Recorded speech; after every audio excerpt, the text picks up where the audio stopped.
Hey everyone, welcome to my channel. Today we going to hear and see what if Naruto was an Uchiha. Uchiha clan compound, Konohagakure no Sato, Hai no Kuni. A boy, age of 7 years, is running through the isolated area between the buildings. It is filled with traditional Shinto-styled buildings. The boy himself is 4 feet 3, which is considerably tall for his age.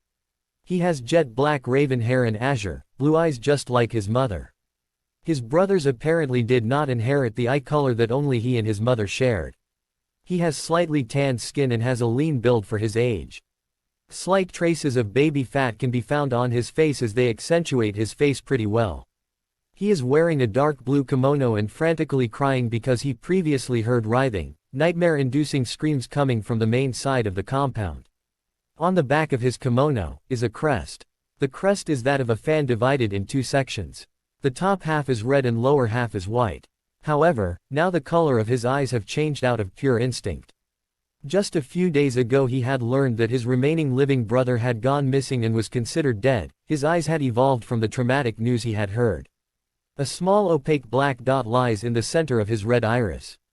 Surrounding the dot are 3 tomo, lazily spinning as if they are waiting for something to happen. This eye is a rare dojutsu and is considered one of the most rare kekkei genkei in the history of the shinobi world. The Sharingan. These eyes are known only to manifest in the eyes of those who belong to the Uchiha clan. Said boy is also an Uchiha. He had awakened his at age 6 and trained ever since an incident changed his life. He did however hide this fact at his brother's request. His name is Naruto Uchiha. This is his story. Naruto Uchiha was born to the lesser branch of the Uchiha clan, but he is nonetheless an Uchiha.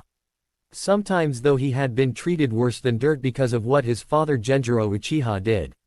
He was considered somewhat of a traitor in the eyes of his fellow clansmen. Why, you ask? Genjiro and his wife Satsuki Uchiha were once considered the greatest Uchiha to emerge from the branch side of the clan since Kagami Uchiha. When Satsuki became pregnant with their first child, she immediately decided that she would quit the life of shinobi and raise a family. She had lost her brother in a battle that caused her to awaken the next stage of the Sharingan.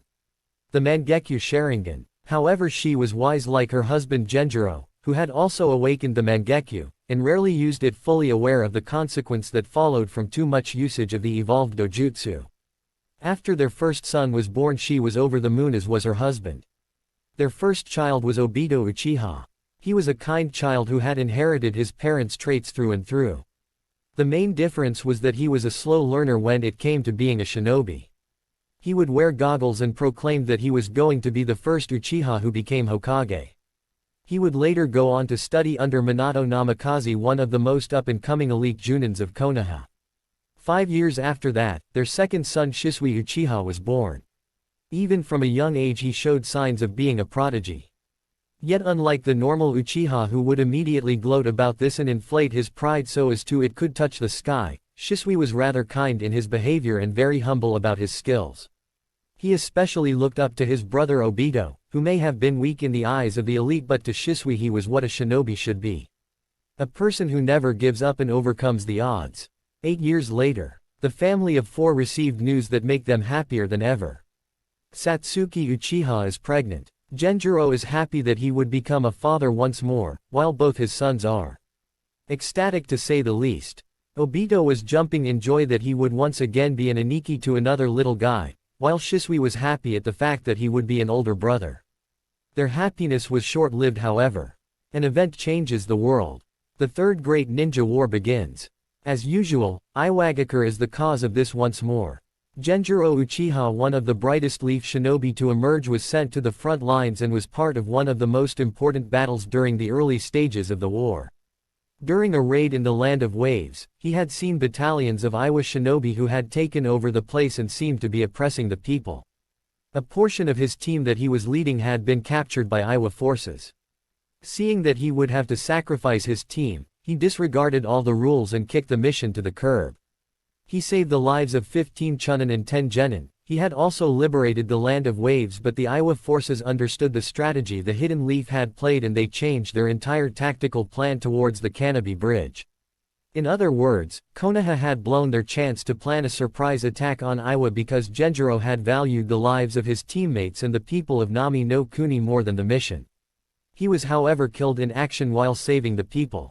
His greatest regret being that he could not see his newborn son being born into the world. He was not even given a proper burial as Root had decided to burn his body on spot so that no secrets could be spilled. Witnesses watched this and nobody protested against the fact that he would not be buried at his village. All the honor he got was a name on the memorial stone in Konohagakure no Sato. The Uchiha were outraged at the humiliation that Genjiro had brought them and had driven the family of 3, soon to be 4, to the edge of the Uchiha compound. Oftentimes the fellow clan members would berate and verbally abuse the family for bringing great dishonor to the clan. To his family however, they understood why he did it. He valued the lives of others over himself, to them he was a hero.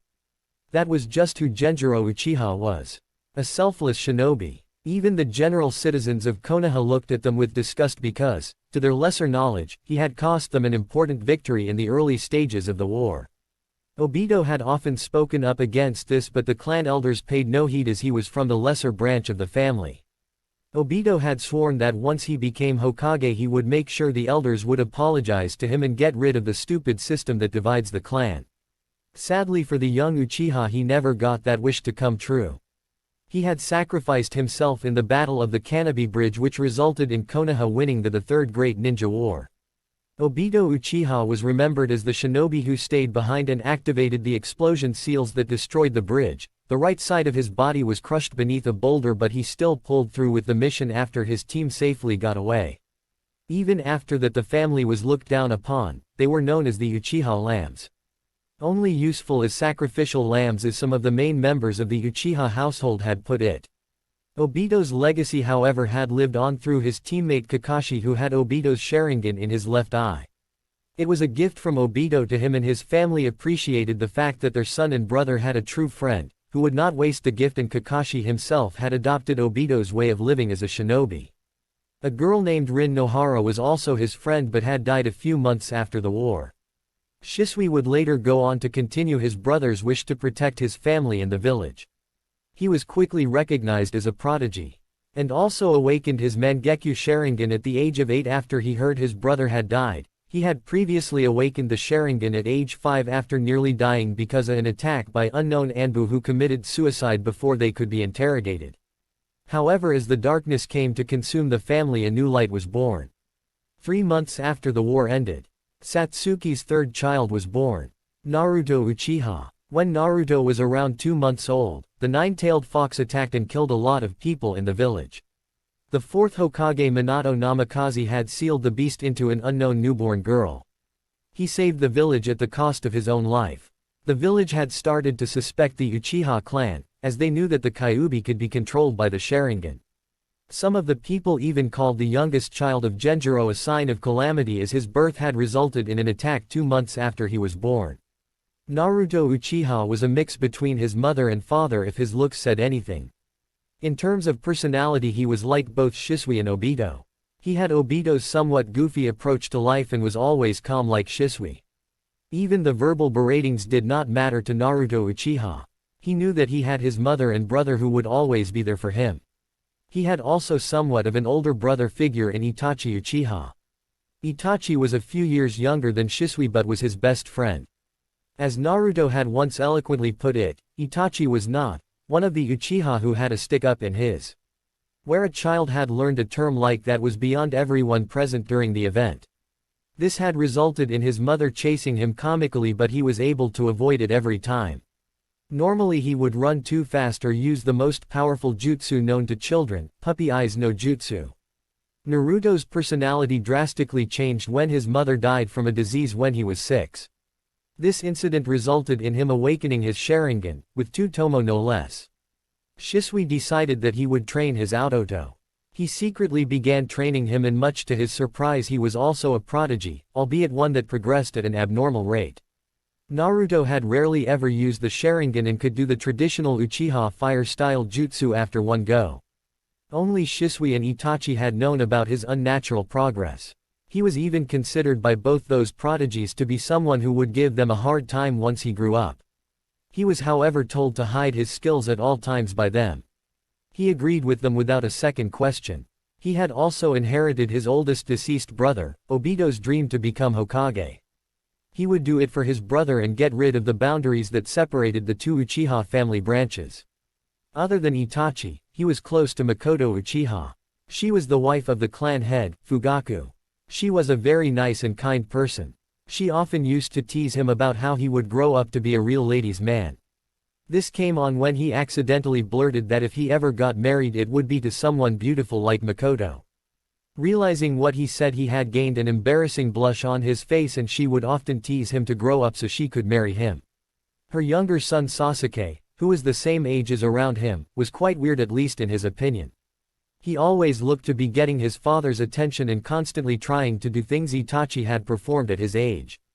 He would also ignore Naruto for some reason. Naruto, however, in general was happy despite all that the universe decided to throw at him. His Sharingan training went well and he had successfully mastered his two tomo, but only Shisui knew about that part. A few days ago he received news that Shisui disappeared and was presumed dead. His eyes changed into the three tomo Sharingan. His entire world had been broken apart. His only family was dead. Not even Itachi was around after that. Now, in the Uchiha clan compound. Where is everyone? Unfortunately for the boy, his questions are answered just not the way he wants. The sight before him is what shocked him to his core. Several dead bodies. Everywhere. All the people in the Uchiha compound were lying in pieces, or stabbed horribly as blood gushed out every now and then. He was shaking visibly and scared. He went near the body of a random person and was shaking it. "Hey, please wake up." He started crying. What happened? Who did this? Naruto was wailing now. Such a gruesome sight was never meant for young ones like him. "I did it." A single cold voice cut through the air in the middle of the night. Naruto knew that voice all too well. There, standing in front of him with his Sharingan spinning wildly before taking on the shape of a Fuma Shuriken, stood Itachi Uchiha in an Anbu uniform. His body was covered with blood that was dripping from his body. His eyes looked like they were aiming to kill him. "Hello Naruto," Itachi said and let out a massive killing intent which resulted in Naruto's Sharingan deactivating. Naruto was shaking with fear as he fell onto his knees. His mind only raced to one conclusion. Did Itachi need do all this? Achine. Did you do all this? Naruto asked while whimpering. Yes. You've gotten a lot smarter than before, haven't you, Naruto? Itachi then looked at him more carefully. Perhaps I should kill you next, considering how you're progressing. Then Naruto's world turned black, red and white. The Tsukiyomi world. Welcome to my world, Naruto. Itachi spoke with a soft, threatening voice. Naruto saw that he was hung upside down on a cross and he saw the scene around him. Itachi was killing the entire clan as blood spilled everywhere. It was too much for Naruto. He then saw Itachi kill Fugaku. But what really tore his heart apart was when he drove his tanto through Makoto's chest. She was his guardian after his mother died, and seeing that was his breaking point. Please stop it, Itachi Ni-san. Please help me. Naruto cried out for his brother Shisui. I'm afraid Shisui can't help you, Naruto. Itachi paused as the scene changed to a waterfall. Naruto saw Itachi and Shisui standing there. Shisui's back was turned to Itachi, when Itachi stabbed him with a tanto and ripped out both of his eyes. Shisui's body was falling into the large chasm where the waterfall was from the injuries he suffered. As Shisui fell, he looked towards Naruto and spoke. Why didn't you help me out, Oto? Naruto let out a scream hearing this from his only brother. Then something strange happened. The red sky of the Tsukuyomi world was starting to shatter. Itachi saw the reason as his genjutsu broke. Uchiha clan compound. Mangekyo Sharingan, Itachi muttered as Naruto's eyes changed to the shape of a four-bladed scythe joined in a circle. Imagine Obito's Mangekyo with 4 blades instead of 3, as his eyes began to slightly bleed from the usage. It seems that you have the same eyes as me, Naruto. Yet you cannot use it yet properly. Itachi then turned around to leave. When you are strong, come find me. Then we shall see who is the strongest of the Uchiha clan. These weak, pathetic clan members did not prove to be the challenge. Embrace your hatred, only then you will be able to defeat me and avenge Shisui. There is no way you could kill Ni-san, Itachi Naruto said in a soft voice as the bleeding had stopped and his Sharingan had deactivated altogether. You're too kind to do this, Itachi ni. One day you will answer everything to me. I know it, Naruto said with a sad smile and grew even more sad when Itachi turned towards Naruto. Itachi was shedding silent tears of sadness and said a few words before leaving. Goodbye Naruto. Itachi disappeared into a flock of crows. The darkness began to take Naruto. But then something else happened. He could feel the presence of something nearby. It felt all too familiar, yet unknown at the same time. He then heard a swirling noise before he fell unconscious. The next day the village hidden in the leaves heard the tragic news. The Uchiha clan, one of the founding clans of Konoha, had been wiped out by Itachi Uchiha, who wanted to prove his strength and presumably had cracked under the pressure of being an Anbu captain at such a young age. He left behind 2 survivors. His own younger brother Sasuke was now clan head and another member from the branch clan, whom everyone recognized as the son of Genjiro who had shamed both the clan and the village. From then on the age at which the students would enter the academy had changed. Now they would be admitted 9 and would graduate at 14. The academy standard had also considerably dropped to a more basic level to the point where even civilians could become genins without any problems. A foolish part on the council's part, however, the standards for the shinobi exam had been dropping for some time now. And not just in Konoha but the other major shinobi villages as well. Peace was deteriorating the overall skill shinobi had. Konoha Hospital. Naruto had woken up and was interrogated heavily by the shinobi as to what happened. He explained briefly that he had entered the compound after having ramen for the first time at Ichiraku's. He went inside his home and heard screaming coming from the main compound. He went in to find the dead bodies and Itachi had put him under a genjutsu. When asked about the blood they found on his face, Naruto put on his best poker face that Shisui and Itachi had taught him and explained that he had accidentally stumbled onto a dead body without looking properly and fell face first onto the body. They believed that the 7-year-old was not lying about such a traumatic event and left him to recover. Sasuke on the other hand had gone on to bubbling out everything that had happened. He was later treated like a prince. The last Uchiha, of noble birth. How the village would treat him like a glass doll if the civilian council had anything to do with it. Naruto was a stain on the existence of the Uchiha. A branch member but now one of the last 2 loyal Uchiha left. Now they treated him a bit nicer as he had gone through a significant trauma. Naruto still did not want to get out of the hospital. He wanted to fake his injuries to remove some suspicion from him. He needed to pretend he was a weakling. Shisui had drilled this into him a long time ago.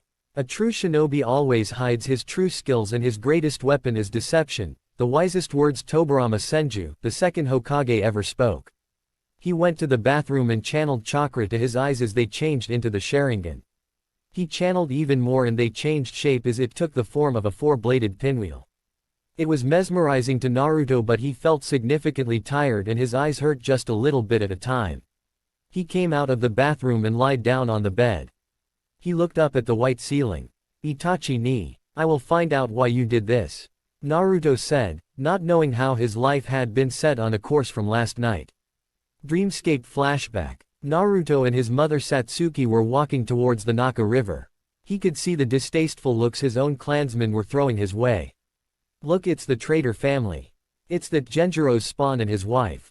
Sacrificial lambs. That's all that family is good for. Why are they still allowed to live in the compound after the shame they brought?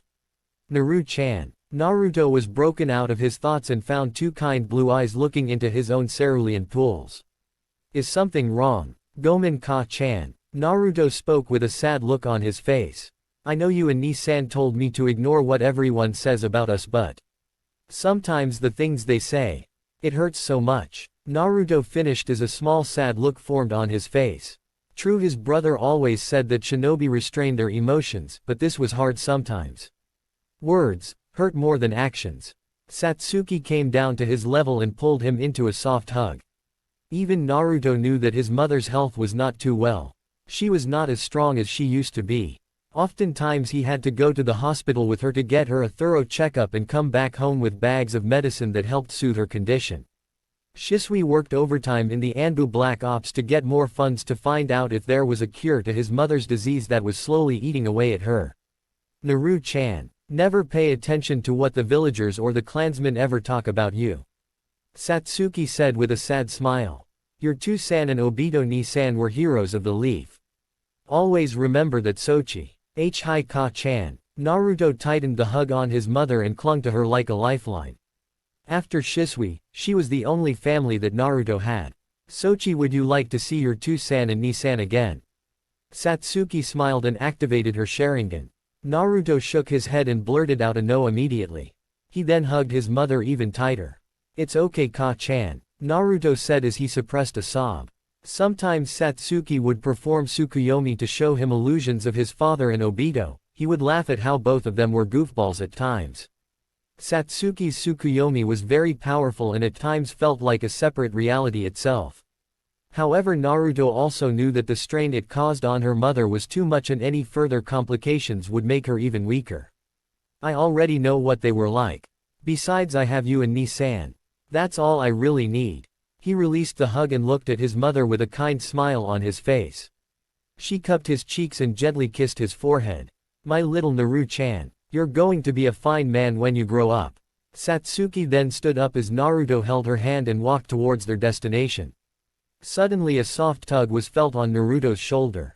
He turned around to see Shisui standing there with a goofy grin on his face. Yo Autoto. As soon as Shisui said this, Naruto pouted cutely. He hated the fact that Shisui could easily sneak up on him. Of course, this was Shisui, the teleporter known for perfecting the Shunshin no Jutsu to a new level. He left after images because of his proficiency. Ah, is little Naru mad I sneaked up on him again? Shisui asked with a cheeky smile. Naruto was now annoyed and Satsuki was giggling at the interaction between her sons.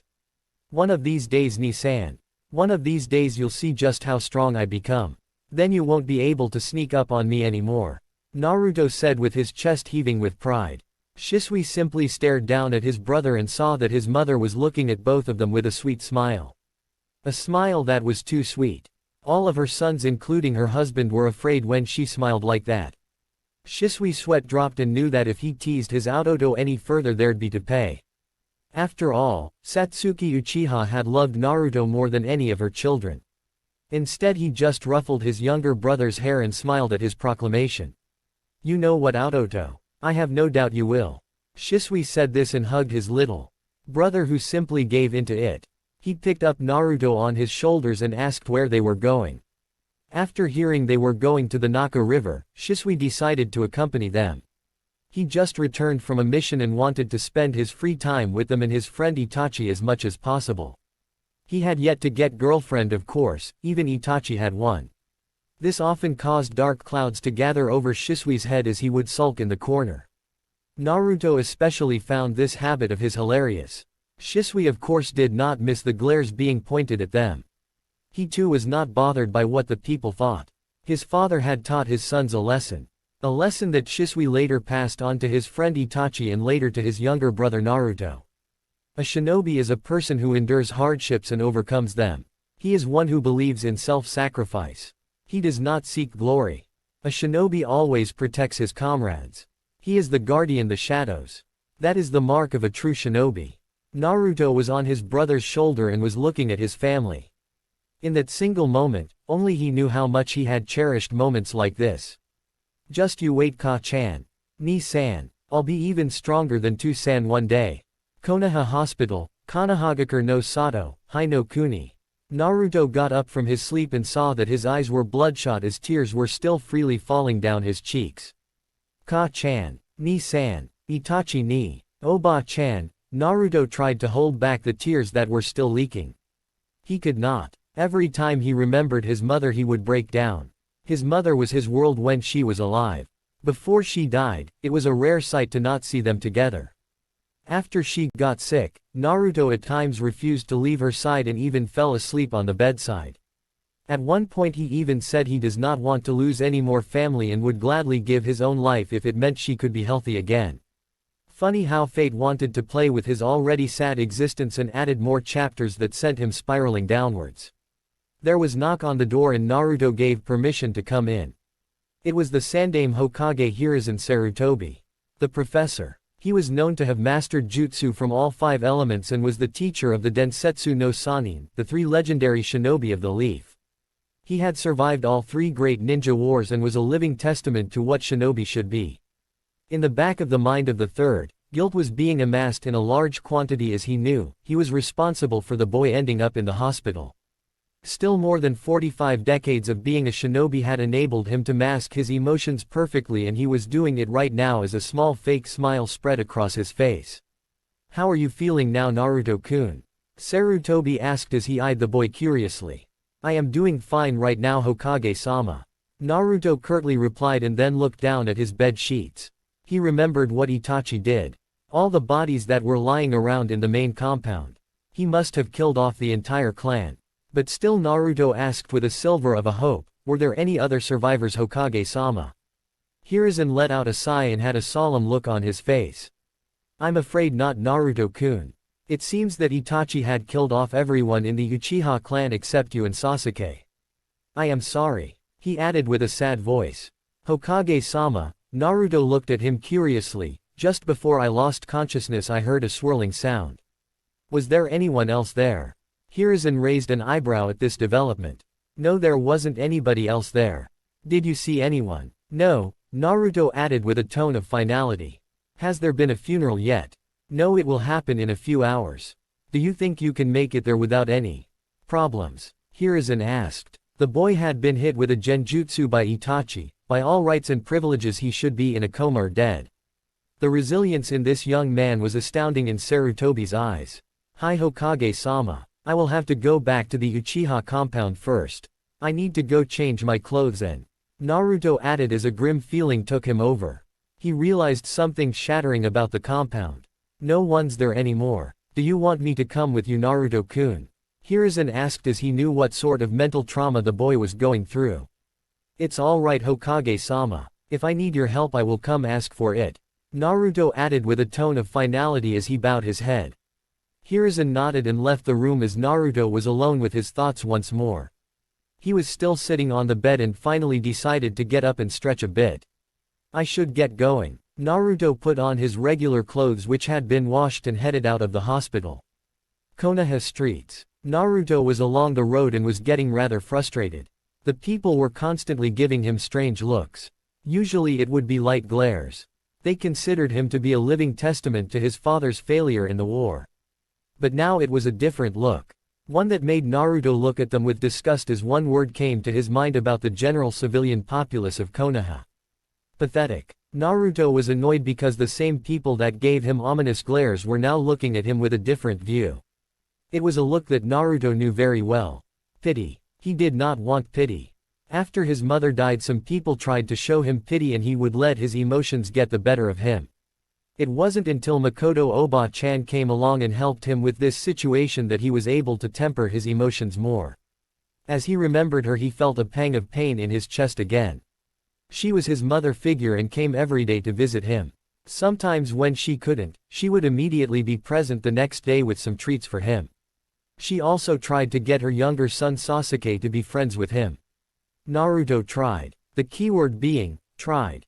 Unlike his brother Itachi, Sasuke was what Naruto called one of the generic Uchiha. Makoto Oba-chan had tried to break him out of the stick up my personality, but it seemed that Itachi had inherited her friendly personality. Sasuke was more like his father, Fugaku, in this case.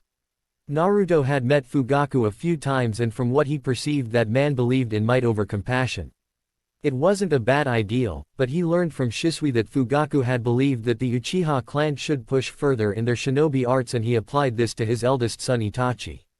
Itachi was a very kind person as Naruto remembered, in all aspects he was more like his mother. He was also a dangerous shinobi. He graduated from the academy after a single year at age 7. He became Chunin at 10 years old, he entered and won the tournament by himself no less. At 11 he joined Anbu Black Ops and became a captain in the Black Ops division by the age of 13. Fugaku Uchiha had truly succeeded with his firstborn and was constantly peer pressuring Sasuke to be more like his brother. Naruto suspected this was the reason why Sasuke was so gloom and doom all the time, and that was the reason he wanted to surpass Itachi to gain his father's praise.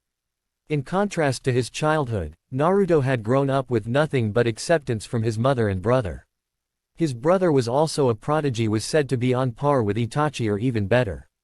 Secretly, Sasuke had seen him spending time with his own family in bliss, and even Itachi hung out with him sometimes. Sasuke was a bit jealous at the fact that his own mother and brother had spent time with Naruto, while he had to work hard to earn the respect of his father, which he recently started to gain. Naruto of course did not know that Sasuke felt that way, as this was never shared with him.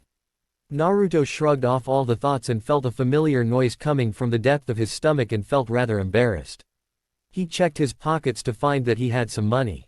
As walked down the main town, he still felt the looks of sympathy being given to him as he ignorantly strolled towards the place he had his last meal at.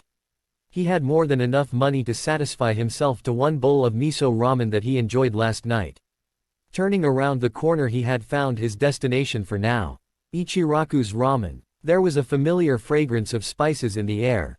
The atmosphere itself felt very calm inside the said food store. Naruto lazily walked up to the seat and took one for himself. The mid-aged man came in with a kind smile and stood in front of Naruto. "Ho, you were the boy who came yesterday. Did you decide to come back for more of my delicious ramen?" The man had added with a soft smile. The look in his eyes betrayed him though. Naruto recognized the look, but it was different from the looks the villagers gave him today. It was the same look of sadness and understanding that Shisui, Itachi and Makoto had given him after his mother died. The man was probably trying to lift his mood in a light manner without making him wallow in self-pity. Naruto appreciated this and gave the most genuine fake smile he could muster. "Hi. I'll have a miso ramen without the menma please," Naruto said with a stable voice. "Sure thing son, Ayame." The man lightly yelled towards the kitchen and gave the order. Naruto had seen Ayame yesterday, and to him, she was a pretty cute teenager around the age of Shisui. She had light brown hair and a small beauty mark on the left part of her face. Unknowingly, Naruto was wondering whether she would have been a good match for Shisui. He had picked up a slight bad habit of matchmaking from both his mother and Makoto. He cursed himself internally for picking up such an infectious habit. "Okay to-san," Ayame said as her head peeked out of the edge of the door and her sight fell on Naruto. She also gave a slight smile and talked. "Oh, it's you again. Wait, you never told us your name. What is it?" "Oh, sorry. My name is Naruto Uchiha." Naruto introduced himself and bowed his head a little while a kind yet fake smile that was plastered on his face. This was a strange behavior, to both the man and, judging by their facial resemblances, his daughter Ayame. The Uchiha don't usually bow their heads to anyone, let alone civilians. Now they remembered who he was. The son of Genjiro Uchiha, who the common people considered a blight on their shinobi history. But another thing he said had caught their attention. "So, your name is Fishcake?" Ayame asked with a cheeky grin, and her father was about to say something but was cut off by said Fishcake. "It means maelstrom," Naruto said with a low grumble. Ayame and her father were slightly snickering at his behavior. One thought however crossed both their minds though. "Nope, he's not a normal emotionless, prideful Uchiha." "Ahem," the man said and coughed into his hands as Naruto took his seat again. "I apologize for my daughter's teasing. She does that a lot of times. My name is Tuki." He stretched his hand out and Naruto shook it willingly. They began some small chat and then eventually Tuki decided to try and help the boy. "So, Uchiha-san, how do you feel right now?" Tuki asked with a solemn look on his face. "Please call me Naruto, Tuki Oji-san." Naruto said this and Tuki perked up at him calling him Oji-san. The boy was truly kind. And it continuously seemed to amaze the father-daughter duo as to how normal and down-to-earth an Uchiha can be. "He came here yesterday but he hardly spoke and there were a lot of people at the same time. And I am doing fine for now. Thank you for asking. Well, remember this, boy. Anytime you feel like you need to talk or just want some company, don't hesitate to come here." Tuki smiled and put a hand on Naruto's shoulder. Naruto was honestly surprised at the man's actions and for the first time today smiled, lightly. "Arigato Oji-san." Then he found that Ayame came forward and placed a bowl in front of him. "Arigato Ayame-ne-san." Ayame could not help but ruffle the young boy's spiky raven hair. Afterwards, Naruto finished the bowl and tried to pay for it but they insisted that this one was on the house. Naruto exited the establishment with a ghost of a smile still embracing his face. He then noticed that a blonde and red blur raced past him and left him spinning for some reason. All he could make out was that there was some orange in whatever shook his world. What the was that? He could then hear some excited yelling of a child coming from Ichiraku's ramen, and Naruto, deciding to ignore the bizarre event that just transpired, walked towards the Uchiha compound. The Uchiha clan compound. Silence echoed throughout the compound. There were no noises of people walking around, conversing, eating, or any general sign of life at all. There was still some dried blood scattered across the ground.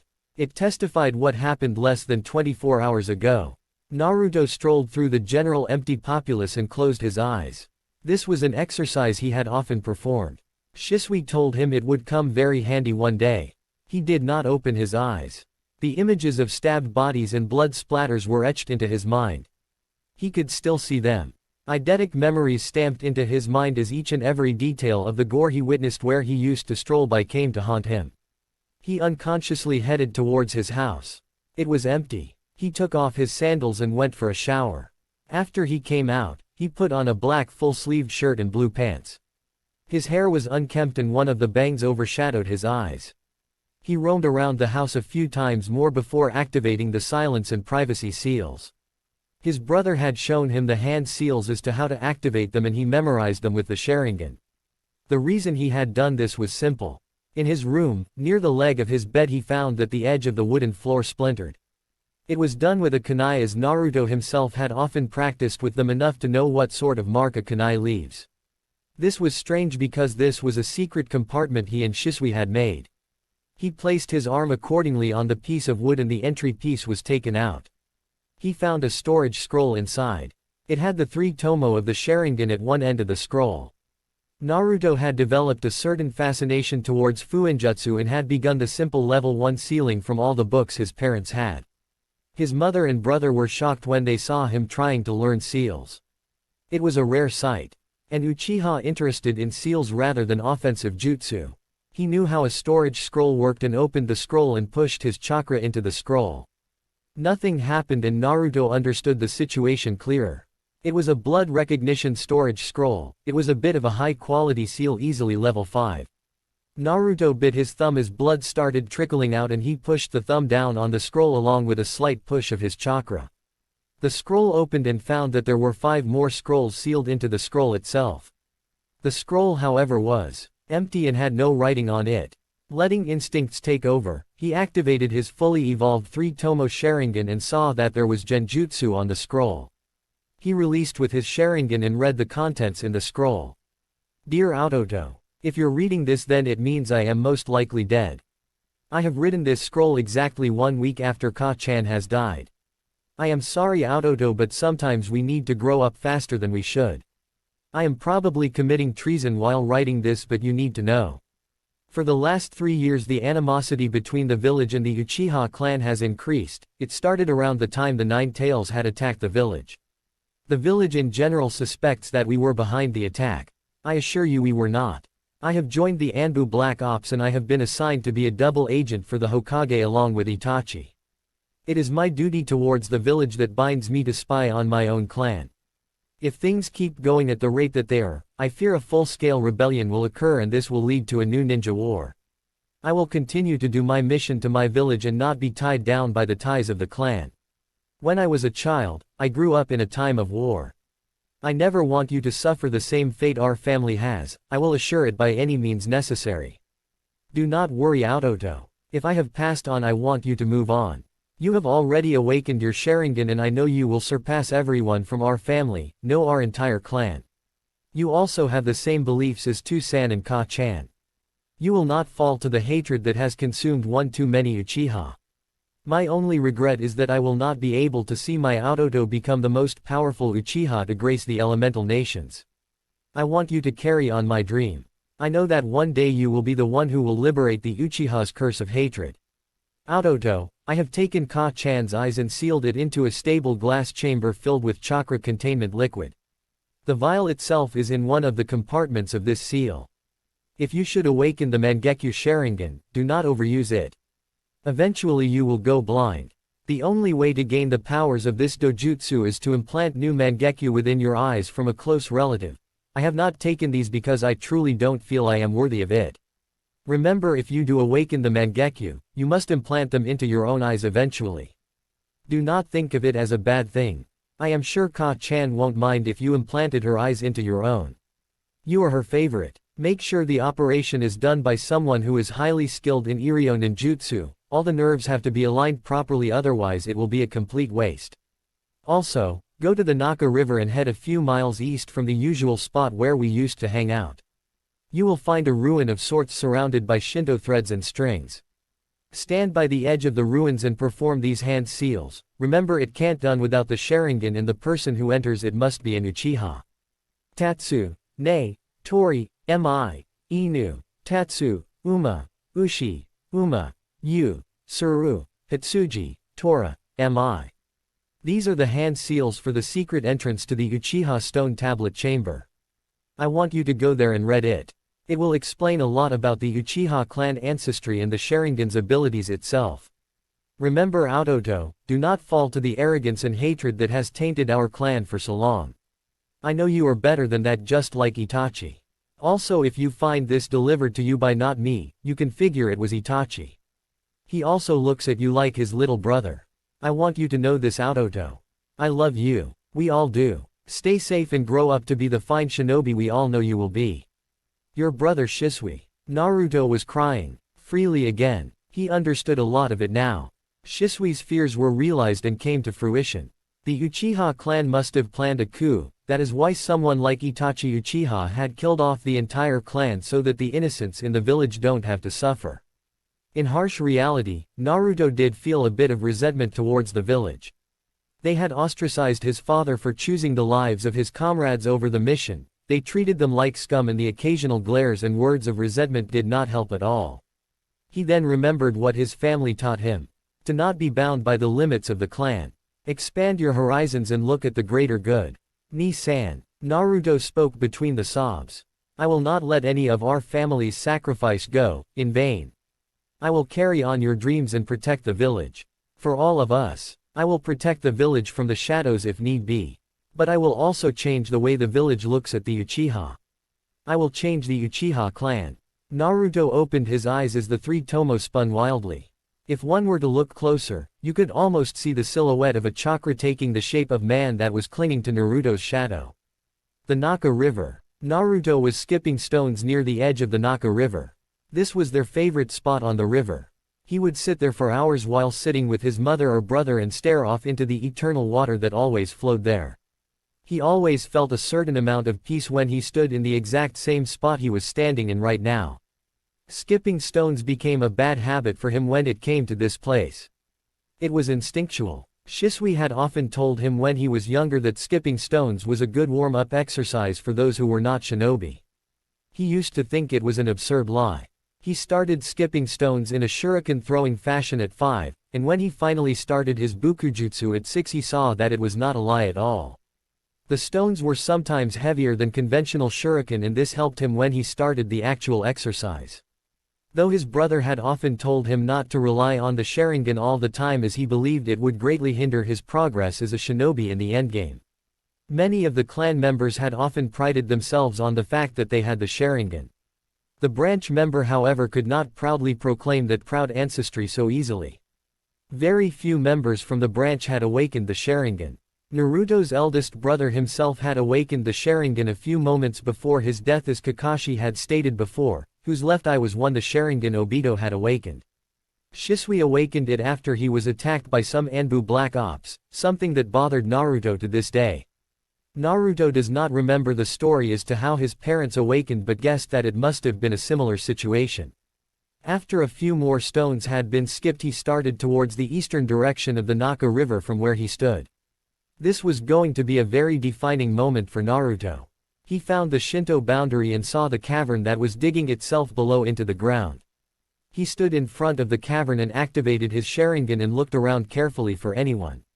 Right now, he did not fully trust anyone, even more so because this was a clan secret. Anyone outside the clan who had gained the knowledge by inept means would face only one punishment: death. Seeing that there were no chakra signature, he took a moment to contemplate the situation. With the Sharingan, the series of lettered kanji could be seen clearly on a large slab at the surface of the cavern. He then was mentally remembering all the hand seals that Shisui had written down on the scroll and released a large sigh before performing them. Tatsu, Ne, Tori, Mi, Inu, Tatsu, Uma, Ushi, Uma, Yu, Suru, Hitsuji, Tora, Mi. Then the slab raised itself as a light blue-colored chakra displayed itself around the corners of the slab. He saw that the slab rose further and was waiting in mid-air. Naruto got down in the dug-out earth and saw that there was a stairway leading downstairs. It was dark. Too dark. Naruto let out a small sigh and channeled Kaden chakra to his palms after performing the Mi and Tora hand seals. The flame lit in his palm and he noticed that the slab that was suspended in mid-air had come down and closed the entrance. Well, at least the slab knows what it's doing. Naruto muttered as he looked at the walls with pure distaste. All of the walls seemed like they had been maintained properly, but the color was somewhat depressing. To him at least. Plain gray. Just like the Uchiha mindset. How boring. At least make it an interesting color. Naruto then remembered the red and blonde blur that left him dazed earlier today, and the other color he noticed. Like orange. On second thoughts, no. Who in their right mind would wear orange? It must have been my imagination. Somewhere in the Leaf Village. A girl 7 years of age stood at 3 feet 8 inches tall and was grinning with her eyes closed. She looked like a mad scientist with that grin on her face. She had light skin and had 3 faint whisker marks on each of her cheeks. Her face had baby fat, which was an added factor to her bubbly cuteness. Now she opened her eyes and a deep violet shade could be seen clearly. Her hair, sun-kissed blonde hair, had streaks of red and it was smooth and flowing. It was done in twin pigtails. She wore a orange hoodie which had some blue in it and wore orange pants as well. As if it couldn't get any worse, it was neon orange. It stood out way too much. All of a sudden she sneezed. Someone must have caught my prank. Uchiha stone tablet chamber. Naruto made it all the way down the stairs and found the said object that was mentioned in said scroll. The Uchiha stone tablet. It was granite in color and seemed almost as ancient as the village itself. Of course it was. It was here before even the village started. Naruto went over and started to read the stone tablet. It was unreadable. He activated his Sharingan once more and saw that he could now understand what was written on the tablet. The first contents of the stone tablets had contained general notes of the Sharingan. Its function and abilities to copy any jutsu down to the last detail and make a perfect copy. It had however failed to mention the fact that there was no guarantee the copied jutsu would be as powerful as the original jutsu it was derived from. Shisui had explained this to him a year ago. It also contained information on the maturity of the Sharingan, stating that the minute each Sharingan I obtains 3 tomo the Sharingan has been perfected. The next content was the details on the life of Madara Uchiha. It seemed strange to him. Why would the stone tablet have writings on Madara Uchiha? He then saw that some of the notes themselves were left by Madara himself. It contained notes on how Madara played a huge part during the era of the Warring States and was considered to be one of the most powerful Uchiha in existence. He had often fought against the Senju clan of the forest and particularly against their leader at that time, Hashirama Senju. Even then he was considered the of shinobi. After years of never-ending conflict between the two clans, the Uchiha and the Senju contracted a peace agreement between the two and formed the first ninja village. It came to be known as the village hidden in the leaves. Every other elemental nation then adopted this system and hence, the shinobi villager per nation system came to be. Some time after Tobirama was made Hokage, Madara had defected from the village and went on his way becoming a rogue ninja. He swore that he would get rid of the paradox created by the village system and bring true peace. That was his opinion that was scribbled into the tablet. He returned with a vengeance. Armed with the 9 tails, he fought against Hashirama Senju and changed the entire landscape that forms the border of the Hai no Kuni. The devastating effects of their ungodly battle is still present today. It is now known as the Valley of the End. 2 titanic statues of Hashirama and Madara were erected there as a testament to their historic battle. To the Hidden Leaf Village, Madara Uchiha was a traitor. He was the definition of everything Konoha ever went against. All the people generally regarded Madara to be nothing but a malevolent force in the shinobi world who only knew how to create mass-wide destruction and chaos. The Uchiha clan themselves held a high disregard for Madara. He was the reason why, according to them anyway, the village would always suspect them. He was the ghost of the Uchiha clan. Ironic how they ended doing the exact same thing he did only some decades apart. To Naruto, however, Madara Uchiha was a target. A level that no other shinobi could ever reach. When he once said that he wants to reach Madara Uchiha's level, his mother gasped and bonked him on the head. Naruto never understood why people looked towards Madara in such an antagonistic way. Sure, he went against the village. He brought the Kyuubi and fought Hashirama Senju, he threatened to destroy Konoha itself. In general, he is the one shinobi a person should never dream to be. Why not? There was no denying the power that Madara held. He was the only one who could match the first Hokage, who is generally regarded to this day to be the strongest shinobi in history. Naruto wanted to be that strong. He wanted to reach the level Madara was at, but he would never turn his back on the village. Not after how his family had given their lives to protect their home. Doing that would be tantamount to spitting on their graves. Moving on, he read the second description of the tablet. He found the description of two dojutsu that were clearly written as forbidden jutsu. They were kinjutsu and absolutely forbidden to use. Regardless, Naruto read on. The first one was Izanagi. It was a powerful genjutsu that was cast on the user instead of the victim. When the Izanagi is activated, the boundaries between reality and illusion are discarded for the user. For a brief amount of time, the caster of the Izanagi is able to control their state of existence. i.e., warp reality for themselves. The main usage and purpose is for the user to cast off injuries or mortal wounds as mere illusions, and then fade away, only to return to reality unscathed. The price for this genjutsu was also too high. Once the caster would use the Izanagi, they would permanently lose the light from one of their eyes. They would become blind from which eye the jutsu was cast. It was also stated that many Uchiha members had abused this jutsu and got lost in the power of the Izanagi, which lead to inner conflict within the clan. Members would fight each other over the supremacy of their visual prowess, and the usage of the Izanagi became a common phenomenon, leading to the death of many members. Seeing this, the Uchiha clan had come up with another jutsu to counter this jutsu specifically. It was the perfect counter to Izanagi. This visual kinjutsu was known as Izanami. Izanami was different from Izanagi in many aspects. Whereas Izanagi had warped reality itself, the genjutsu prowess of the Izanami depended on physical sensations between the user and the target. To activate the technique, an arbitrary moment would be chosen at first. The caster then uses their Sharingan to remember the physical sensation felt by the bodies of both the caster and the target during that instant. Call this moment A. Then after some time, the user must then intentionally replicate the sensation in the same way of that captured moment once more. They have to memorize this moment as well. Moment B. The flow of time between the two events must also be carefully considered and recorded.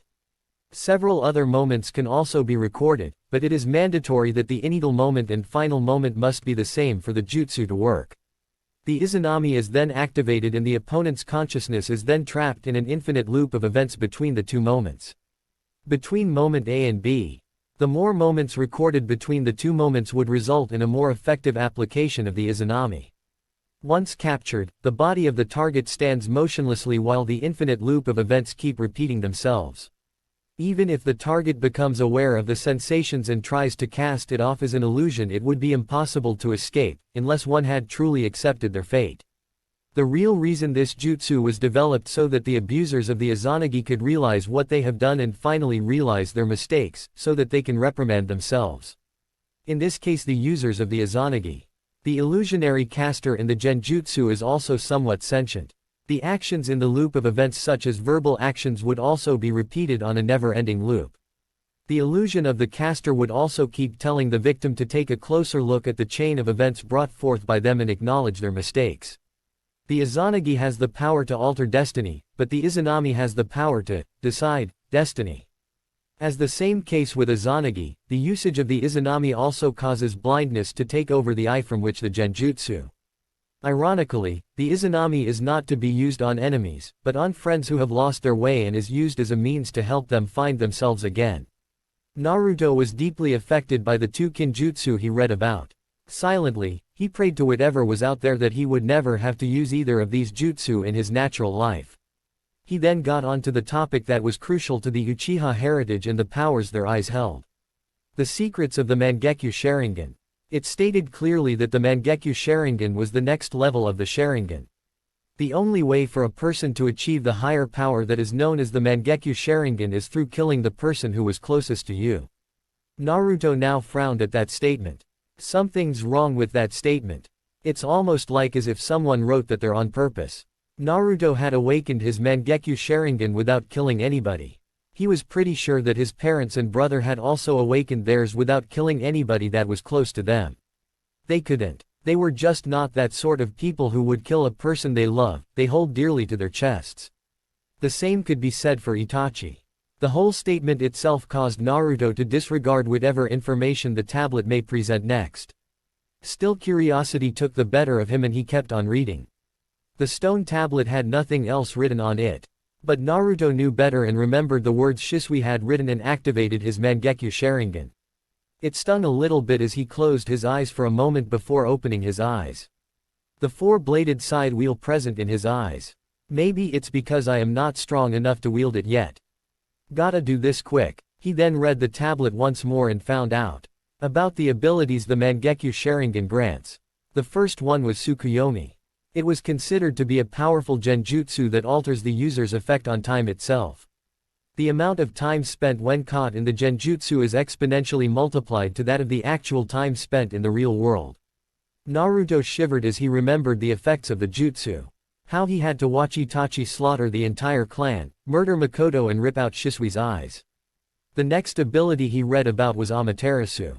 Amaterasu was a visual jutsu that depended on precise visual focus. Upon the mere intensity of the gaze, black flames would conjure on the location and incinerate the object. The Amaterasu flames could not be extinguished by any normal means. Only the caster of the jutsu has the ability to negate the flames, and that too requires great focus. When left unattended, Amaterasu will continue to burn for 7 days and 7 nights before extinguishing on its own. I wonder if it can be sealed. Naruto mused as he remembered Shisui sealing a fire jutsu into a scroll. Must be one of an elemental capture seal to seal flames like Amaterasu. Now came the part that scared Naruto a bit. The Koto Amatsukami. It was considered to be the perfect genjutsu that a Sharingan user could ever hope to awaken. The Koto Amatsukami would literally invade the mind of a subject and implant ideas. Absolute control over the mind, while the victim would have no idea that said person is under a genjutsu.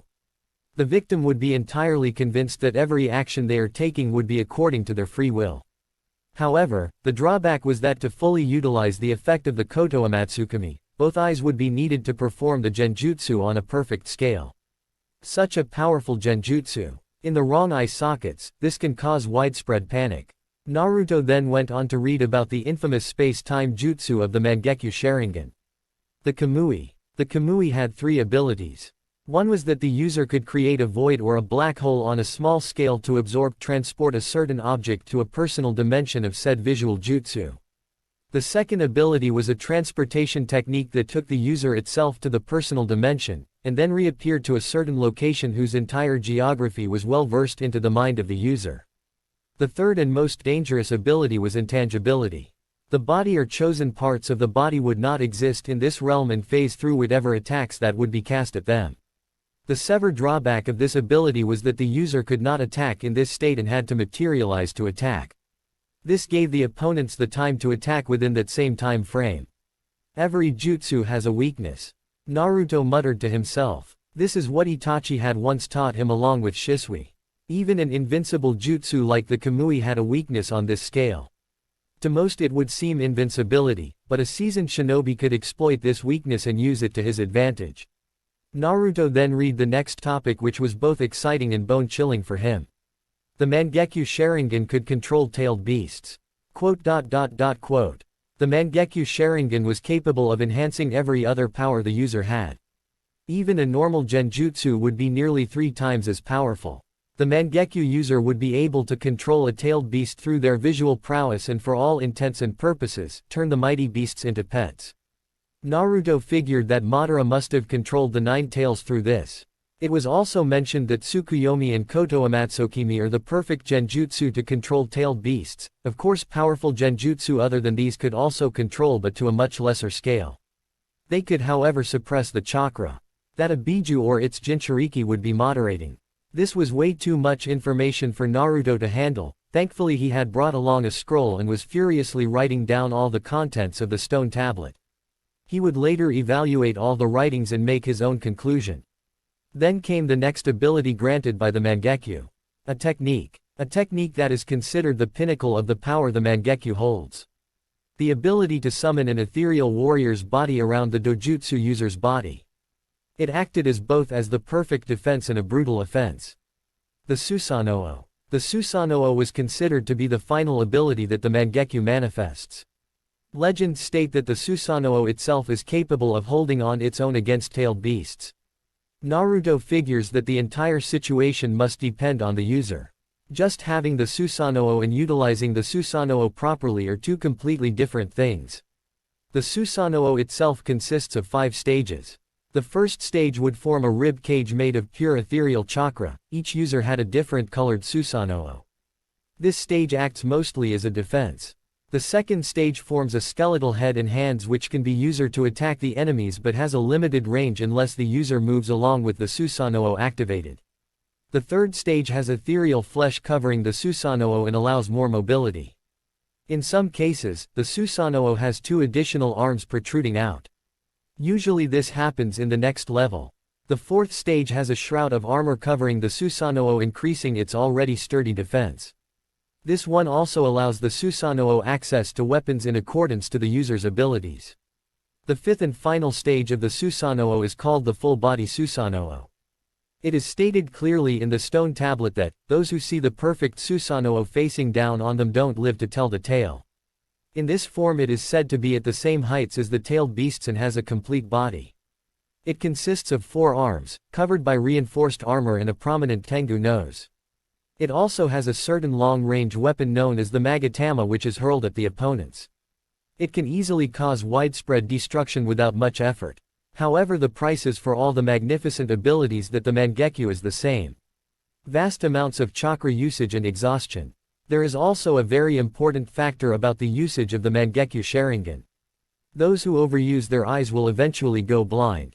The only way to retain the light of these eyes is to replace your original eyes with the Sharingan of another who has awakened the Mangekyu themselves. This will cause the 2 Mangekyu to overlap and negate the blindness caused by the usage. These eyes are known as the Eternal Mangekyu Sharingan. Naruto then closed his eyes for a bit and deactivated his Sharingan. He sat down and unsealed a water bottle that he brought with him. He knew there were still some things to read, so he activated his Mangekyu once more and started to read. The next passages of the stone tablet shocked him. The stone tablet was apparently created by Hagoromo Otsutsuki, better known as the Sage of 6 Paths. The stone tablet was his creation and the passages inscribed were written by him. Apparently he had fought his mother, who was considered to be a cruel godlike being. She was considered to be the first user of chakra. She had eaten the fruit of a forbidden tree and obtained the ability to mold and use chakra. Later on, her son, Hagoromo, had also inherited her powers and had a legendary dojutsu known as the Rinnegan. This was considered to be the most rare and powerful of the 3 dojutsu. His mother Kagaya Utsutsuki had used the tree's power to reflect a never-ending genjutsu off the surface of the moon and trapped the people in the infinite Tsukuyomi. Hagoromo later defeated his mother and freed the people with his Rinnegan. The Rinnegan apparently granted its users powers that was unlike any other and gave them the ability to use yin and yang chakra. Later the tree from which the fruit was eaten had come to life and took the form of a hideous beast with 1 lone eye and 10 tails. This beast was known the Jubi, the 10 tails. The Sage of 6 Paths later fought the Jubi, who had come to wreak widespread destruction and reclaim the chakra that was stolen from the tree. The sage then defeated the Jubi and sealed its chakra into himself. He later separated the Jubi's chakra into smaller parts inside his body. They took the shape of 9 different beasts with different amounts of tails. They were later known as the tailed beasts. Hagoromo then roamed the world and spread ninjutsu. He became known as the father of all shinobi. Hagoromo had 2 sons. The older had inherited his mental energy and his ocular powers. The younger one had inherited his physical powers and dense chakra. On his deathbed, the sage chose the younger son to be his successor, who believed that true peace can be achieved through the combined efforts of people. The older brother had always believed in power and conquest were the means by which the world would attain peace. After the sage died, his sons had fought time and time again. The tailed beasts had reformed and each went their own way. Even now the descendants of the sage's sons were enemies. The older son's descendants came to be known as the Uchiha. The younger son's descendants came to be known as the Senju. Hence the cycle never ends. At the end stone tablet was a passage inscribed by the sage himself. Seeking stability, one was divided into yin and yang. These opposing two acting together obtain all things in creation. This sentence had two meanings according to Naruto anyway. 1. Two opposing forces would act together to bring peace. Or, 2. A person with both those powers could bring peace himself if he willed himself to. Naruto guessed that the combinations of the Senju and the Uchiha bloodlines would mutate the Rinnegan to exist. This is way too much information lying around on a stone tablet. Something's not right. Naruto stared at the tablet once more. He found another passage. When someone who possesses the power of samsara approaches the moon, an eye will open that is reflected on the moon to grant the eternal dream to those who were wronged. Sigh, Naruto sat down and closed his eyes for a long time. So the Mugen Tsukuyomi will redeem the Uchiha. Such nonsense. To take away the will of the people and trap them under an illusion forever. How despicable. Rakudo Sennin. I don't know why you wrote that second verse. But, I am going to go with first conclusion of working together with an opposite force. This village itself is a symbol of what can be achieved when people work together. Though there are a few things that I'd like to change. Naruto got up and looked around the chamber and found a secret compartment. It was hidden under a genjutsu. It contained scrolls of ninjutsu and genjutsu. Naruto took them and sealed them into the scroll he brought with him. I'll return it later. He got up and was going to go the way back out, but saw there was another flight of stairs in the opposite direction and headed up. He used his Sharingan and performed the same hand seals. The door that blocked his path moved away. He was now in the Naka shrine. So the clan built a secret bunker beneath the shrine. No one would suspect if anybody held meetings there. How Uchiha of us. Naruto rushed back to his home. He sealed all the scrolls into his hidden compartment. Thank the sage that Shisui had left more empty slots in the blood recognition storage scroll. He would have to study all the scrolls later. If he starts his training now seriously, he could deal with problems much more easily in the near future. He then got ready to go to the funeral. He took a good look at his room with his Sharingan to memorize where everything was. He could not trust people easily now. Unless they were genuinely dense, of course. Naruto stepped out of his house. He walked towards the gate of the clan compound to see that Sasuke waiting for him. This was a strange sight for him. Sasuke Uchiha had never even deigned to speak to him willingly and was now waiting for him. Maybe the clan massacre changed him. Where were you? Sasuke asked with a cold tone. His eyes looked like they could bore holes through Naruto's body. Sorry. I still feel a bit weak. I had gone to the Naka shrine first to PR. Save it. Sasuke cut him off. Even now you disrespect your own clan. At least have some respect for the dead. Sasuke walked off, leaving Naruto behind. Naruto simply looked at the fading figure of Itachi's brother walking into the distance. Looks like I was wrong. Kami, if you're out there, please help me bear my stuck-up Uchiha brethren. Konoha Cemetery. There was large table near Hokage burial sculpture. It had another sculpture that depicted the will of fire. It represented the will that Hashirama Senju believed in. The belief that people should band together and put aside their differences to work for a better future. It was the same belief that the sage's younger son believed in. Now Naruto, after seeing the devotion his family had towards it and how they would give their lives to preserve this, also believed in it with all his heart. The stone tablet only went on to further increase his faith. On the table were pictures of all the people that were massacred. Only 2 pictures mattered to Naruto more than anything else. Coincidentally enough, both were placed side by side. The first was Shisui Uchiha's. They could not find his body and assumed that he was dead, slain by the hands of Itachi as the village proclaimed. The second one was that of Naruto's aunt, mother-like figure, Makoto Uchiha. The only person after his family that gave a about him. He let off a sad and heavy sigh. What did she do to deserve this? What did any of the younger children do to deserve this? Because of the foolishness of some people the entire clan has to suffer. I will not let this happen again. The Uchiha clan will be redeemed. I will protect this village and the dreams of my ancestors. Madara Uchiha may have tried to destroy this place, but he also founded this village. The Uchiha clan and the elders had tried to rebel against the village in general and died because of them, but they forgot that this was their home. I will keep the dreams of my family alive. I will protect the village Shisui ni. Obito ni, I may have never met you but I will continue your dream and become Hokage and forever change the way of the Uchiha. Tu-san. Ka-chan. I will make you proud. Naruto laid the flowers on the pictures and personally laid more flowers on the graves. He saw that the clan heads of Konoha had come and some of them had offered Naruto their condolences. Their children and other members of their families had come as well. There was also a general number of civilians that had turned up as well. The surprising fact was that some of them had offered their condolences as to Naruto. That was a strange experience for him. Usually they throw verbal daggers at him, then Naruto understood the bigger picture. Trying to gain favors from the Uchiha clan figured I was too young and naive. How foolish. He then saw that Sasuke had a genuine air of sorrow around him and was going to speak to him. He may have been in but he was still a clan member. He did not get the chance to. He was surrounded by many civilians, one of whom Naruto recognized.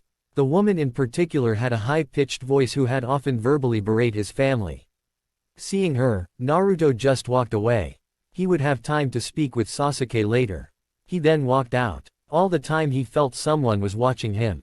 Naruto's house, Uchiha clan compound. Naruto activated the privacy seals which he saw from the scroll. Apparently Shisui had gone to great lengths to secure the house with seals. His fascination towards Fuinjutsu had often drawn scoffs from fellow members of the clan, but Naruto now saw the advantage of it. He would later have to study it to a great extent. He then remembered what Kakashi, a former teammate from his eldest brother Obito's team, had once spoken to Shisui about. A single well-placed kunai can kill a man who knows over 1,000 jutsu. Wise words indeed. Now let's get started. Naruto took out a scroll and started to read it. He had already mastered the Academy Basic 3 a year ago and was well on his way to learn tree walking. Though his Bukujutsu, without the use of Sharingan, still needed more work. According to Shisui and Itachi, Naruto had low Junin level chakra but not much control over it. Then he finished reading one of the many scrolls that Shisui had left him. Solid clones. Takes up a strenuous amount of chakra. So this is why shadow clones are forbidden jutsu. But then again it has mental and muscle memory shared functions, meaning the user receives all the memories and experiences of the shadow clone. This may help more than I thought. Naruto released a sigh and studied the scroll in front of him a bit more. I have a lot of work to do. Speech, human, summons. Thoughts. Speech, Biju, boss level summons. Thoughts. Time skip, 2 years. In the Naka Shrine secret chamber. Kaden. Gukaku no Jutsu. Suiten. Taihouden. A large ball of fire met with a large projectile of water head-on. The bright red flames slowly, but surely consumed and overpowered the sphere of water and headed towards the caster of the water jutsu. Upon impact, the boy consumed by the flames popped up into smoke. Damn it. My water style is still this weak. The caster of the fire jutsu yelled in frustration. The caster himself is 4 feet 6, and he still had spiky hair that just reached his forehead and 2 bangs framed the sides of his face while some of it went back down to his neck. He wanted to grow it longer but he decided against it. For some reason, him and his eldest brother Obito had some resemblances to their ancestor Madara. If Naruto kept his hair longer then he would unmistakably look like him and this would cause more turmoil for him. The village had ordered the massacre of the Uchiha clan because of an attempted coup, and if he starts to look like their greatest traitor then he'd be executed before he had a chance. Over the last 2 years Naruto has been training himself vigorously. The shadow clone jutsu in particular helped more than he would admit. The problem was that until recently he could make only 1 clone and then by the end of the day he'd be exhausted both from training and the maintenance of the clone. Now he could make 3 and go around easily. In terms of chakra he had low Junin level. His control with chakra was better than he thought he would have though, probably around low Chunin level. He recently finished tree walking or in his case, wall walking. He had begun secretly training on water walking when Sasuke wasn't around. That was coming along nicely too. If he had more time without looking over his shoulders constantly, he could have finished it in a little over 10 days. Last year he had discovered that he was a natural sensor. Strangely enough, he sometimes felt people around the Uchiha clan compound and he figured it must have been Anbu or Danzo's men. Shisui had particularly left behind warnings about the man named Danzo Shimura and told Naruto to avoid him at all costs. Apparently he was the head of the foundation, or root as some called it. They were a set of ruthless black ops who obeyed Danzo more than the Hokage. Naruto had become a little paranoid by the end of the 8th year of his life. He had dedicated his free time entirely to training. Ever since he learned about the change in the academy curriculum, he had gotten off. How did Konoha think that basic Bukujutsu, the Academy 3 and some chakra theory would help prepare them for the real world?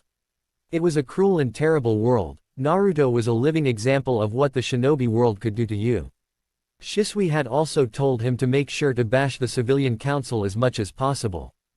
They were pointless, and when the situations are maneuvered properly, their decisions can be made absolutely useless. He had unknowingly started to become what he did not want to be.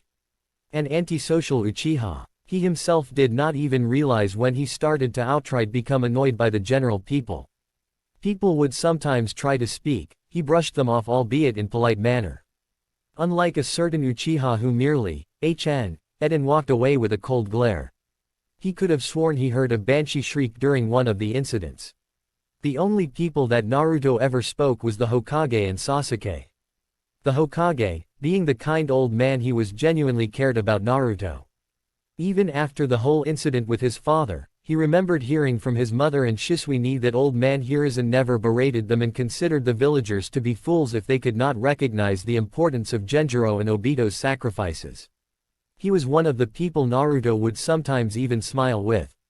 With Sasuke, it was more of a need-to-know basis. He had basically started asking him whether he knew any jutsu and what Itachi did to him during the night of the massacre. Naruto simply replied that Itachi had caught him in a genjutsu and kept showing him the events of the massacre, and then Naruto would choke back some sobs. Every time he spoke about that, he remembered the scenes of Shisui's eyes being ripped out and Makoto being stabbed. He had puked a number of times when remembering this. But, he also remembered why Itachi did this. If the Uchiha clan did go through with the revolt, successful or not, it would lead to a war. The world didn't need a fourth great ninja war. Also, with Sasuke, he wanted to know if Naruto knew any jutsu, to which he replied that he knows the basic Henge jutsu and Kaden Ichi, the most basic fire jutsu, or if you could even call it a jutsu. Kaden Ichi was simply molding chakra and producing a small flicker of a flame on your fingertip. Even academy student could do it. Sasuke then, with arrogance, asked if he could perform the great fireball technique. Now Naruto, being the kind person he was, would have said the truth and smiled. But ever since he read Shisui's scrolls and the Uchiha stone tablet, he did not know who to trust. So he lied. He did not know the fireball jutsu, and in a rare show of kinship or clanship, Sasuke showed him how to do the fireball jutsu. Naruto nearly smirked at the size of the fireball. He could make it twice as large as that and fire it 4 times, that was his limit back then. Naruto had thanked him, but Sasuke, once more being the infant he was, brushed him off and treated him like the branch member he was. Naruto kept his anger in check and constantly reminded himself, this is Makoto Oba-chan's son and Tachini's brother. Don't kill him. Apart from them, he would sometimes speak to the father-daughter duo of Ichiraku's ramen. He had even stopped his visits there once, learned to cook properly. Thanked Kami, his mother, left scrolls upon scrolls of her delicious recipes. He had even invited Sasuke for a little lunch one day, but Sasuke refused. But one thing was certain, Sasuke behaved much more socially with him more than he did with the entire village in general. He'd have to fix that, but eventually even Naruto stopped trying and minded his own business. He started to just focus his time on the various scrolls left by his brother and the other scrolls he discovered at the Uchiha stone tablet. His fully evolved Sharingan training was coming along nicely, but it did leave him visibly strained after long-term usage. He did not attempt to use the Mangekyo because he knew that not only would he go blind from usage but he would also leave him with a case of chakra exhaustion. If his body could not handle the Sharingan without strain, how could he even hope using the Mangekyo in his eyes? Fuinjutsu and Bukujutsu were coming along greatly as well. He couldn't start Kenjutsu because he did not have a blade. He always thought that Shisui looked so cool with his Tanto. In terms of Fuinjutsu, he was midway through Fuinjutsu. This had played a large part on his chakra control and understanding. He still did not know why people underestimated the power of seals. They were deadly if used properly. Naruto thanked Shisui who had copied these from the Uzumaki clan's sealing scrolls. They were an extinct clan who specialized in Fuinjutsu and Kenjutsu. At least that's what Naruto learned from history books at the library. They were also cousins of the Senju clan. They had created various seals that could seal-tailed beasts into humans, making them Jinchuriki. Hashirama's wife was Mito Uzumaki, who is still considered to be the most dangerous kunoichi to ever walk in the elemental nations. Now Naruto is fairly confident that he would be able to fend off against low chunins with fair ease and probably draw against mid-level chunins. He would start weight training later as Shisui's training scrolls had indicated. He had often spent time at the library for hours without saying a single word, unless he couldn't reach the upper shelves, which he didn't need most of the time. Naruto now once again took out a piece of chakra paper and channeled his chakra. It split into 3 parts. 2 parts in equal size, one had literally caught fire, which indicated his high fire affinity, and the other one crumpled up significantly. The smallest part was soggy. This indicated that Naruto had natural affinities for fire, lightning and wind. His water was significantly weaker than his other 3 affinities. He was currently working to increase his affinity for water but was failing. He figured he would have to do water-based chakra exercises to get a better control over Suiten. He sighed and realized that someone had entered the Naka shrine. He went upstairs and saw that it was himself, or rather his clone. He dispelled the clone and sat in the shrine for some time. The great thing about shadow clones was not only the shared knowledge but also the physical benefits that came with it. He had experimented with this once last year and left a shadow clone at home and do chores, but also to relax and sleep for a long time. Needless to say, when the clone dispelled, Naruto felt more relaxed and felt like some of his energy had returned. He was sure that his family was smiling from heaven at seeing his useful deduction. He wasn't wrong. Satsuki Uchiha was a happy woman right now. Back to the plot at hand, Naruto once more peeped into the stone tablet chamber and saw that there were no visible traces of the jutsu that were fired there. Or any traces of chakra, as Naruto had constantly sparred with his clones. Maybe this place has a self-maintenance jutsu. Naruto thought aloud as he put a hand on his chin. Who am I kidding? If a jutsu like that existed, then people would never work. Naruto exited the shrine and went to his house. He did not feel like cooking. Tomorrow would be a somewhat important day for him. The academy would start. It's going to be a long and boring 5 years. I seriously hope there are interesting people there. Naruto said with a mumble. He then looked at the clock and figured he'd go out to eat today. Maybe I should go to Ichiraku's. I haven't exactly been nice to them recently. Naruto put on a deep blue shirt and changed into some black shorts. The shirt did not have the Uchiha clan symbol. Why, you ask? 1. He didn't like to flaunt it off and put a giant target mark on his back. 2. From what he learned from Shisui's notes, he would soon have to face the bane of the Uchiha clan.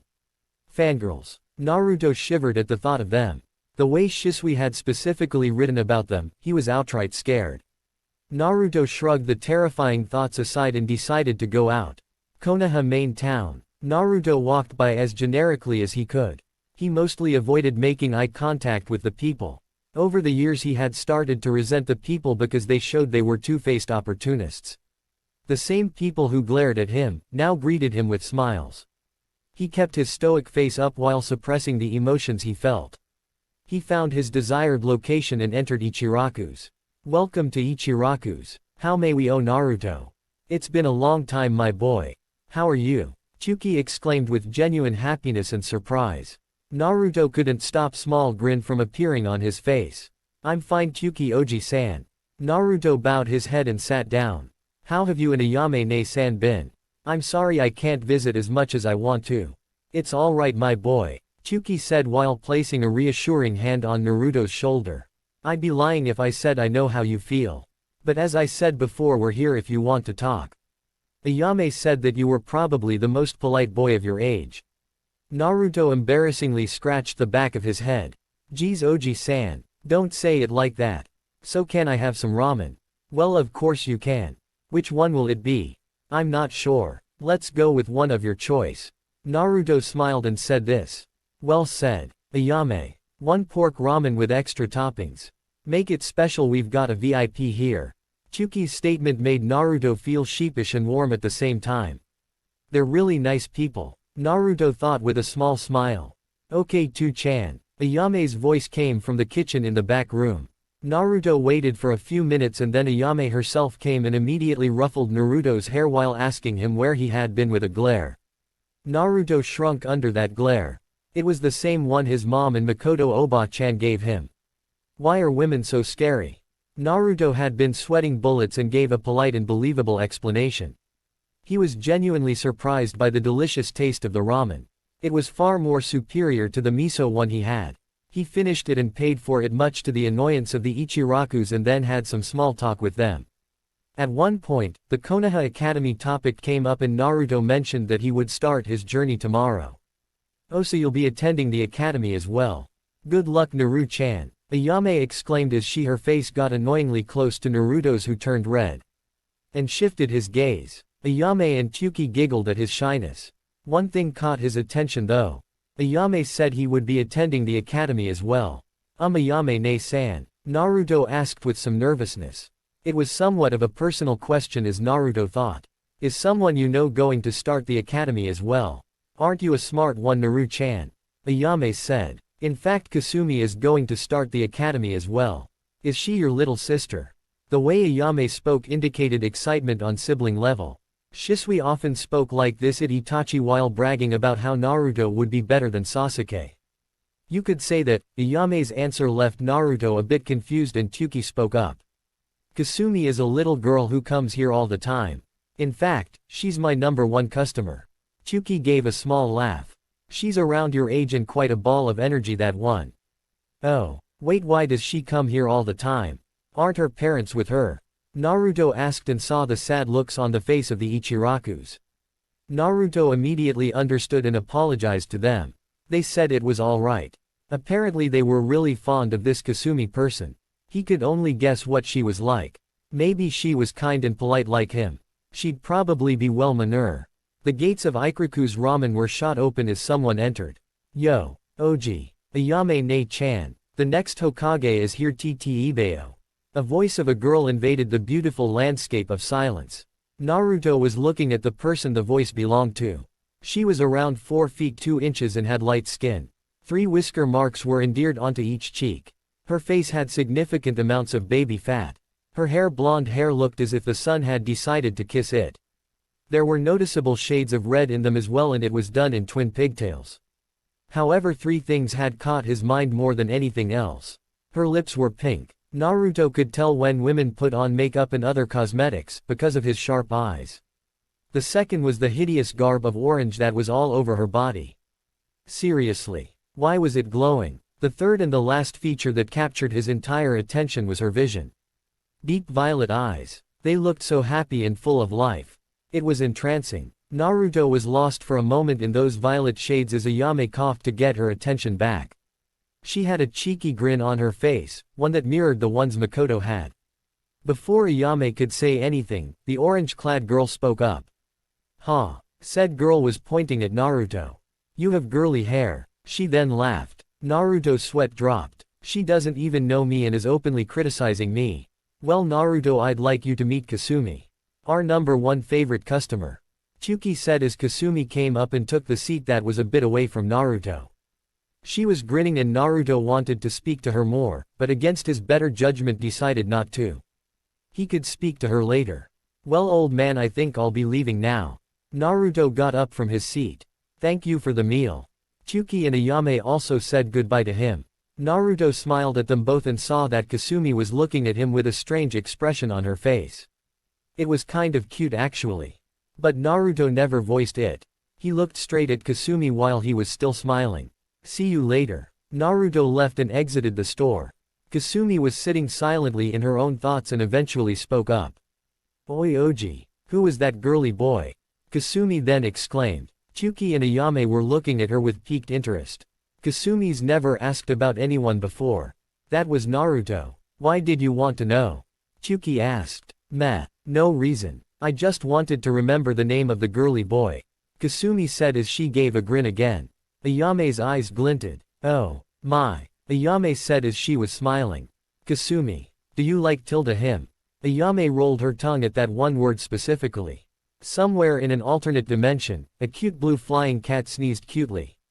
Eh? Kasumi asked with a deadpan expression. What do you mean Ne-chan?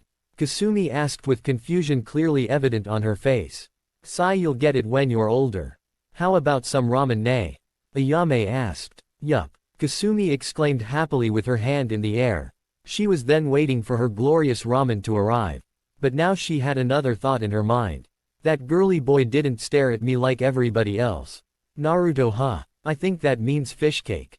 Achoo, Naruto sneezed while he was walking back. Who the would be talking about me? Naruto thought out loud. He then saw a couple of civilians huddled up together. He could sense something weird about them. I know that scene all too well. Usually when he saw civilians huddled up and keeping a hush-hush manner, he knew they were planning something. Most of the time it would include them berating him and his family. He deeply hated this, and he would be damned before he let these worthless bags of flesh and blood do something about it. Luckily for him, he had some gear with him, including an extra crow mask that belonged to Shisui.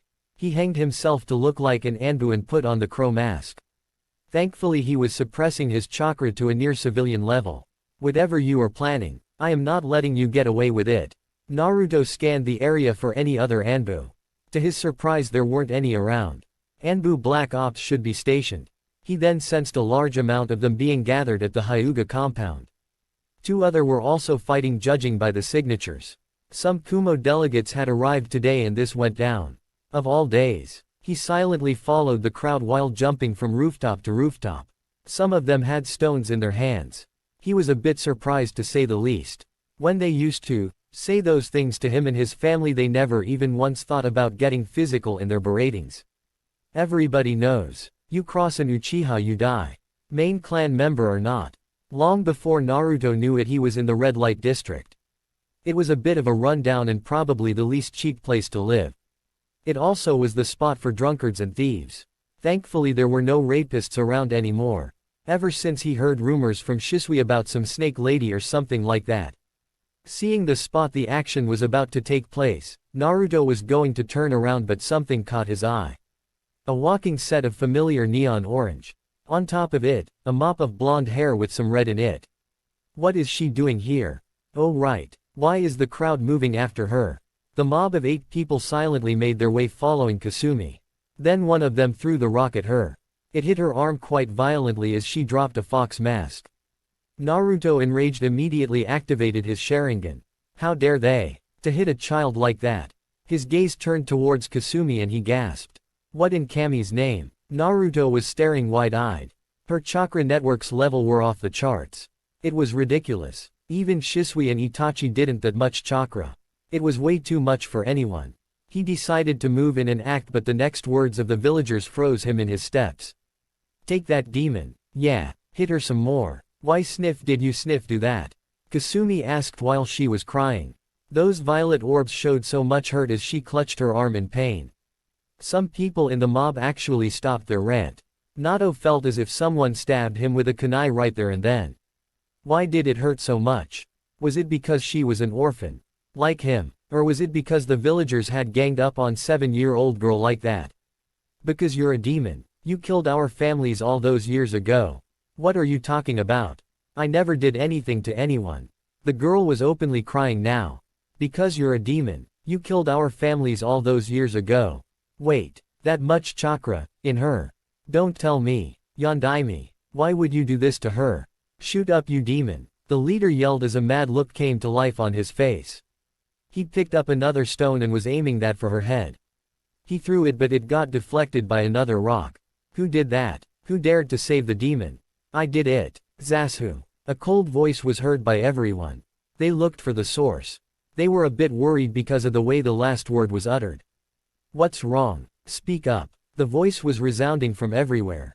Hey, someone go get a Chunin. They can. Yes. The voice said once more. Get a Chunin. That way I can find out who else is going to hurt this little girl. The leader then felt a cold sharp metal being pressed onto his neck. Everybody else gasped. There standing before them was an Anbu Black Op. Ruthless killers, all of them. They were the elite ninjas of the village who dealt in assassinations. What was one of them doing here? They were visibly shaking as concentrated amount of killer intent hit them. One of them had peed. Tell me you. The Anbu with the crow mask spoke. Do you wish to die? No sir, have merc. The man didn't get to finish as he felt the metal being pressed even more as a small trickle of blood flowed from his neck. Do you know what I am? The captive nodded. Good. Then you know that I can kill all of you worthless civilians without even trying. If the Hokage asks, I'll tell him the truth that you insignificant specks of flesh were abusing a harmless girl. Then your entire family gets what's coming to them. Do you want that? No sir. Please let us go. The Anbu retracted his kunai from the man's throat and reappeared in front of the leader. He punched him in the gut and proceeded to beat the rest of the civilians. You civilians don't have any control over this situation, so don't even think about going to that circus sideshow of freaks that you call a council. I am an Anbu Black Op. I only answer to the Hokage and no one else. If I gut every single one of you and make your bodies disappear, no one will give a. He was then placing them under a genjutsu. One that would change their minds on this. Make sure I never see you or any of you lackeys, including the ones not here, hurt or bother this girl ever again. Otherwise one of two things will happen. 1. You die and I hang your bodies over the Hokage monument to show you why this is a shinobi village. Or 2. I keep you alive in an undisclosed location and you will be begging to be taken to T&I.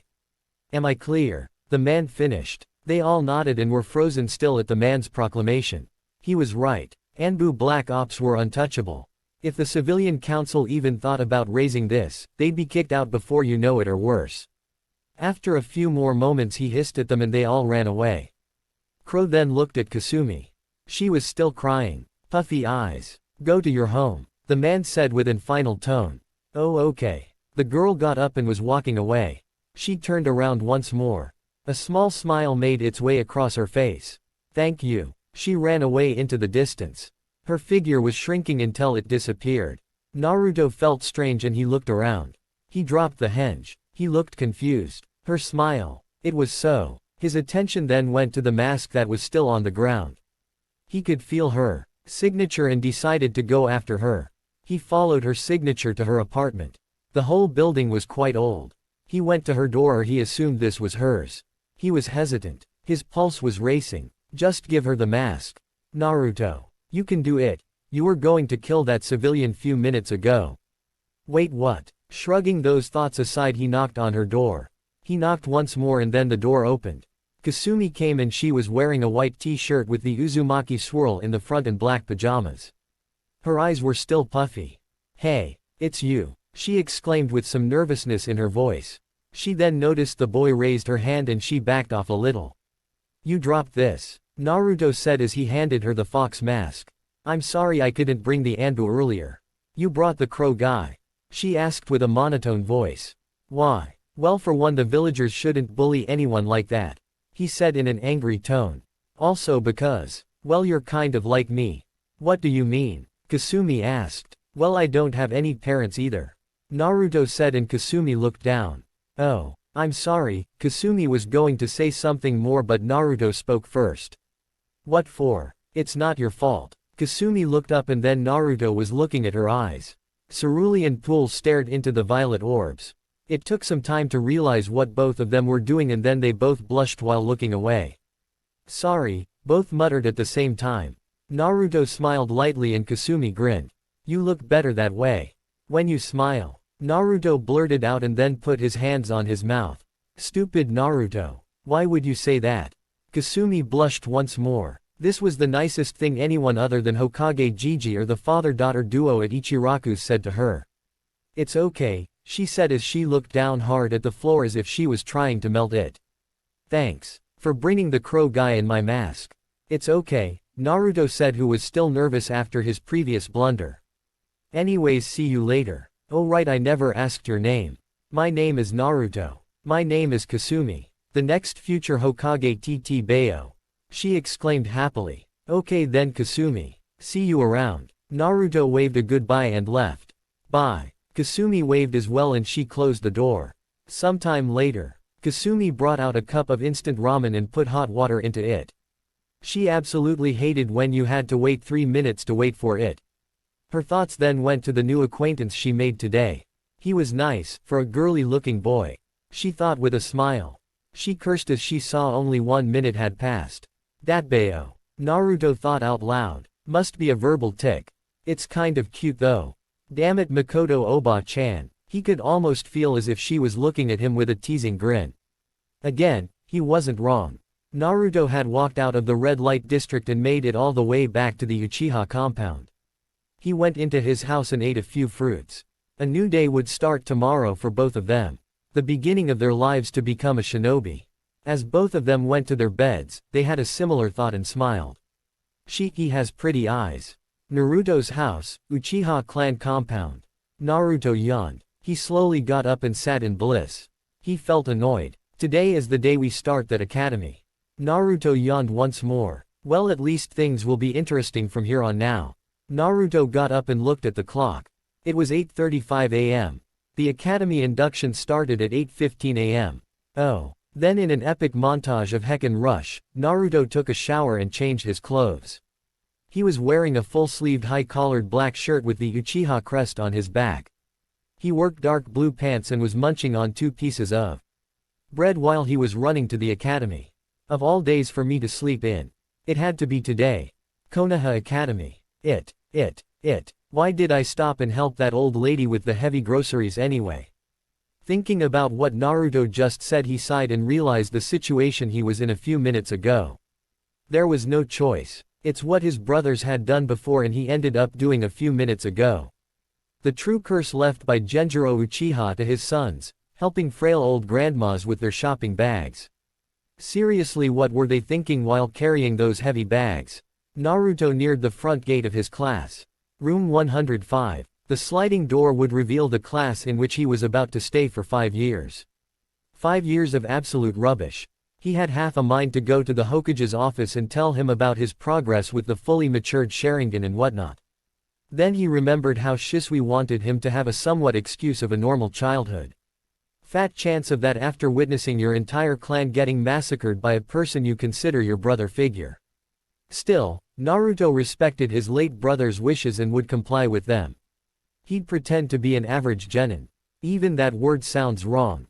A genin is nothing but an overhyped academy student with a headband.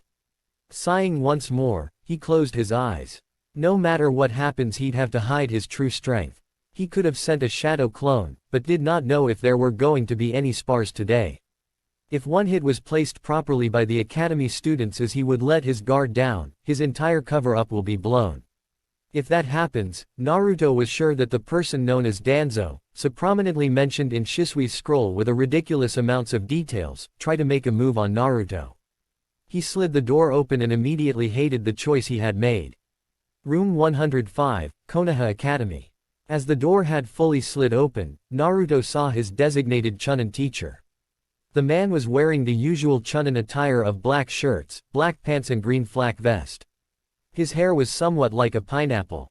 I don't know what his Iruka's hair looks like, if someone knows let me know, and had a scar running across his face, crossing his nose.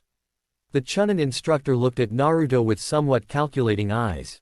The boy before him was somewhat taller than the rest and looked like as if he had run a literal mile to get here.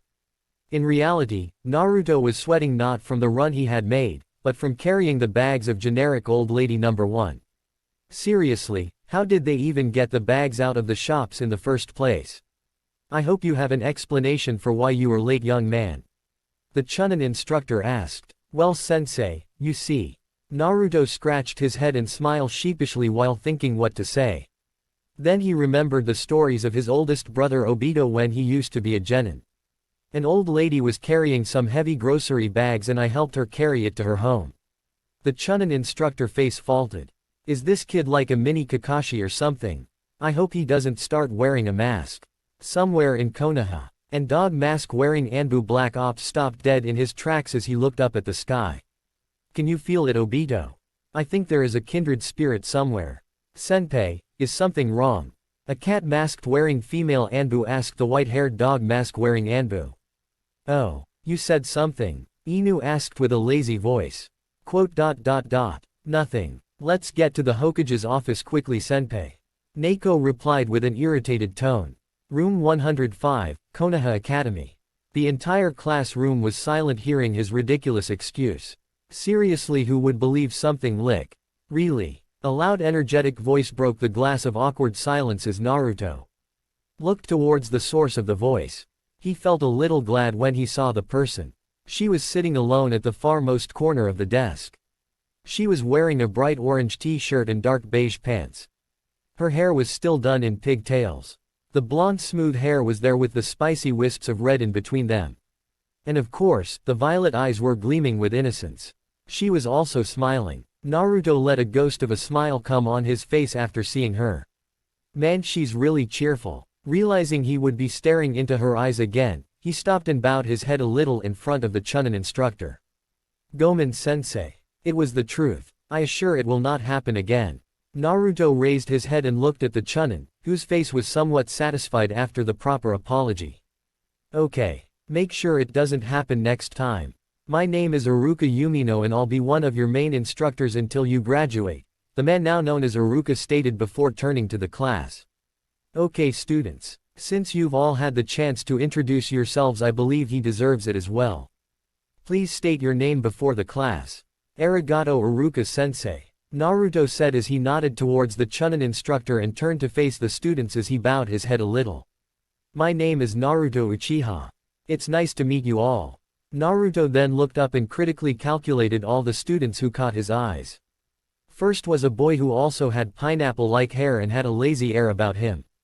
The next was a fat kid munching down on a bag of chips. A boy with red markings on his cheeks and a puppy on his head was sitting with a boy whose face was covered by the collar of his shirt. Said boy was also sporting sunglasses. Then his eyes fell upon a white-eyed girl with blue hair who was sitting with Kasumi. He had figured that these were the kids of the clan heads if their looks were anything to go with.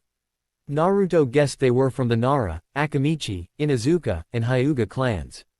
He then wondered where the Yamanaka clan heir was, since there was always a Yamanaka with a Nara and an Akamichi. Then he saw the familiar blonde platinum hair and green eyes. It was a girl. She was the Yamanaka heiress. She was sitting with a pink-haired girl, whose forehead was a bit large for her frame. They were sitting just above the bench of a certain brooding, duck-haired boy who was in a foul mood.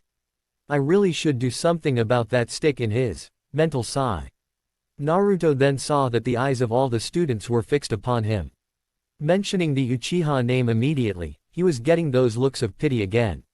His metaphorical fuse would have blown, but he kept his neutral mask on his face. He saw that Iruka told him to go up and take the empty seat beside his fellow clansman, Sasuke. He walked up and sat beside Sasuke, who was looking at Naruto with a light glare.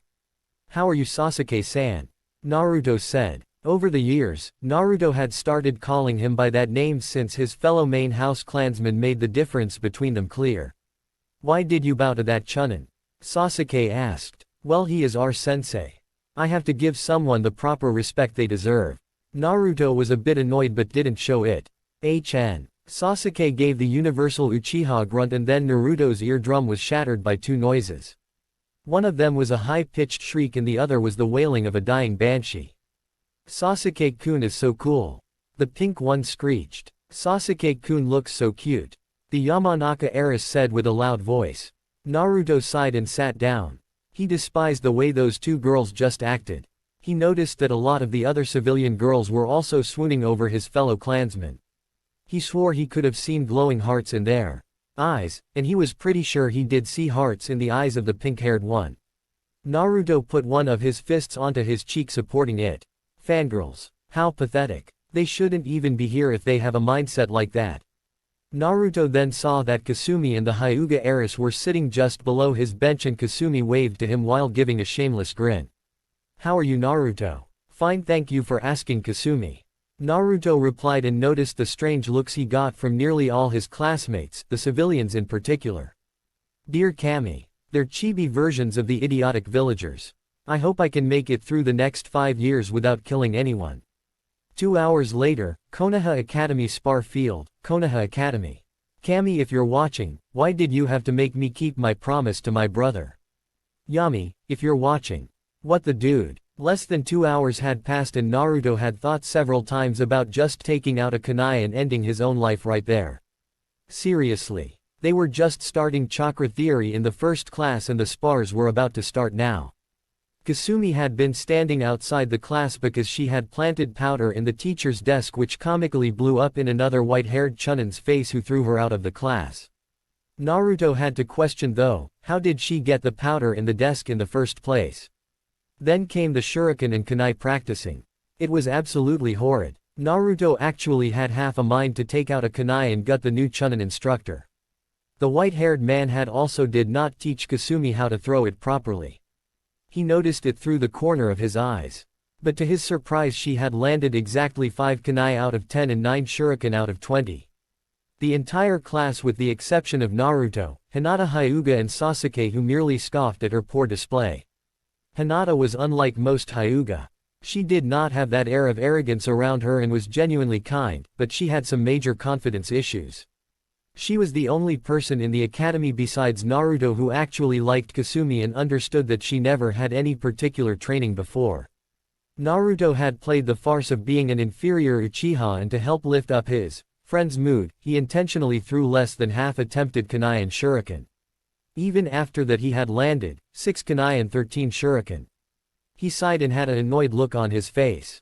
But a soft nudge from Kasumi changed his mood, despite the fact that the nudge had knocked him off balance. He mentally noted that she had a lot more upper body strength despite her slightly chubby appearance. Now came the spars. As usual, the clan heirs were pitted against the civilians which had resulted in the obvious conclusions. Now it was Sasuke's turn only he was up against Kasumi. Naruto was visibly at this match. Sasuke, despite being an arrogant, was still clan trained despite the short amount of time he got and he would no doubt beat Kasumi. But it was Kasumi's last name that snatched away Naruto's attention. Kasumi Uzumaki. If she really is an Uzumaki. Why is she living in the red light district? How is the Hokage even allowing someone from their clan to live in such a situation? It's insulting. You wear their symbols on the back of your jackets, but you treat them like scum because she is jailing the thing that could destroy you if left unchecked. I wonder if Itachi's sacrifice was worth all this. The spar between Sasuke and Kasumi had started. It went exactly the way Naruto predicted it. Sasuke countered every move that Kasumi threw his way. She did not have any specific fighting style and was a pure brawler. Sasuke was using the imperfect version of the Uchiha Interceptor Fist. Long story short, Kasumi fell on her back and the goggles that were on top of her head were broken. Though Sasuke's hand did get a bit cut up from breaking the goggles. You, Dobi. Sasuke said as the class laughed at the name he had given to Kasumi who was tearing up after seeing her goggles broken. Kasumi didn't say anything and secluded herself to a tree but not before she was picking up whatever was left of her goggles. Naruto felt stricken after he saw her tearing up. He didn't know why he felt so bad. A sharp pang of pain is what he felt when he saw tears forming at the edge of her eyes. He wanted to go and talk to her, but his name was called up and he saw that he would be pitted against a civilian boy. Naruto tried hiding his skills to the best he could and beat the boy after 3 painful minutes of delaying the inevitable.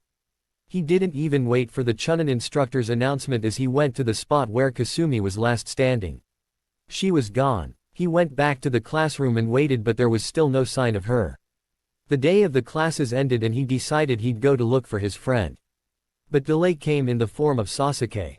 Where are you going? Sasuke asked as he was in his emo mode. Nowhere. Just around. Naruto said in a stoic voice. Whenever he talked that way Sasuke would be a bit. You're going to look for the Dobi, aren't you? Sasuke asked. Sasuke-san, Naruto looked at him dead in the eyes, you really shouldn't belittle people like that. Sasuke grunted and continued. I am from the main house of the Uchiha clan. Why should I treat a no-named clanless loser with any form of respect? Naruto didn't say anything and walked away. Unknown to most, Naruto had even activated his Sharingan out of rage at the last statement. Did he really not hear about the Uzumaki clan? I will see you later at the compound, Sasuke-san. Naruto said and left, but then he remembered that Kasumi was crying because her goggles were broken. Naruto's head then had a shining bulb on top of it as he rushed back home. He had just the thing. Kasumi's house, red light district, Konoha. The irritated yell of Kasumi came as her hair flew up. Goggles. If you don't get attached this time I will break you up permanently. Kasumi yelled before she tried for the umpteenth time to join the goggles with some glue. It was no use. It kept falling apart. She threw it in the bin and was lying down on her bed now. The goggles were a gift she got from Ayame 2 years ago. It was given to her on her birthday on October 10th. It was one of her most precious gifts, especially more important considering that the orphanage had kicked her out. She was silently shedding tears now. I'm sorry Ayame-ne-chan. She was broken out of her thoughts when a knock came on her door. She rubbed her eyes a bit and answered her door. She opened it and saw that Naruto was there. He had a stoic look on his face. That was strange for her because she liked it when he smiled. Naruto started saying, I looked for you after my spar. Why didn't you finish the rest of the classes? Kasumi remained quiet for a few moments before speaking. Those goggles were special to me.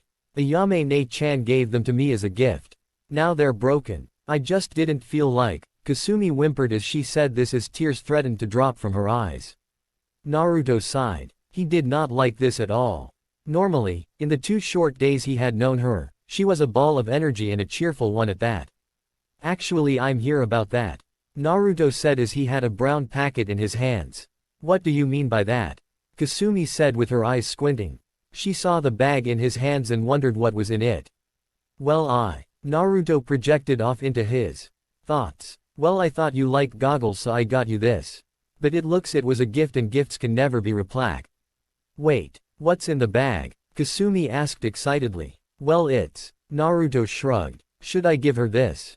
What's in the bag Ttibao?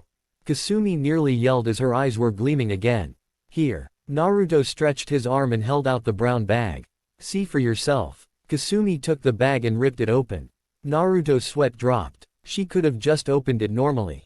Way too hyperactive. Whoa. Kasumi said as her excitement reached new heights. She was holding a pair of goggles with orange lenses. It didn't seem brand new but it also looked like it was well taken care of. It had a single rim. Where did you get this from? Kasumi asked and saw that Naruto looked down. It used to belong to my eldest brother. Naruto said and Kasumi noticed that he said, used to. He had some problems with his eyes so he wore goggles. This is one of the extra 2 pairs he had. He died in the 3rd Great Ninja War. During the Battle of the Canopy Bridge. Kasumi felt bad that she had brought this question up. She herself never had any parents and to some extent understood that he was like her. I'm sorry. Kasumi said in a low voice. You can take this back if you want. It's alright. Besides, it's not your fault. Naruto said. I want you to keep the goggles. From what little I've known about him, he was a lot like you. So I request you take good care of it. Also, make sure you take it off the next time you fight someone. Okay. Kasumi said as she smiled again. Hey, do you want to come in? I've got some instant ramen we could eat. Kasumi had stars in her eyes again at the mention of her food. Maybe some other time Kasumi. Naruto then spoke once more. You should also eat something other than ramen. Otherwise you're going to be short forever. Naruto said with a light smirk. H. Kasumi gasped in shock. How can you say that Ttibao? Ramen is the food of the gods. Nothing else comes close. Kasumi stated. Ramen may be tasty but it's not the best food for growth. Besides, if there is a food for gods, it's Pocky. Naruto retorted. Please, ramen doesn't even begin to compare to Pocky. Even Shisui ni knew that. Of course, Itachi ni liked Dango more for some reason. No it's not. Kasumi yelled. It's ramen. Pocky is kind of weird. Kasumi shuddered at the thought of her happily eating Pocky. Naruto reluctantly gave the grunt. Ramen is nothing compared to. Naruto didn't get to finish that sentence as he saw her hair suddenly flying up. Wait, why was he afraid? You were saying. Kasumi asked with a sweet smile as she tightly clenched her fist and the nerves on her closed fist could be seen pulsating. IIIW was saying that ramen is a really good food. Naruto stuttered. I just saw my life flashing before my eyes. How did she do that? Oh, anyways, I was going to ask you if you want to train sometime together. Do you want to? Naruto asked. He had already planned to send a reinforced clone to the academy after watching today's performance. There was absolutely no reason for him to go to the academy after observing today's events. Except maybe helping Kasumi. He had to admit there was something about her that made him feel genuinely drawn to her. Kasumi looked down before answering again. Arigato Naruto. But I want to train on my own. I want to get stronger by myself. Besides, you're an Uchiha. Why would you? What do you mean by that? Just because I'm an Uchiha doesn't mean that I'm like them, Naruto stated. He felt weird having this conversation. Does she look at me like I'm just a person from the Uchiha clan? No, it's not that. It's just. Kasumi stopped and looked at Naruto again, with those same eyes. The ones filled with pity. I know that you're kind of like me and you're much nicer than everybody else. But why would you train with a nobody like me? I am an orphan. You're from a clan. The Uchiha clan. It's wrong. I don't want your help. I don't need your help. Kasumi, for pure-hearted as she was a complete idiot when it came to expressing her mind. I don't want your help. I don't need your help. You're from a clan. The Uchiha clan. So that's the reason, huh? Naruto asked in a cold voice. His eyes were shadowed by his bangs. So she also sees just an Uchiha when she looks at me. Kasumi felt a bit scared if she was to be honest. In the 2 days she had known him, he was never this cold. He was polite. Why did he become so cold all of a sudden? Okay then Kasumi. I'll leave you to it. Naruto said it in a cold and unflinching voice and walked away. He felt like scum for talking to her like that. But she had done the one thing he had not expected her to do. What is she thinking? She has no one to help her and she thinks she can make it through the academy. Because of her large chakra reserves, I doubt she'll ever be able to make a normal clone without proper control. And I seriously doubt the academy is going to teach us anything about chakra control.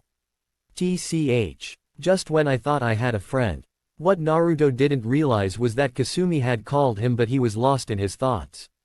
He couldn't even feel the single tear that dropped from his eye and rolled down his cheek. Okay Kasumi. If you want to be on your own, you win. I thought you'd be someone who didn't look at me like I was an Uchiha. It was stupid of me to think that I could have a normal friend. Damn it. Why am I even thinking about her? I've only known her for 2 days. Maybe I should get Obito Knee's goggles back. No, I have another set at home. I hope for your sake you get stronger, Kasumi. It's better this way. Now I can fully focus my attention on training.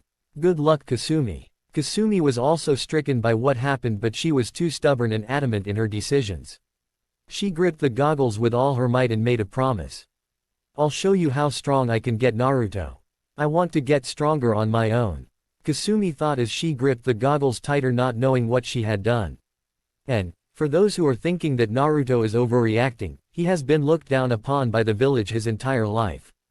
The people look at him with pity or a chance to gain power. This is the first time he had a friend. Now that he was shot down, his turmoil emotions he's keeping bottled up has taken the better of him. I hope this helps. The next day the academy resumed once more and Kasumi tried to talk to Naruto who simply looked at her with stoic look and uncaring eyes. He seemed so different. He sat alone. Even Sasuke would sit with someone during the classes. One of the girls tried to sit with Naruto once he adopted the gloom and doom look, but was quickly shut off when Naruto told her to leave with a glare that scared her half to death.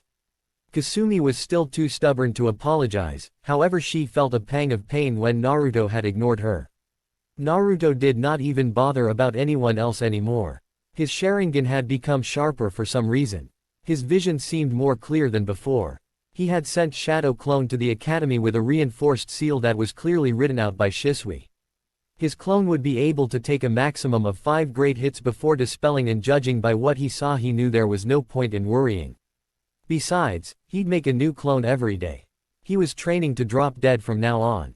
The clone had come and he dispelled to get the memories transferred to the original. He felt bad. That he had outright ignored Kasumi, but she had also not made any progress in their friendship, and Naruto assumed that she had decided to forget about him. For some reason he felt like he should have been killed by Itachi during that night.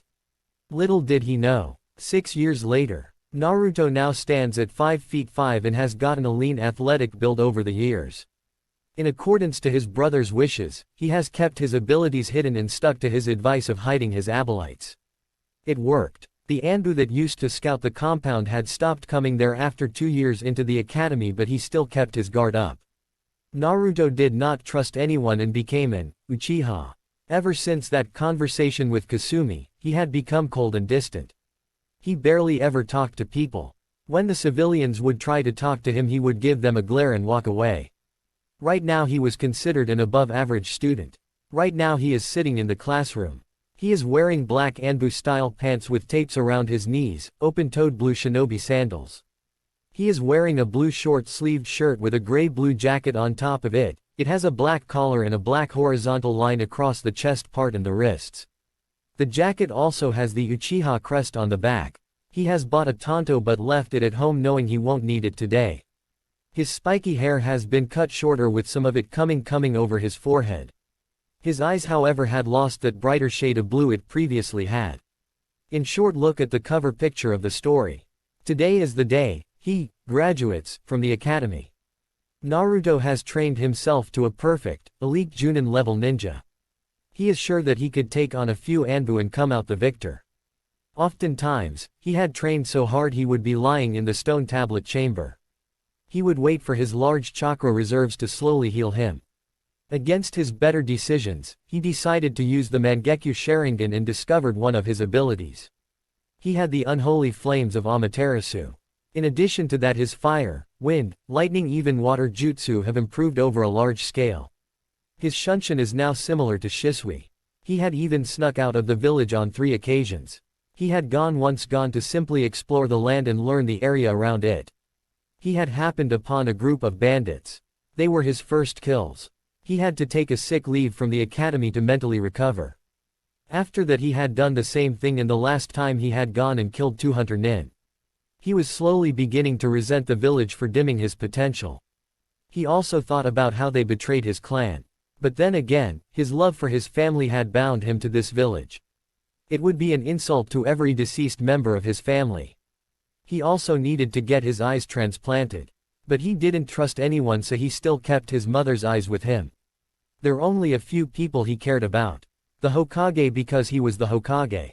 The old man gave a about him and came to visit him oftentimes. But now Naruto had changed. If he ever did talk, he would refer to them by their last names with honorifics. With the exception of Sasuke, who had grown up to become a pompous brat, weighted hand and foot by the civilian council. They had tried to goad Naruto in as well, but a well-placed glare had shot down their chances. As for the rest of the genin, Naruto was apathetic about them. He knew that most of the civilians save Sakura Haruno, who had her booksmart ability, but that was it, would be retracted from the shinobi program. The clan heirs and heiresses, in his opinion, were weak. None of them could defeat him if he was 11 right now, even with their clan jutsu. The only ones who had a silver of a chance against Naruto were Shikamaru Nara and Sasuke Uchiha. Naruto would not deny it. Sasuke was naturally talented and was far beyond genin level as he is now. If he were to awaken his Sharingan, he would undoubtedly be low Chunin. However, if he lets his arrogance and vengeful drive get the better of him, his progress will be greatly hindered. Well, hindered even more, since Naruto knew that if he were to fight Sasuke to the death, Sasuke would be dead without Naruto using his Sharingan. Shikamaru was a bit like him. He hid his true potential. Well, more like did not want to reach his true potential. He had the same disease every Nara had. Laziness. He was smart though. Naruto observed that he would always start the written exams when there was less than half the time and still finish properly. Then came the one person Naruto was conflicted about. Kasumi Uzumaki. Over the years, Naruto tried very hard to forget about their friendship. He kept telling himself that he only knew her for nearly 2 days. That she also looked at him as if he was just an Uchiha. He could not. She was starting to become a regret that Naruto hid deep inside. His clone would dispel and he would receive the knowledge. In every single memory transfer, he saw that Kasumi tried to talk to him but he would brush her off kindly. He even called her, Uzumaki-san, now. He felt like scum when he remembers the look in her eyes. But it was for the better. As soon as he stopped trying to interact with her, she started to become a bit more serious. Even with no teachers and no proper textbooks, she had made it this far. He had improved and was no longer the dead last, she was considered an average student. She sometimes looks at Naruto with her regret-filled violet eyes but doesn't have the courage to speak to him. She is a proud kunoichi in the making, but could use some serious help in the chakra control department. As for her looks, well, she wears a dark orange jumpsuit which has some black in it. She is also wearing dark orange pants. She is wearing Obito's goggles over her forehead. Years ago, some of the boys had teased her and called her an orange tomato because of the red streaks in her hair which were now a bit more prominent. Add that to her bubbly face, she does look a bit like that. But this resulted in something else, something that Naruto had experienced. She got angry and beat the living out of the boys who teased her. She became known as the Orange Menace, because of her pure rage-induced beatdowns and well-executed pranks all over the village. How did she paint the Hokage monument in broad daylight? That is one of the mysteries that can never be solved. Naruto guessed that she is much more talented than stealth he gives her credit for. Now Kasumi has physically changed after 5 years. She has grown up to be a teenage throb. Her creamy skin, smooth blonde hair with streaks of red and deep violet eyes make her look like an exotic beauty that many of the girls were jealous of. She had also never worn makeup once in her life. Her pink lips were full as well. She had a much more developed figure than the other girls much to their ire, with the exception of Hinata who wore a baggy coat to hide it. Her chest easily low C-cup. Her hips were also a bit wider. Some of the boys often tried to ask her out but got rejected and literally knocked out in some other cases. Kiba Inuzuka often annoyed her for a date and would have been more annoying, had he not had an older sister and terrifying mother. Naruto had accidentally drawn a kunai out once when he saw Kiba talking about how he was an alpha and trying to flirt with Kasumi, saying that she is playing hard to get. He would also mention some offhanded comments about her becoming the future matriarch of the Inuzuka clan. Naruto had to admit though, Kasumi growing up to be a beautiful teen did not help resolve the conflict he had about her. He was looking at her again and sighed. The fact that she had become the most prettiest girl he had ever seen in his mind, made him question whether he looked at her as just a friend or perhaps something more. He sighed once more as he swore in his mind he heard Makoto Oba-chan giggling somewhere. Unknowingly, Kasumi also turned around and their eyes met. Naruto's blue eyes held conflict, sadness and most of all regret. Kasumi's eyes were looking at him with some hope, warmth and regret as well. They both looked away and some of the boys along with Kiba were jealously glaring at him. The kunai and shuriken exam ended, with Sasuke getting 9/10, 18/20, Naruto getting 7/10, 15/20 and Kasumi getting 5/10, 12/20. The written exams was taken and Kasumi had barely managed to pass. Now came the Academy 3. Most of the students were going and performing the final exam. Sasuke went ahead and performed the basic 3 flawlessly. Naruto was wondering whether Kasumi could pass or not. That girl had absolutely no control over her chakra. Naruto's name was called and he started to go forward. Some of the fangirls cheered, some of the boys got angry and Sasuke scoffed, but one small voice reached Naruto's ear. "Good luck, Naruto." He hesitated for a single second. He knew exactly who that voice belonged to. He wanted to turn around and say thanks. But he was in deep conflict and just moved forward. "Okay Naruto, please perform the Academy 3. Iruka Amano said. Naruto started with the clone jutsu. A perfect imitation of Naruto appeared beside him. He then performed the henge and transformed into Shisui in his Junin outfit. Some of the students were looking at him awkwardly. Sasuke seemed to be angry for some reason. Kasumi was observing the henge with a calculating look. Then, seeing that only one person was left, Naruto performed the kawarimi with Kasumi and she was standing in the exam circle. She had a vein throbbing in her head. How dare he put her against the wall just like that? She wanted to yell and hit him on the head.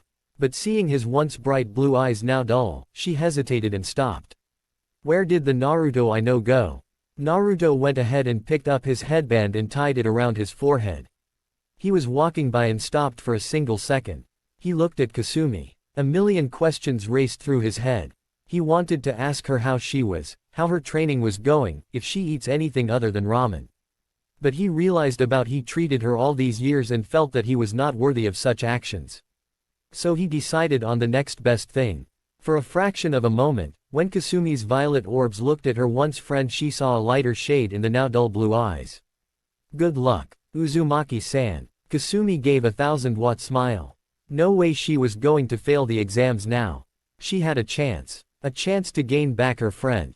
This was the first time in years he willingly spoke to her. She had something to prove. Naruto sat down on one of the benches. He was waiting for what was coming next. However, after willingly speaking to her after 5 years, a ghost of a smile appeared on his face. A feeling surged throughout his body for a moment. He had forgotten this feeling. He closed his eyes and snapped them wide open to see if the prediction he made was correct. It was. Konoha Academy, Kanahagakure no Sato. It was going exactly the way Naruto Uchiha had predicted. Kasumi had first performed the henge and turned into an older version of herself. The fact that her body seemed more womanly only made her fanboys scream in joy. Kiba literally howled and had a nosebleed. Even the normally stoic Sasuke Uchiha had a strange look on his face. Iruka smiled at seeing her perfect henge. The white-haired Mizuki, however, had a devious look on his face. Naruto on the other hand blushed hard and looked away at the window. Hormones. Needless to say, Naruto was still coming to terms with the fact as to whether he saw Kasumi as just a friend or not. Kasumi had turned around while in the henge and looked at Naruto, who had looked away, and Kasumi looked sad.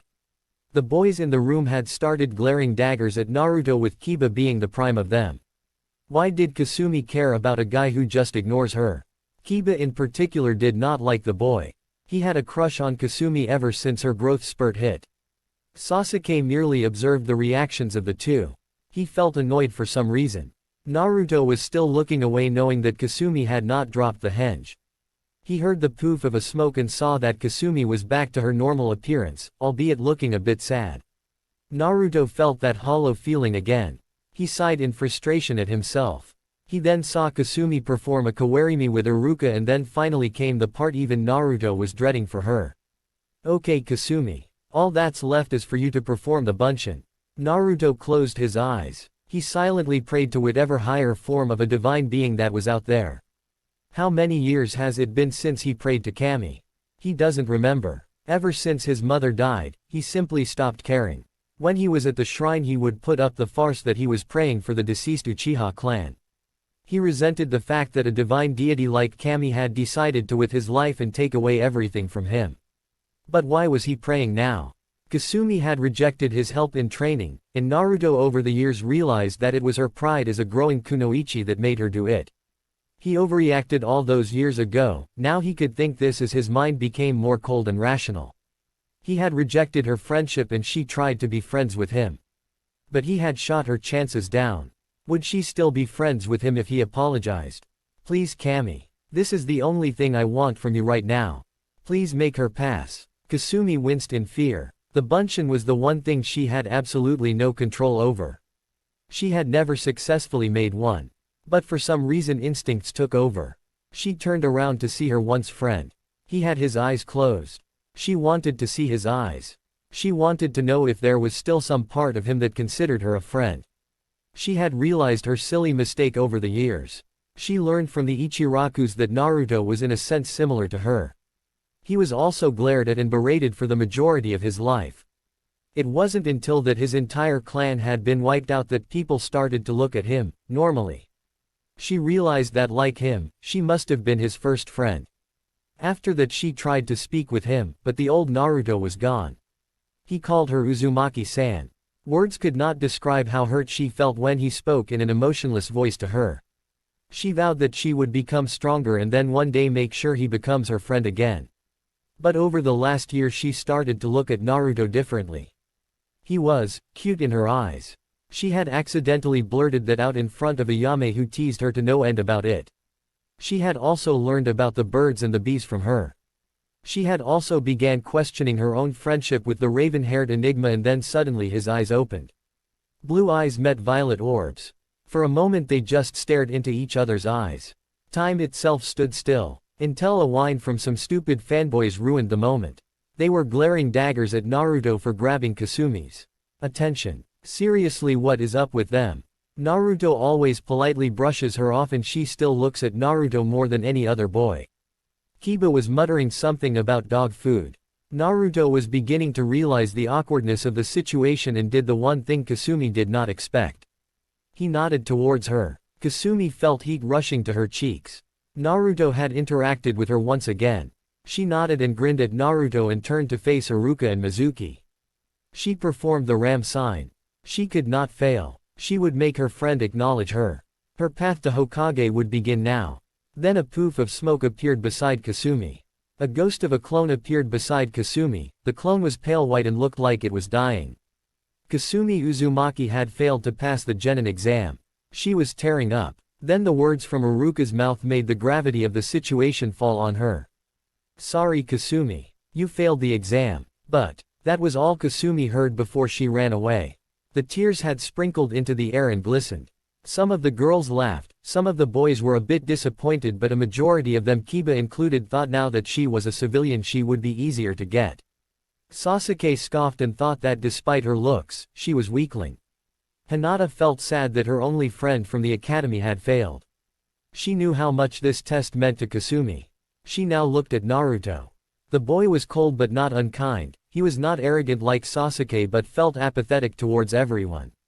Or so she thought as she saw conflict in his eyes. Naruto felt like he betrayed Kasumi.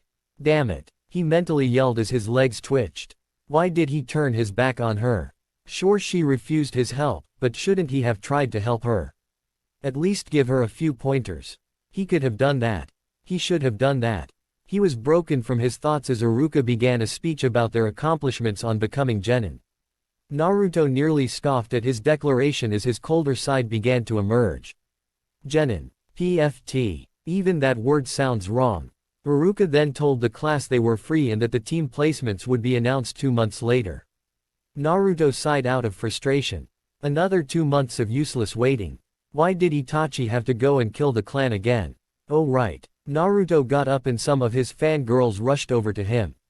Ino Yamanaka was among them. They were bothering him about a date. Naruto tried his best from keeping his metaphorical fuse from blowing, simply apologized and said no. The civilians he could understand, but why was Ino, the heiress of the Yamanaka clan, a fangirl? It made absolutely no sense. He'd have to do something about them soon. If he didn't, he might just end up killing them. Konoha Academy Field. Naruto had started molding chakra and was trying to sense a large signature of chakra. It wasn't the Kyuubi's. He had seen the attempted hostile beating to understand that Kasumi was the Jinchuriki. But her chakra in itself was dense. She probably had more chakra than the third Hokage. This was the reason why she could not make a simple clone. Her chakra was even greater than Naruto's himself. Though he had far better control. He then found her sitting on a swing with tears rolling down her eyes. She was silently weeping. Naruto did not like this at all.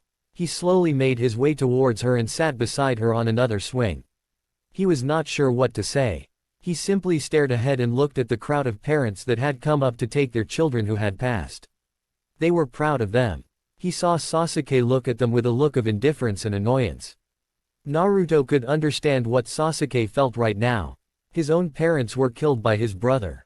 He was upset. He had the right to be angry, but that does not mean he can look down upon other people. Looks like I failed, huh? A soft whimpering voice was heard on Naruto's ear.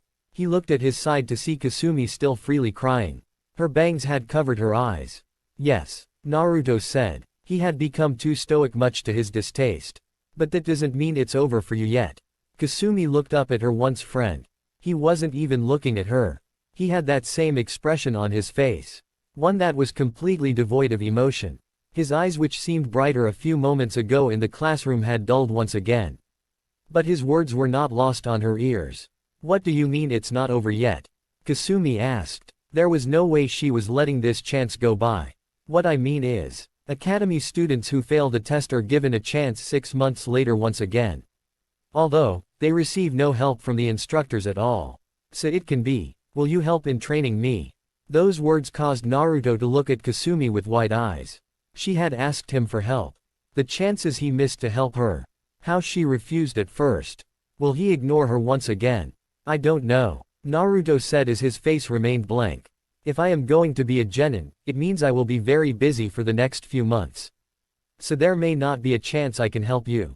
Kasumi's eyes looked down to the ground once more. Why would he help her? She was a fail. However, that does not mean I won't try to help you when I get the chance. Kasumi looked at Naruto with wide eyes now. Naruto had said yes, he would help her when he gets the chance. This was what she had wanted for a long time. Then she grinned. Naruto simply looked at her with curiosity. Arigato Naruto. Kasumi all but yelled. She got up and stood in front of him.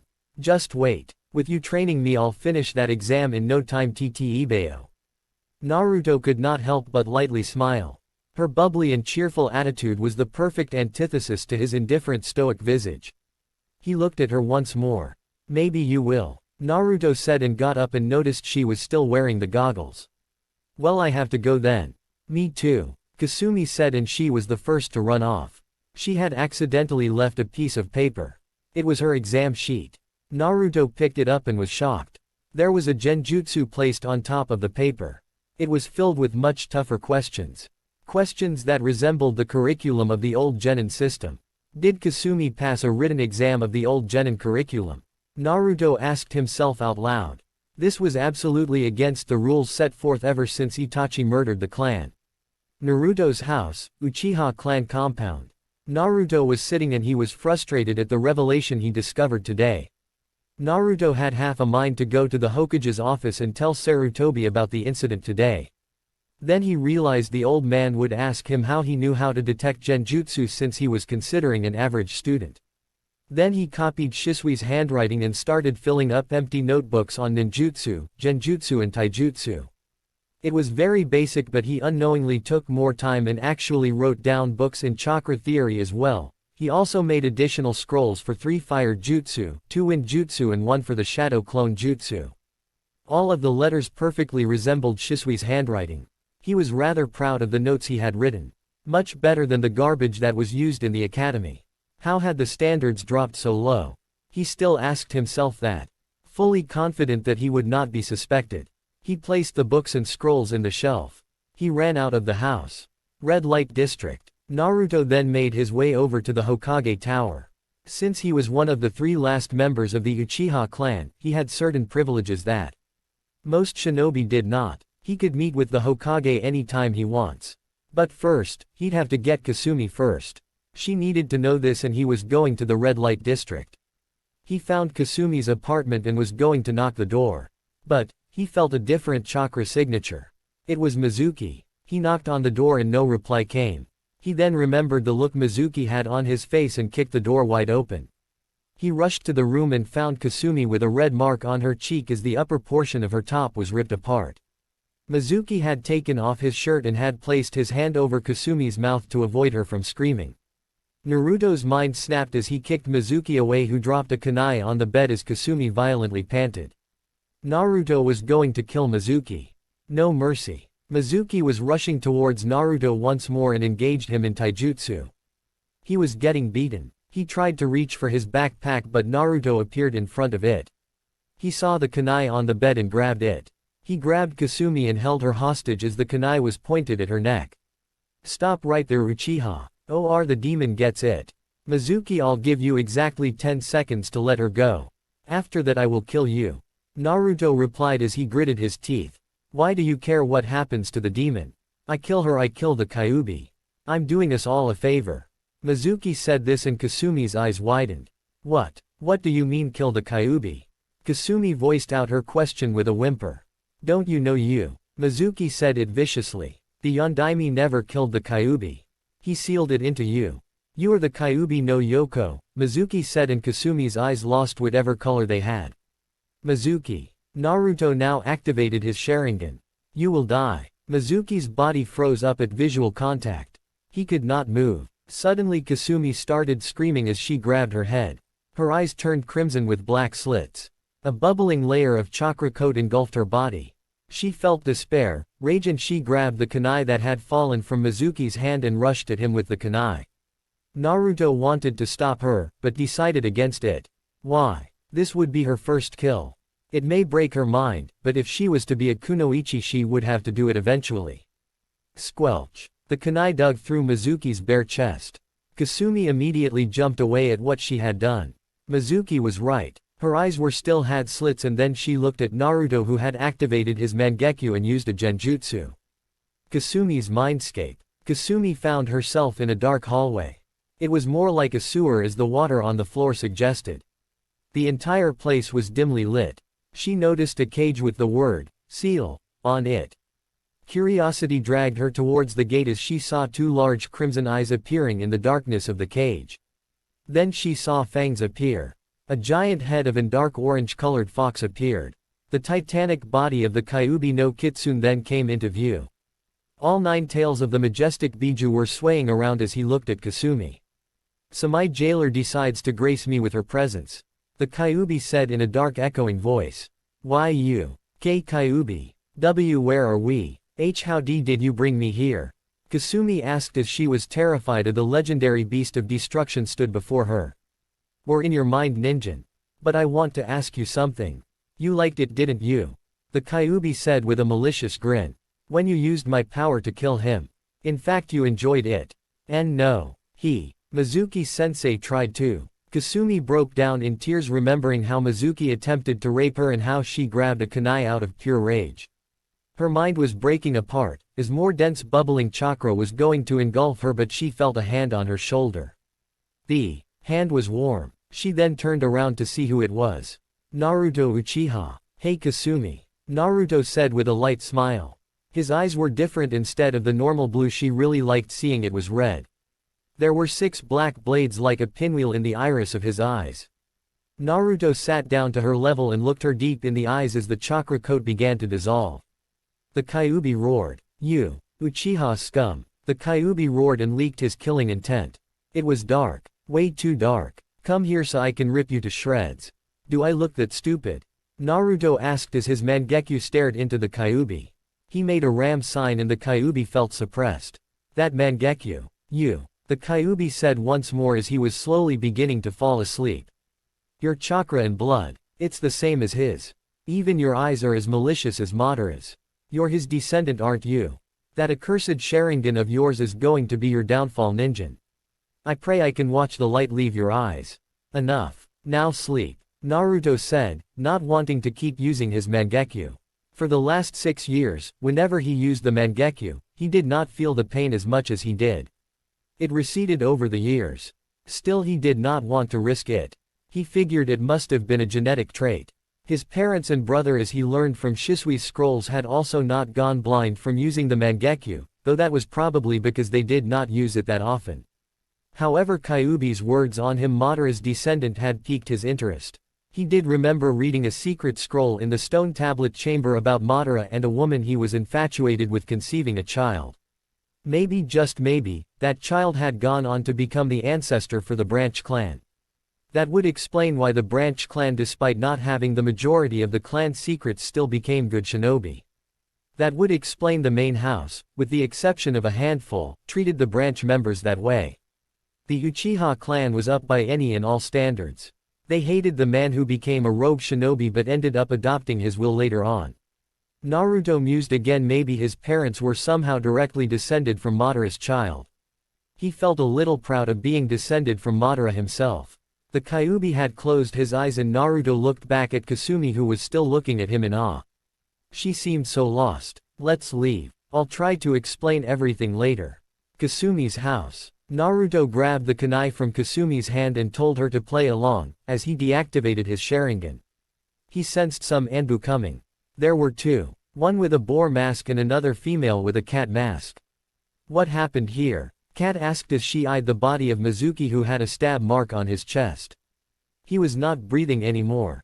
"I came here to visit Kasumi about her exam paper." Naruto brought it out of his pocket.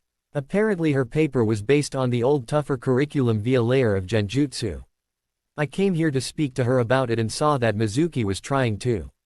Naruto didn't finish as Kat looked at Kasumi, who was hiding behind Naruto and clutching the back of his shirt. Her top was a little torn off and both the Anbu understood. Naruto turned around and took off his jacket, giving it to Kasumi. He placed her arms within the jacket and zipped it up as she hugged the jacket. She was still shaking. "You two will need to come with us to the Hokage. It'll be better if he hears this." Bor spoke for the first time. Kasumi sat down and cried once more. "Could give us a few minutes?" Naruto asked politely with a stoic voice. The Anbu understood and stepped outside of the apartment, closing the door. Naruto sat down to her level and was looking at her. I'm a monster," Kasumi said in whispers as tears kept falling. Mizuki was right. Kasumi could not finish as she felt two familiar hands on her shoulders once again. She was staring into Naruto's eyes, which seemed hurt, yet it comforted her at the same time. "No, you're not." Naruto spoke as softly as he could. This was thin ice he was treading on. Mizuki was a fool who didn't know any better. "What he tried to do, I would have killed him anyway." Kasumi gasped a little at what her once friend said. He would have killed Mizuki. But at the same time her heart started beating faster. He would have killed Mizuki because of what he tried to her. "Kasumi, don't tell anyone about the fox you met today. Tell Hokage-sama that Mizuki tried to force himself on you. Then I arrived and fought him. He called you the demon fox and that I killed him. Don't argue, please." Naruto tightened his grip on her shoulders a bit. "Let me take the blame. I'm officially a shinobi and they'll let it slide. So please, as your friend, I ask you this." Kasumi stared wide-eyed again at his last statement. He was her friend. Do you really mean it?" Kasumi asked as she looked at him with hope. "Are we friends?" Naruto smiled. For the first time in years he genuinely smiled. How he felt relieved that Kasumi would still accept him as a friend. "Hi," Naruto said as he poked her forehead with his index and middle fingers. He picked this up from Itachi and Shisui, who often teased him. "You're my first friend." Kasumi then cried a bit more. "Knock knock. Are you coming or not?" The voice of Kat came from the other side of the door. "Yeah, just wait," Naruto said. He then helped Kasumi get up, taking her hands into his. It felt so soft. They then walked out of the apartment and followed the Anbu. The Hokage's office. Naruto and Kasumi finished explaining the situation to Hiruzen and Sarutobi. Kasumi explained to Sarutobi, and Naruto by extension, as to why Mizuki had come there in the first place. Apparently Mizuki had come and told Kasumi that there was a way to pass the exam after you've failed. All she had to do was impress Mizuki. At first she did not understand what Mizuki meant and asked permission to come in so he could explain what she would need to do. Mizuki had come in and was trying to get touchy with Kasumi. She refused and told him to leave her alone, as she knows that civilians can't attack a shinobi, not without proper cause, and Kasumi was essentially the village pariah. Then Mizuki had slapped Kasumi across her cheek, which explained the red mark.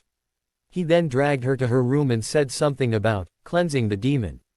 He had torn off the upper portion of her top and placed his hand over her mouth so she could not yell for help. She started crying as she remembered the scene from an hour ago and broke down crying. Naruto placed a shoulder on her hand and she tried to choke back her sobs. This act was not missed in the third Hokage's eyes. He could see a strong bond between these two. He had never seen them together before and assumed that they must have met prior to the academy. Mentally, he was chuckling at the scene before him. "Ah, young ones," Sarutobi thought to himself. Naruto then explained that was the situation he came onto, and Mizuki held Kasumi hostage at Kunai Point. He then said that Mizuki revealed that the Kyuubi not Kitsune was sealed inside Kasumi. That she was the demon reborn. Kasumi had then broken free from his grip by reverse headbutting him. Naruto then rushed and killed Mizuki with the kunai, otherwise Mizuki would have killed both of them. Naruto had also added that he knew the difference between a kunai and the scroll that holds it. He said that Kasumi was important. She jailed the Kyuubi, she was not the Kyuubi. She is the reason why Kyuubi did not get to destroy the entire village and was still holding it back, protecting the village. Kasumi once more smiled at her friend. He would always have her back, that was the thought in Kasumi's mind. Sarutobi was impressed at the reasoning of the young Uchiha. He noted the resemblances of ideals that he held and couldn't help but compare it to his parents. He was truly the son of Genjiro and Satsuki Uchiha. When asked about the malicious chakra that the cat mask-wearing Anbu felt, Naruto explained that she just flared her chakra unknowingly due to the dense nature of her chakra system and some of the Kyuubi's influence leaked out. That receded immediately. He also tactically made sure that there was no mention of his Sharingan. Kasumi had also not said anything about it, though Naruto knew that Kasumi would bug him about it later. The Sandaime Hokage was ashamed of the fact that someone like Mizuki was a Konoha shinobi. He then questioned Naruto about how he knew how to release the genjutsu. Naruto explained that Shisui had left many notes of shinobi arts in the house and Naruto had read that one a few days ago. He added that he really did not understand the whole thing, just the basics. Naruto-kun, how did you feel after you had killed Mizuki? Sarutobi asked. This was an important question. It would determine his psychological capacity. Hokage-sama, I felt sick, Naruto said, remembering his first kill. The bandits he killed. I felt like vomiting, but for some reason I held it back. I keep remembering how I stabbed him with his kunai. How? I saw his eyes slowly losing their color. Naruto looked down. Kasumi, however, had felt those same exact emotions, beside the obvious berserker rage. This raised another question in her mind. She was slow, but she was not an idiot as people believed.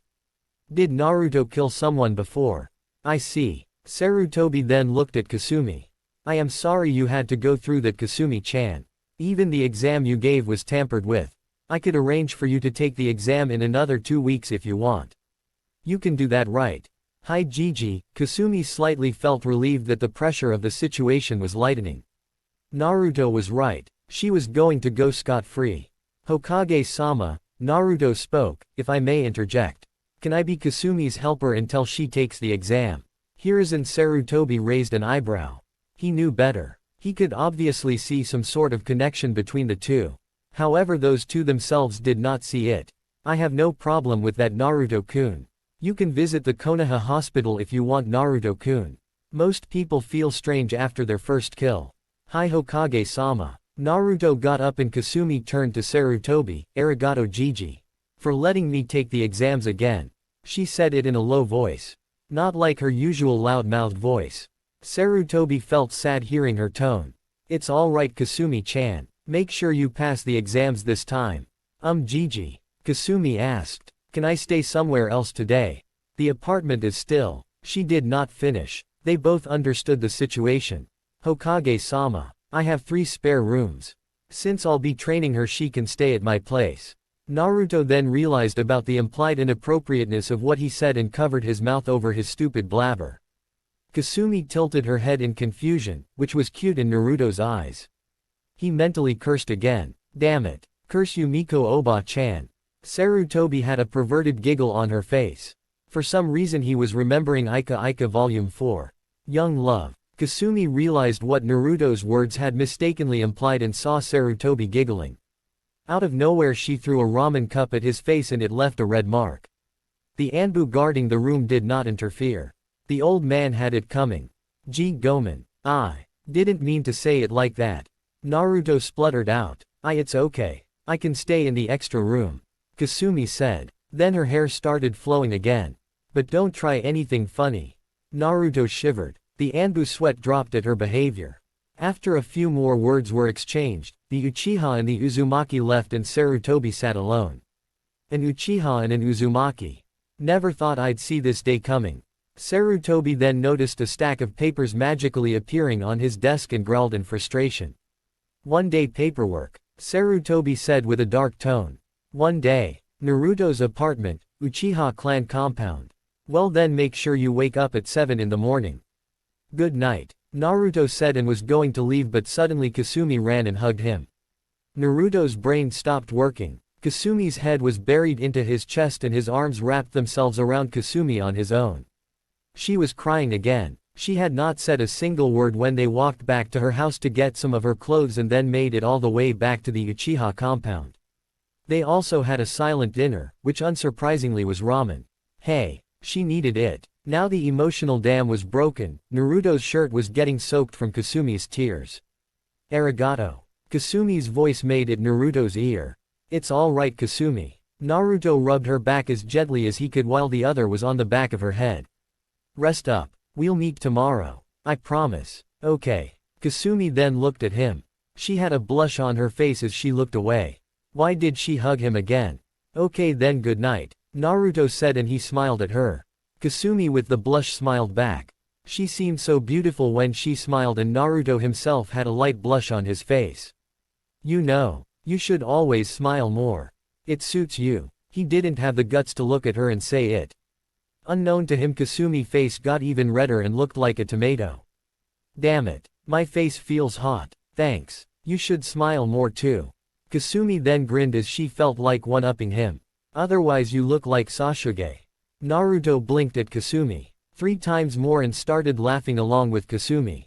The pun on Sasuke's name was worth it. He. Naruto stopped his laughing. That was a good one. Anyways Kasumi, I should be going to sleep now. Meet me at the Naka River tomorrow. We'll begin your training from tomorrow, alright? Yup. Kasumi chirped. This time I will become a genin. Heck, I'll be even stronger than you. Naruto shook his head. This girl just had her first kill a few hours ago. Naruto went to his room, which was just a room away. He liked how Kasumi had hugged him. She felt so warm to him. Naruto went inside and had dinner and fell asleep. He was looking forward to tomorrow. He remembered her smile again. It made him feel so carefree and happy. Kami, make sure I can always protect that smile. The next morning, Naruto had cooked breakfast and both of them talked about how she felt considering she had her first kill. She said that she could not sleep properly but eventually got some.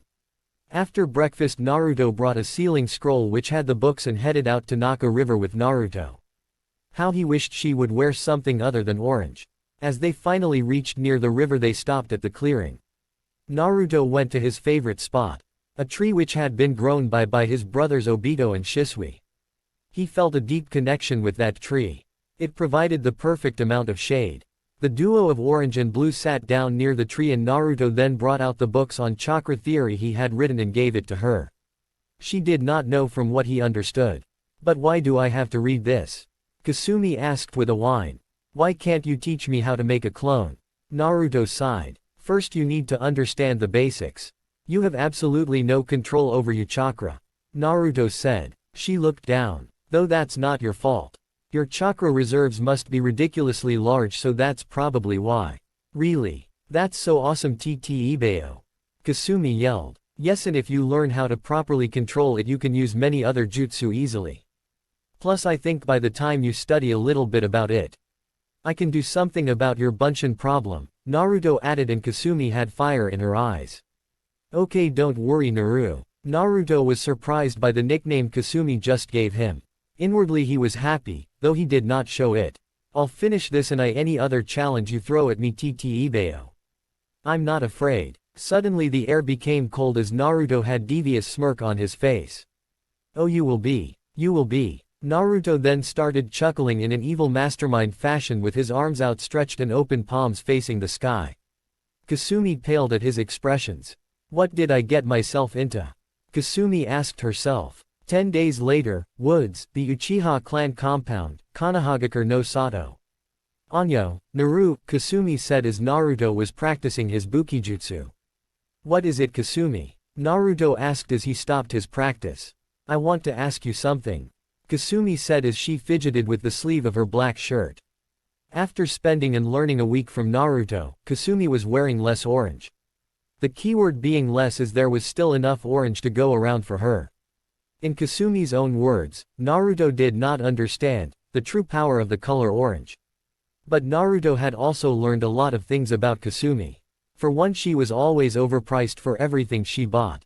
Her rent was taken care of by the Sandame, which Naruto probably guessed was due to her being a member of the Uzumaki clan, and the stores in Konoha had always ripped her off. Another very important thing that he learned about Kasumi was her drive to be acknowledged. Even if the village hated her, she did not. She was truly a kind person and wanted to protect the village. She wanted to be the Hokage because that way people would acknowledge her and treat her with respect. Her role model was of course the Yondaime Hokage. Moving on, Naruto knew that if he was seen walking around the village with Kasumi, a new breed of rumors would be born and he would rather avoid such an event. Why? He did not want people to know that he was close to Kasumi, particularly the civilian council. They'd probably rant about him being tainted by the demon or something like that. This brought another question to Naruto's mind. How stupid could they be to even think that? If the Kyuubi had Kotoamatsukami, then it would have been possible. Kasumi whined out and was doing that cute little pout face. Did you daze off again? Kasumi too had learned a fair share of things about Naruto. He was a very quiet boy, just like in class. But there was huge difference between the one in the academy and the one at his house. He was stoic, but he was very kind. Ever since she started staying here, Naruto did not want her to do a single chore, saying that she deserves a rest from being treated as a pariah for now. Naruto was smart enough not to use that word when discussing this.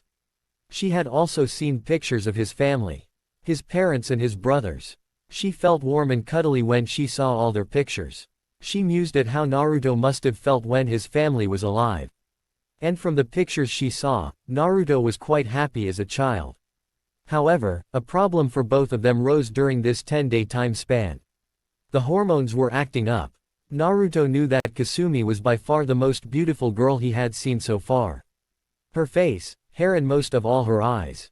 They intrigued him too. No end. He found it quite hard not to stare into her violet orbs. It was too mesmerizing. He greatly appreciated her presence at his house as well. He has been living alone ever since he was 7, and Kasumi was great company to have, albeit a little loud sometimes. But he wouldn't change it for anything. Which made him ponder more on his true feelings. Is she just a friend? A close friend? Does he just wants them to be friends? Kasumi was equally curious about the situation. For the first time in her life she could say that she was not alone. She had someone to see when she woke up. The raven-haired boy would treat her kindly. He cooked for them. He would say, "Good morning," and "Good night." He was training her properly, something most of the instructors bar Suzume and Iruka had not done. He had taught her from the ground up. But most of all, he cared about her. More than the Ichirakus, more than Gigi and her friend Hinata. He would never show it in an excessive display, but after staying with him for 10 days she pretty much had an idea how her raven-haired friend functioned. But therein lied her problem as well. Was Naruto just a friend to her? Seeing him shirtless one day certainly did not help that much. Also, when Naruto looked at her it would be much different from the looks Kiba and her other fanboys gave her. It was a reassuring look that he'd be there for her. "Gomen, Kasumi," Naruto said, scratched the back of his head. "What did you want to ask?" "Well, Kasumi put a hand on her chin. She knew the question was somewhat personal, and she also learned that Naruto had some secrets. What she did not know was that Naruto had secretly traded places with himself with a reinforced shadow clone, while he went to train. He did not want to crank up her stress with his level of training, well, not yet anyway. "Go ahead, Kasumi," Naruto said with a reassuring smile. "You can ask me anything." Getting the confidence from her words she went ahead with it. "Well, it's about your eyes," Kasumi said. "Why did they become red? And there were commas all around them."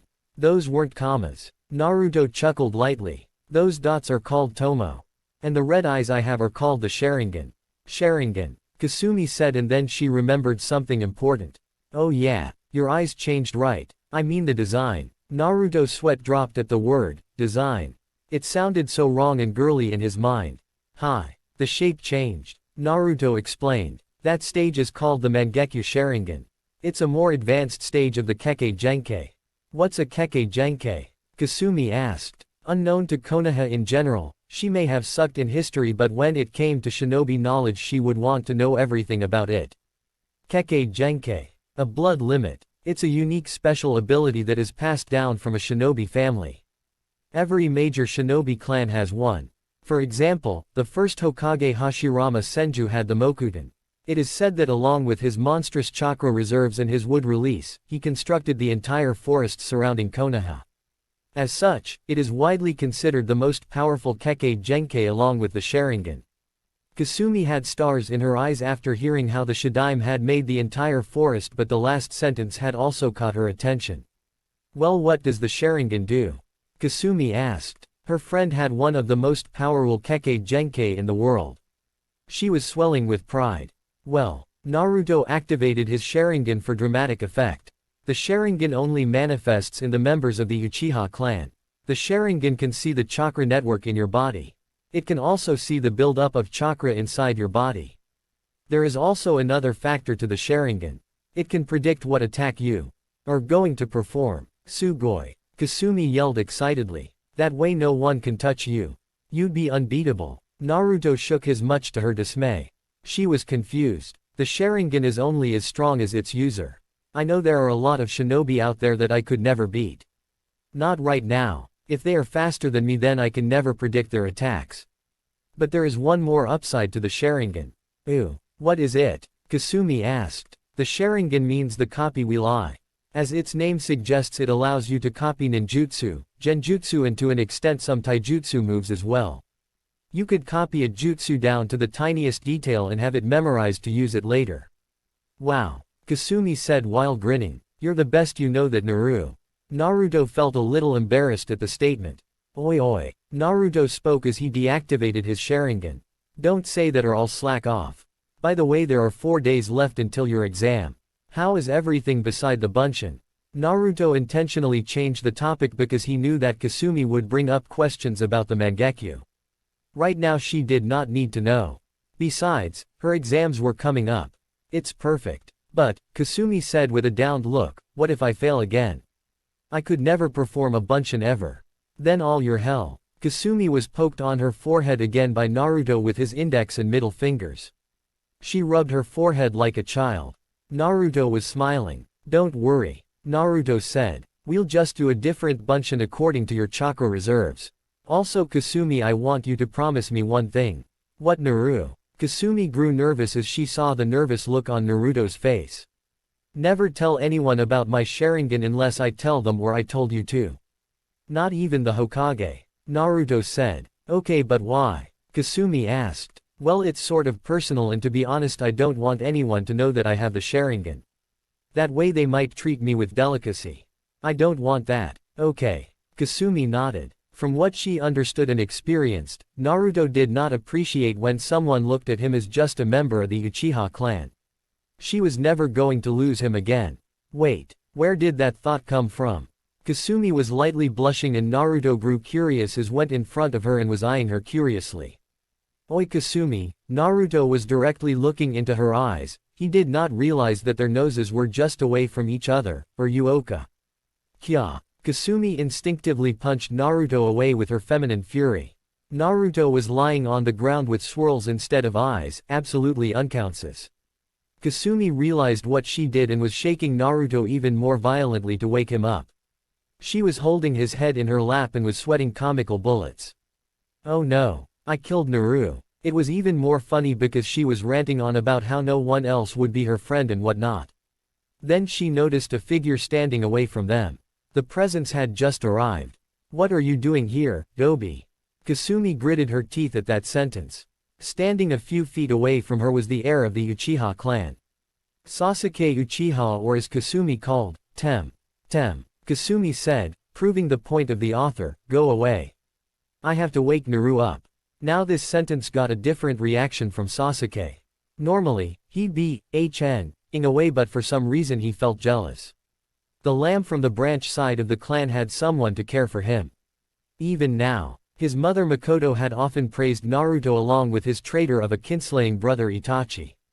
He had seen Naruto casually spend his time with his family and Sasuke's, yet there was no indication of pressure or sadness in him, until the massacre occurred. Why are you here in the Uchiha compound? You're not allowed here unless you're an Uchiha or an Uchiha allows it. Sasuke said with smug authority. Sasuke-san, Naruto's voice made itself known to the both of them. Kasumi was smiling widely as she looked down at Naruto, who had a neutral look on his face once more. I was the one who allowed Kasumi to come here. Sasuke grunted. You really are nothing like the Uchiha, are you, Naruto? I don't see why you drag our clan name into the mud by hanging out with this loser. Naruto was about to say something, but Kasumi spoke up. Listen here, Tem. Kasumi all but yelled. I am not a loser. Just wait till I pass the exams 4 days from now. Then you'll see. You're being allowed to take the exams again. Sasuke smirked. Looks like you're gonna fail again. Just forget about it. You're not fit to be a kunoichi anyway. Sasuke-san. Naruto spoke up this time. We are no one to tell a person what to do and what not to do. A person is free to do whatever they wish. That soft mind of yours is going to be your downfall one day, Naruto, Sasuke said. Do our clan a favor and stop training this loser. No, Naruto replied. Both Sasuke and Kasumi were staring at him for his immediate reply. Kasumi was set up to fail in the exam. As a leaf shinobi, I for one cannot let something like that happen to an upcoming promising kunoichi.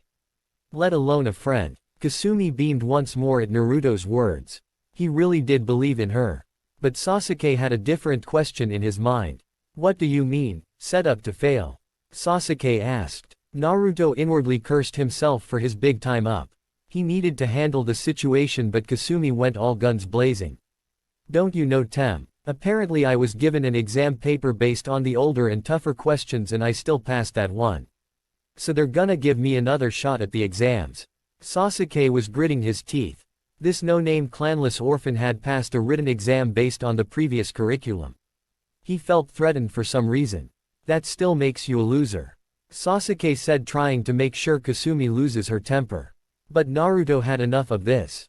He grabbed Kasumi by the wrist, who had butterflies in her stomach at the contact. Let's go, Kasumi, we have to work on your bunshin, Naruto said, dragging her away, completely missing the blush on her face. I'll see you later, Sasuke-san. Sasuke stood alone and watched them walk off. Why did he feel so angry at the moment? Sasuke walked away. He has better things to do. Naruto's house. Kasumi. Naruto said with a stern voice as Kasumi shrunk under his vision. You shouldn't have told Sasuke about the exam. You could have lied. I know, but. Kasumi stopped. It's just that whenever someone calls me doby or loser, I feel so angry. I mean, I never really had anyone to help me before. No one other than the Ichirakus and Jiji treated me nicely, but they weren't around all the time.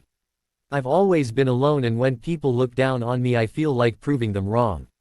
I understand why you do it, Kasumi, Naruto said. And it's not wrong to feel like that. What I'm saying is that you should control your emotions better. That's what makes a good shinobi. Now we're going to have lunch and then we're going to fix your bunshin problem. I have just the thing that could help you. Really? Kasumi asked with all the innocence she had. Hi, Naruto said with pride. It'll get you to pass the exams easily. Time skip. 4 days later, room 105, Konoha Academy. Okay, Kasumi, you passed the written exams and the Bukijutsu portion as well, Suzume said as Iruka was sitting down. They had seen that Kasumi had considerably improved from what she was 2 weeks ago. They had also been informed by the Hokage about Mizuki as well. They were disgusted that such a person would act so casually with them. Suzume spoke once more. Please perform the Academy 3. Naruto was waiting outside the room. That was the one thing Kasumi was more focused on more than anything. He was there and he promised that he would always be there. Kasumi brimmed with confidence and performed the henge. She turned into Obito Uchiha. Black spiky hair, goggles over his eyes and the blue shinobi clothes. All in all, he even had that goofy grin on his face. Kasumi, Suzume asked, who did you henge into? Obito Uchiha, she replied. He was Naruto's oldest brother. Suzume and Iruka were also informed that Naruto had personally decided to train her for the exams. But the way Kasumi so casually spoke about Naruto had spiked some interest in them. It seems that the two teens had some feelings for each other, and Suzume for one was not going to let that chance get away. Naru, huh? Suzume said with teasing grin. Are you sure it's not Naru-kun? Kasumi blushed at the way Suzume implied the suffix at the nickname she had given to Naruto. Okay, Suzume teased Kasumi about her boyfriend later. Kasumi blushed even harder. The tomato look was coming back. Generally Iruka would not do this, however after seeing their little interactions at the day of the exams he too concluded that they didn't look at each other as just friends. Naruto and Kasumi were probably going through that denial phase, he assumed. Hi Iruka-senpai, Suzume said and looked towards the blushing Kasumi. Okay Kasumi, please perform the kawarimi. Kasumi did so and replaced herself with Iruka, who nodded satisfyingly. She was taking a whole lot less time than before. Now came the moment of truth. Kasumi, Suzume said, please perform the bunshin technique. Gomen Suzume-sensei, Iruka-sensei. I can't do the bunshin, Kasumi said, and both teachers were a little disappointed. She was a real bag of sunshine and honestly they liked her. Suzume had known about the Uzumaki clan and probably figured that it was probably because of her high chakra reserves that she was not able to do it. But Kasumi gave an all-knowing grin. I wanted to ask you. Is any other form of bunshin is acceptable? Well, generally that's not the case, but I think we can allow it. Right, senpai? Suzume looked towards Iruka, who nodded. Okay, Kasumi, please perform the other type of bunshin you know. Iruka said. Kasumi's next action had both of their jaws drop. Kasumi grinned and made a cross-hand seal with both index and middle fingers. This was the technique that Naruto had taught her 4 days ago. The technique that she pulled off quite easily and was more comfortable with. It was a Junin technique. It was considered kinjutsu, a forbidden jutsu, because of the large amounts of chakra this ninpo drains. However, to someone like Kasumi, this was no problem, as Naruto explained. She had more chakra than Naruto had. Kage Bunshin no Jutsu. 4 puffs of smoke appeared beside Kasumi. The smoke faded away and there were 4 identical Kasumis standing beside her. All of them were grinning. Both the Chunin, however, were surprised. Iruka more so, because he did not expect a soon-to-be genin to pull off a jutsu like that. They were perfect too. He was glad that there were not fanboys of her around, otherwise some of them would have fainted out of sheer joy that there was more than one Kasumi. Suzume was shocked too, but to a lesser extent than her fellow senior co-worker. She knew that members of the Uzumaki clan could pull this off. Their chakra capacities and densities were so large. Their former village Uzushiogakure was called the village of longevity due to their large lifespans. Both Suzume and Iruka were broken out of their stupor when every Kasumi asked the same question at the same time. So did I pass? Outside room 105, Konoha Academy. Naruto had gone to get some popsicles for both himself and Kasumi. It was a mint-flavored one, and considering the somewhat increased heat of the day, it would be the perfect treat to have. Unfortunately, there was only one, and he decided that to get one for Kasumi. Of course, he would have gotten there sooner if it wasn't for some annoying fangirls that always seemed to have him on an invisible radar. He sighed and curtly refused them, and they were even more swooned, claiming how he was such a nice guy. Naruto sighed even more and once again felt pity for Sasuke, knowing that he too had more of them. Why couldn't the girls be more like Kasumi? She was pretty and worked hard at the same time. Wait, pretty? I have got to stop thinking like that. What if she stops being friends with me? But all thoughts aside, he was going near the door of room 105 once more. He had full faith in Kasumi's abilities and knew that she would pass the exam. But a part of him was deeply worried about her. He could not really explain the magnetic pull he felt towards Kasumi. It almost felt like right now she was the center of the world. His world. He was afraid, really. What if something happened to her in the future? What if she gets in a situation that... The door was slammed open and an orange and black blur made its way onto Naruto's chest. He fell down and felt something holding him down. Luckily enough, he was still holding the popsicle perfectly. It did not fall down. His vision then went onto his own chest. A familiar mop of blonde hair with red streaks was on his chest. Her hands were clinging onto Naruto's shirt as she tried to bury herself deeper into his chest. It was getting wet. Now Naruto was getting worried. Did she not pass the test? How? They worked so hard. Kasumi whimpered. Naruto felt his heart beating faster. Again there was her whimpering voice. A tone that he did not want to hear. But he knew she was going to say something else. She raised her head from his chest and looked deep into his eyes. How he loved to see those violet orbs of hers. She too had become fascinated by the sheer ocean that was his eyes. They would get lost and time would slow down for them. He then saw that some tears were leaking out of the sides of her eyes. But underneath that, her lips had twitched upwards. She was smiling. I did it, Naru. Kasumi said in whispers. He was still on the ground and Kasumi was on top of him. I finally did it, Naru. I'm a kunoichi now. She then buried herself into his chest again. She wanted to savor the warmth that was emanating from his body. Naruto felt his entire body relax at the smile and small whispers that Kasumi let out. Instinctively, his left arm went around her back and latched itself lightly onto Kasumi's neck, and she relaxed after that happened. Both were in complete bliss, not even realizing the inappropriateness of the position they were in. She was straddled onto his waist as their legs were crossed. Oh my Tilda, a feminine voice echoed throughout the whole hall. Suzume was standing looking over them. She was smiling at the scene before. It was taking all she had not to yell kawaii from the cute little scene that was being displayed right before her. You two should get a room. Immediate reactions from those words followed, and two very polarized reactions they were. Kasumi eeped and jumped away from Naruto while an atomic blush exploded all over her face. Now she did look like a tomato. Naruto also had a large blush on his face and was visibly stuttering while trying to recover from the situation. Suzume knew that the awkwardness of the situation would be well over 9,000 if she did not go away right now, so she happily skipped away while chirping about Naruto and Kasumi sitting on a tree. She made it quite audible so they could hear it. Naruto stood up and was still blushing. He didn't want to let go of Kasumi. In fact, he wanted to keep holding her. It felt so right. It felt so perfect. All his pain and worries had washed away when it came to Kasumi.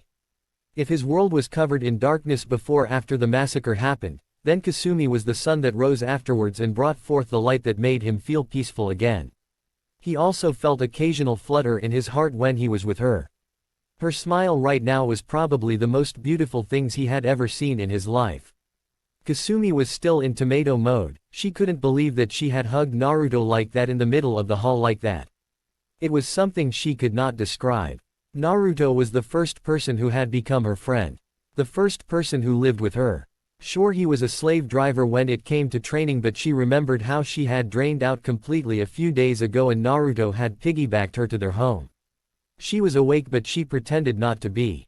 She liked it when Naruto was in contact with her body. But she also felt really shy around him. She never felt like this towards anyone. She did get particularly angry when the fangirls would look towards her. Naru. Wait, my Naru. Ah, why does he make me feel like this? Anyo Kasumi. Naruto said lightly while he was still blushing. Congratulations on passing the exam. Here. Naruto then extended the mint-flavored popsicle towards her. Kasumi was surprised. Sure, he did not let her do a chore at their house until she terrifyingly ensured that she too will do them, but he had enough faith in her that he would pass, so he went to get her a popsicle. There was only one and she assumed that he did not get one, as Naruto would rarely eat anything without her. Arigato Naru, she said lightly and took the popsicle. It had 2 sticks for holding and Kasumi broke it in 2 and handed one to Naruto. Here Naru. I don't want to eat it alone. Naruto looked up and saw Kasumi's face once more. She was wearing that new orange outfit. It was a darker shade of orange and had some black in it. Basically Naruto's clothes from Shippuden. Her hitai was tied to her forehead while the goggles were hanging around her neck. Her twin pigtails were there as well. Her violet eyes were shining with happiness as the smile was still on her face. Naruto smiled as well. He took the halved popsicle. Arigato Sumi. Naruto gave her a nickname as well and Kasumi felt her heart beat rapidly fast now. Blood flowed to her cheeks once more. She was so happy now that she had forgotten about the fact that she had passed the shinobi exam. Shouldn't we go and visit Hokage-sama? Naruto asked. The old man was more than helpful throughout their lives and this was the least they could do right now. I'm sure he'd love to see you wearing that headband. Hi. Gigi's gonna be happy when he sees this. Kasumi said while she tapped her hitai. Both of them then walked onto the Hokage's office. The civilians were looking at them with awe. They were walking very closely and each of them had one half of a popsicle they were no doubt sharing. Just a little step to either side then their bodies would be brushed against each other.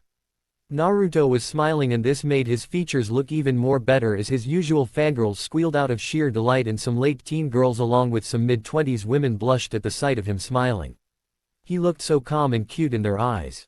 Of course the same could be said in Kasumi's case because she looked absolutely amazing with that smile on her face. Her fanboys had swooned even more as some older chunin were smirking at seeing such a cute girl. Then there were the jealous glares from the opposite sexes. The males glared at Naruto and the females glared at Kasumi. However, one similar conclusion was reached by both parties. They were one cute couple. Hokage's office. Hiruzen Sarutobi was one happy man right now. Not only did he finish that damned paperwork but he also got to see 2 of the next generation of Konoha's shinobi. He was really proud of the fact that Kasumi had severely improved with Naruto's help. Then of course there was the situation between the 2 youngsters and he wanted to take a jab. So Kasumi-chan, Sarutobi said as he was trying to keep a good poker face. Now that your training with Naruto-kun is complete, I guess you're ready to move back into your old apartment, nay. He got the react he was expecting. No, the reaction he was hoping for. Kasumi felt a pang of pain in her heart as she looked towards Naruto. Am I going away from him? She did not want to. She finally had someone. A someone who was always there for her. He was there when she woke up. He was there when she went to sleep. True, she was not an Uchiha and had no right to live there, but Naruto had allowed it. Was she really going to move away from the one person she could not imagine her life without at the moment? The young Uzumaki girl kept asking herself as she found those familiar azure eyes staring into her own.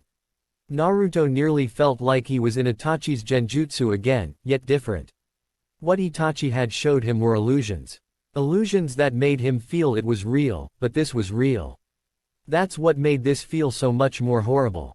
After his mother died, all he had was his brother. Then came his Makoto Oba-chan and Tachini. Sure, they weren't always with him, but they made sure to visit him at least once a day. Then Itachi murdered the entire Uchiha clan. He had lost everything. Until Kasumi came, that is. She changed everything. He had also lost her for more than 5 years because of his own foolishness, and the last 2 weeks with her had made one thing certain in his mind. He needed her. He too had turned towards her and looked at her just like him. They were looking at each other as the pain of being separated had landed itself onto their eyes. Hiruzen smiled, knowing what their answers would be. Ever since a few years ago, the civilian council had become neutral to Kasumi Uzumaki's case, and he was grateful. He had regained some of the power he had lost to them and asserted that he was indeed the Hokage and his word was final. Though he did wonder what had happened that caused that council to become so neutral to the very same person whose head they called for on multiple occasions. He had thought of a conclusion in his mind, but he wanted to see how this plays out. Ahem, Sarutobi brought back their attention. So Kasumi-chan, are you ready to go back into that apartment of yours? Kasumi remained silent while her eyes found the ground very interesting at the moment. She then muttered something that both Naruto and Sarutobi could not hear. Gomen, Kasumi-chan, I could not hear you. Could you repeat that? Sarutobi asked. Naruto was having plethora of scenarios being played out in his mind. He knew that he shouldn't let his emotions get the better of him, and how he had become so close to Kasumi would hinder with his regular training. But he'd be damned before he let her go. If she says yes, then he'll try to make her reconsider her decision. But he would not force her. He could never do that to her. Except training, that's a different case. I said no, Kasumi said lightly as Hiruzen smiled at her answer. Naruto felt like flying right now, and a stupid grin had made its way to his face, but he suppressed it to a smile. His emotional masking was completely useless around Kasumi. I want to train with Naru more. There are still 2 more months before I get placed on a team. Naruto was still smiling. 2 months. 2 more months with Kasumi living with him. He was happy with that. More than happy. I see, Hiruzen said. He still wasn't done. What about after that? When the team placements begin and your career as a kunoichi begins?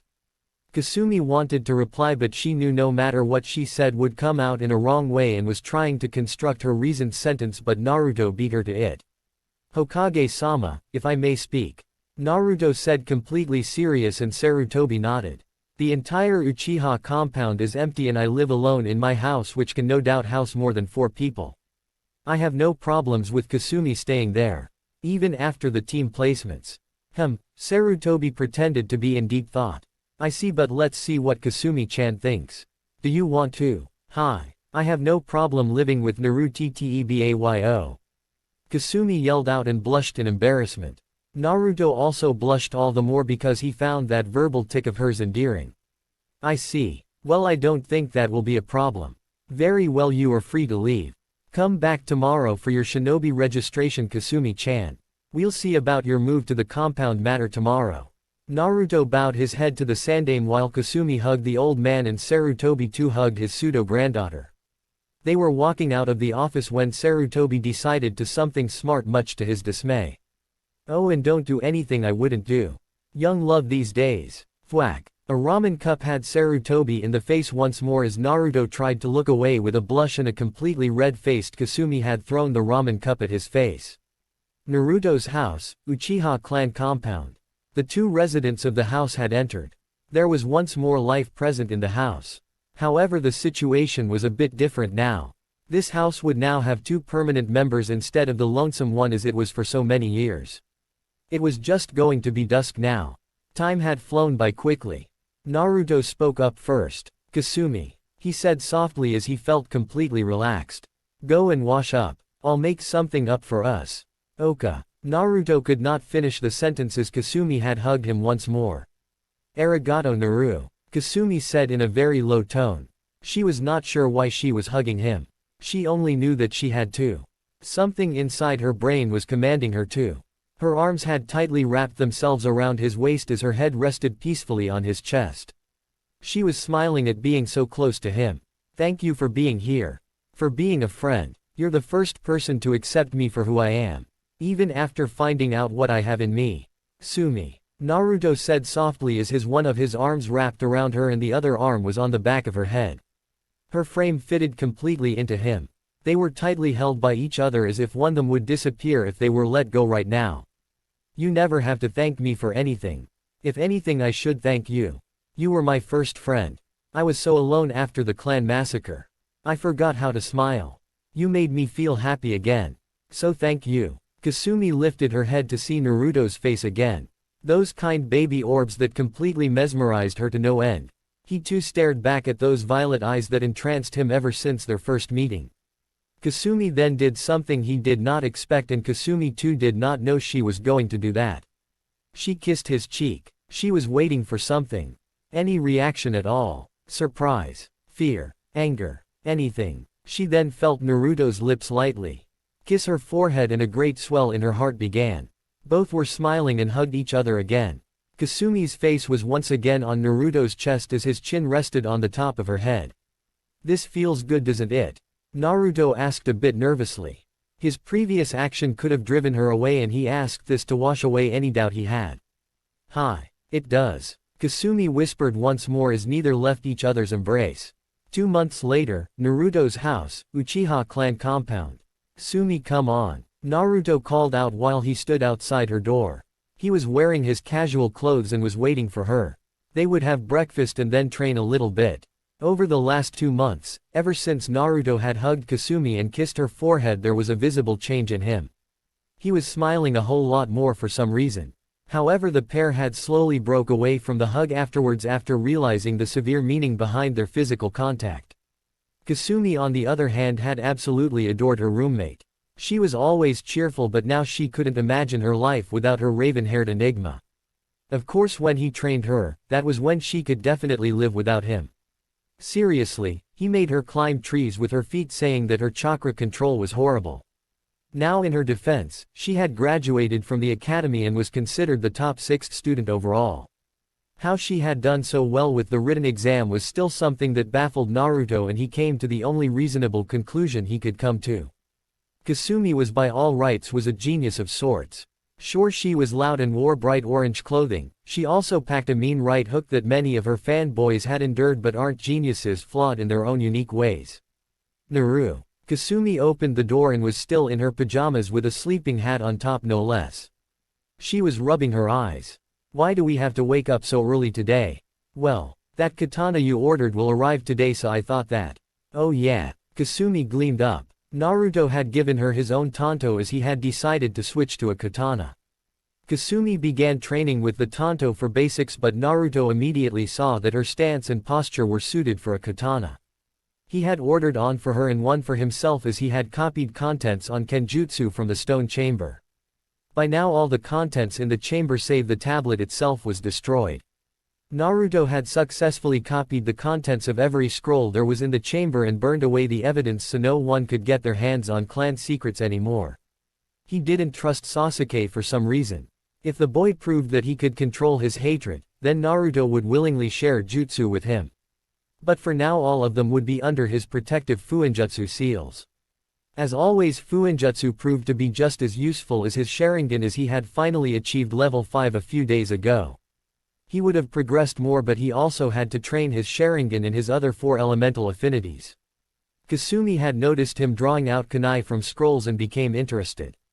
Just like her blood trait, she took to fuinjutsu like fish to a water. She thought it was really cool. Naruto had also started selling high-quality storage scrolls to the Higurashi weapon accessories at a good price, and it was from there he saw the large range of weapons and orders that store had made. Needless to say, Naruto had placed his order along with Kasumi's from there. Their weapons would be coming from the land of iron itself. Then Kasumi remembered something that was equally interesting to her. Wait, then your katana and those weird things will come today too, right? Yeah, I am looking real forward to it, Naruto said as a smile had taken Kyuubi's words into his mind and developed a hypothesis that the branch side of the Uchiha clan had indeed descended from Madara. By that logic, perhaps Kagami Uchiha, his grandfather, who was also from the branch clan, must have been descended from Madara somehow. Naruto then found a growing interest in Madara's unique old weapon tactics. He used a gunbai, a war fan that even during the warring states was uncommon unless you were highly proficient wind style user. From what he learned, Madara and his gunbai had killed too many people to count. Naruto then started studying about the gunbai and saw that apart from the high impact winds it caused, it could also be used as a defense. However, the full use of it would come out if you had a mid-long range weapon with you. Naruto, unknowingly, had decided that his other weapon would be a kusarigama. Both weapons' specifications had been taken by Sunga Higurashi and he had promised them nothing but the best. Naru, what's for breakfast? Is it ramen? She excitedly asked as Naruto poked her forehead with his index and middle fingers. Maybe this was a thing for Uchiha who were free or not completely tainted by their own arrogance. She rubbed her forehead. She both hated and liked it when Naruto did it. Sorry Sumi. Maybe we'll have ramen for breakfast some other day. Naruto smiled and told her to wash up. Naruto and Kasumi then both took showers separately and decided that they would go through their usual training. Uchiha clan training ground. You have to do better than that, Sumi, Naruto said as he blocked another one of Kasumi's blows. He had left a shadow clone to tail Sasuke in case he suddenly decided to pop up as he had chosen in the last 2 months. His reactions towards the both of them had changed. Well, not to Naruto. They were simply clansmen. Nothing more, nothing less. They did care about each other to some extent, but there was no actual bond or kinship between them. But his reactions towards Kasumi had changed over the last 2 months, and he would give her some strange looks when he thought that Naruto wasn't looking. Too bad for him, Naruto did see it. Ever since then he made sure to take some assurances against Sasuke. The look he had in his eyes towards Kasumi was both unhealthy and to some extent repulsive. Fudden. Yatama Henshin Bakua, Kasumi let out a great gust of wind to deflect the shuriken Naruto had launched towards her. 2 months back, Naruto had decided to reveal the secret of the Kage Bunshin to Kasumi, and she was glad when she learned about the memory relay system. Out of sheer curiosity, Naruto had given her a chakra paper to determine her abilities. To his surprise, the paper split into 4 parts. One of the papers completely shredded itself, one of them became dripping wet, and the last part became dirt itself. Kasumi had ridiculous amounts of affinities for wind, water and earth. So Naruto began training her on water walking, and she was getting the hang of it pretty soon. Next came the leaf splitting exercise. That had taken a lot of time, but he needed to be patient with her. After she finally learned how to split leaves easily, he gave her the wet leaf exercise, where she would perform the leaf exercise with the leaf on her forehead as she would try to make it wet via her chakra output. The leaf became dripping wet, and his theory was proven correct. Kasumi to some extent could absorb the water molecules in the air. He then decided he could teach her some jutsu on wind and water first. Earth was something he was absolutely oblivious to, so he thought he would get her some jutsu later on. Naruto and Kasumi got in close contact again as they both had kunai in hand and tried to hit each other's vital points. Teaching her about the vital points in the human body. Naruto had to admit that if Kasumi had proper training from the time he had started, she would be on his level, no doubt. She was a hard worker and she had large chakra reserves to back her up. Finally, Kasumi's kunai were disarmed and she was forced to draw out her tanto. She needed more practice too, as Naruto was evading every strike. Funny how 2 months of training had improved her so much.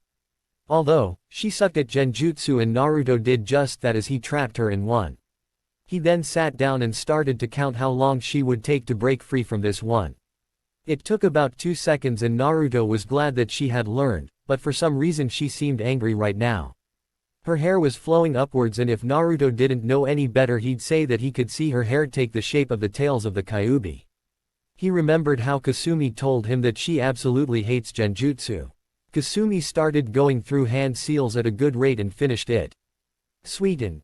Mizu Pareto, a bullet-shaped body of water released itself from Kasumi's mouth and headed towards Naruto who dodged it and threw a couple of kunai at her.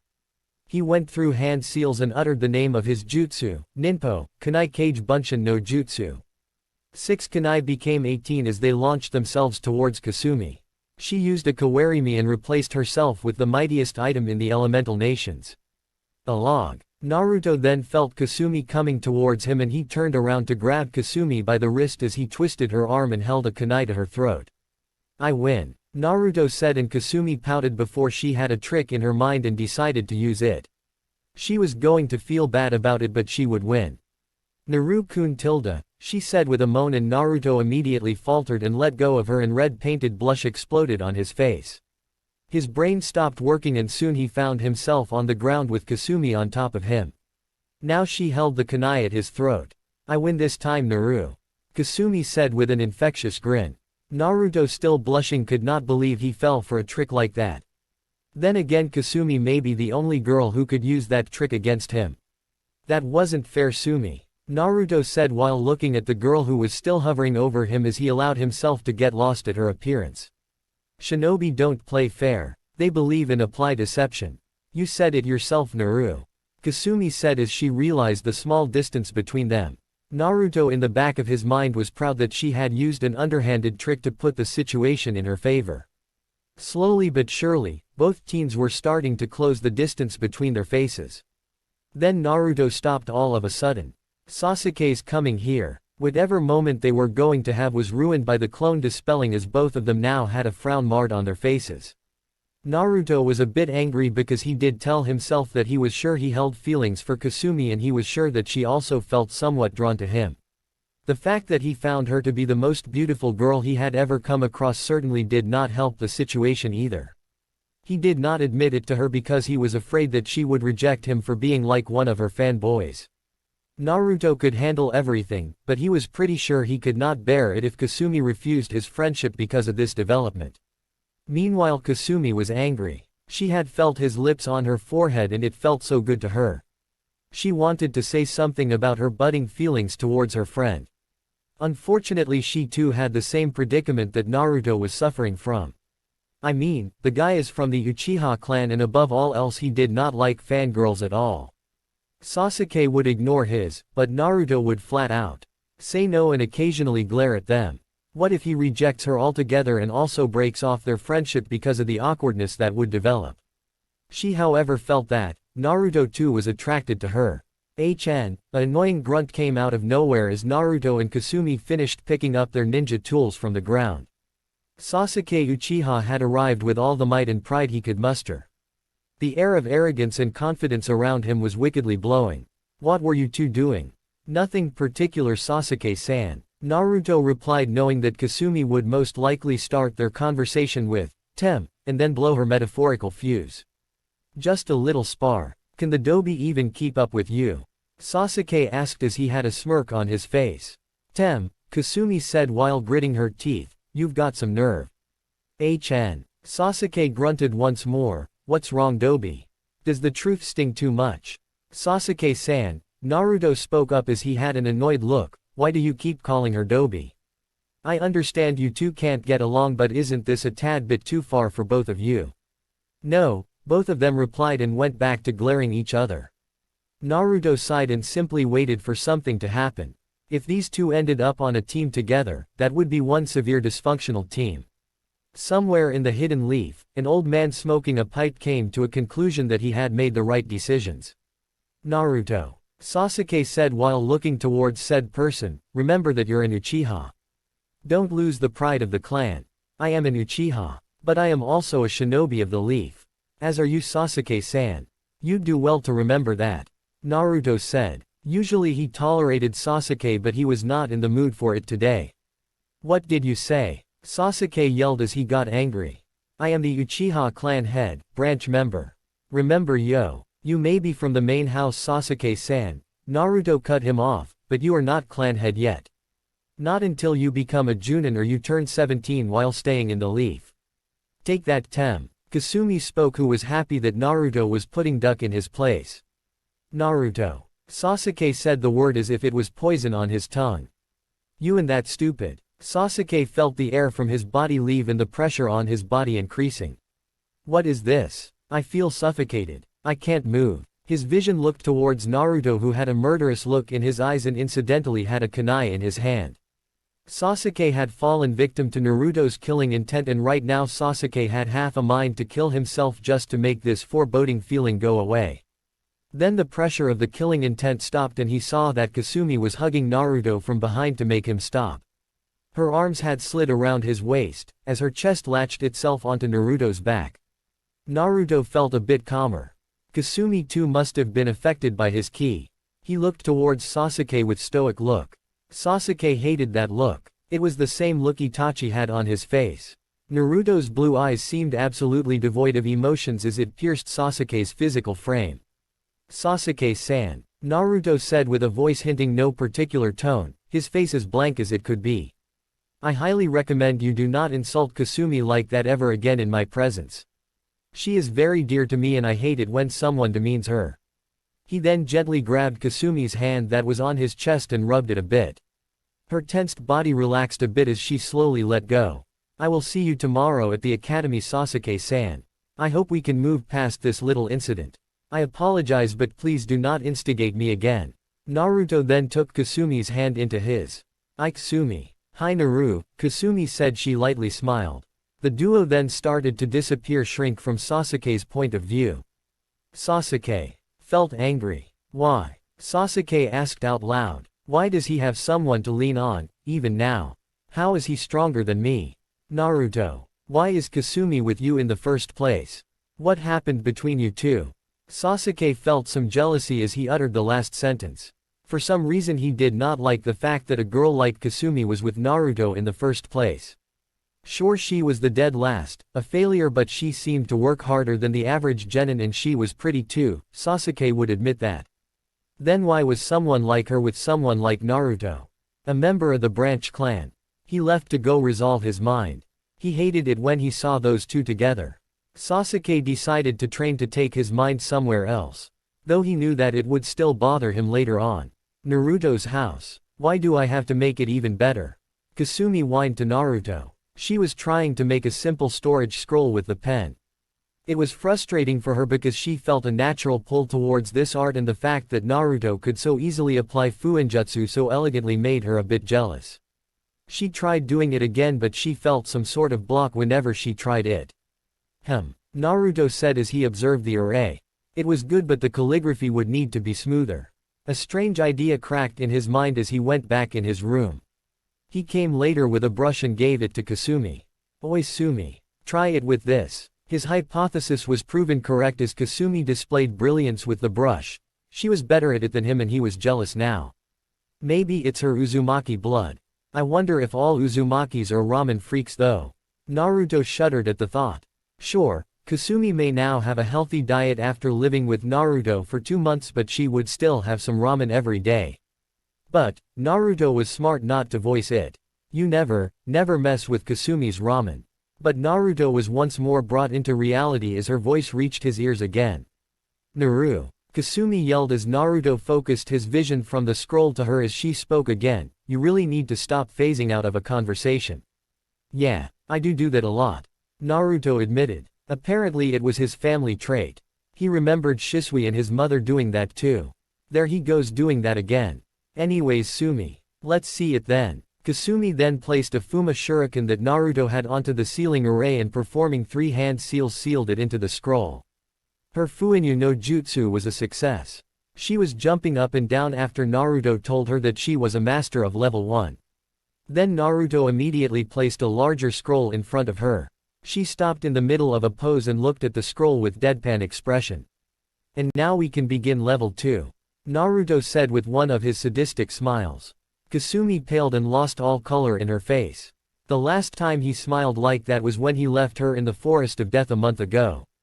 He called it survival training. No genin should ever have to go through that ever. At the same time, old man Sarutobi sneezed as he thought he had another great idea in his mind. Naru, can we take a breya? First rule of Naruto's training. Naruto immediately cut her off and she waved her hands around in the air comically. Hi. Let's begin level 2, Kasumi said immediately. Training was the only thing that Kasumi feared about him. Other than that, she pretty much had Naruto wrapped around her finger. Higurashi Weapon Store. Kasumi was squealing in delight as she saw Sunga bring her blade from the back room. The sheath of the blade was white with red Uzumaki swirls on it. The guard of the blade had a flower-like shape as the handle was white and black. Slowly, Kasumi started to unsheath her blade. It was shining as the stars in her eyes shone even brighter. Then the full view of the blade came. The blade itself was made of chakra-inducing metal. The color of the blade was silver and seemed as if it could cut if you looked hard at it. The length of the blade was exactly 60 centimeters, the standard size that had come to pass for many generations. In addition to that, Naruto had also placed orders for several customized chakra metal kunai for both him and Kasumi. She took all of it as she kept bowing her head to Sunga for bringing such great gifts to her life. Sunga couldn't help but sweat drop at her actions and chuckled at the same time. Sunga Higurashi's mind was just as sharp as his weapons. This was the same man who had made the custom kunai for Minato Namikaze, the fourth Hokage, and made the katana for Kushina Uzumaki, the Crimson Death. He knew exactly who Kasumi really was. Imagine his surprise and joy when Kasumi had entered his shop along with a friend to order a katana. Nostalgia had hit him with full force, as he remembered two of his customers and friends. He had promised himself that he would get Kasumi one of the best katana he could bring. But the main surprise came when he found out that her friend was one of the last two Uchiha in the village. Naruto Uchiha. The boy seemed to be unlike most Uchiha. He had immediately proven this when he smiled. The only Uchiha he ever saw smiling were Old Man Kagami and Naruto's family. He knew that the boy was also treated like a pariah initially, but it seemed that like his family before him, he too was different from all the Uchiha. But the proved himself to be a true enigma when he made an order that Sunga never thought he would get. A gunbai. Said gunbai was now in Naruto's hands as he observed the gunbai. It was white in color with a black outline and had 3 blue tomo at each inner corner on the ends. He checked every nook and corner. It was perfect. There was a chain mail attached to it as well. Naruto took it out back and tried to channel some wind chakra through it. A great gust of wind broke through and shredded some small bushes nearby. He then observed the sturdiness of the gunbai as he repeatedly stabbed the kunai with wind chakra laced across it. Not a single dent. It was perfect. Apparently the gunbai itself was especially crafted as Muramasa Seijuro, the man who forged all their weapons, had sent a letter to Sunga explaining that this gunbai was one of a kind. It was carved from a unique spirit tree, which itself was rare these days, from which ritualistic instruments are made.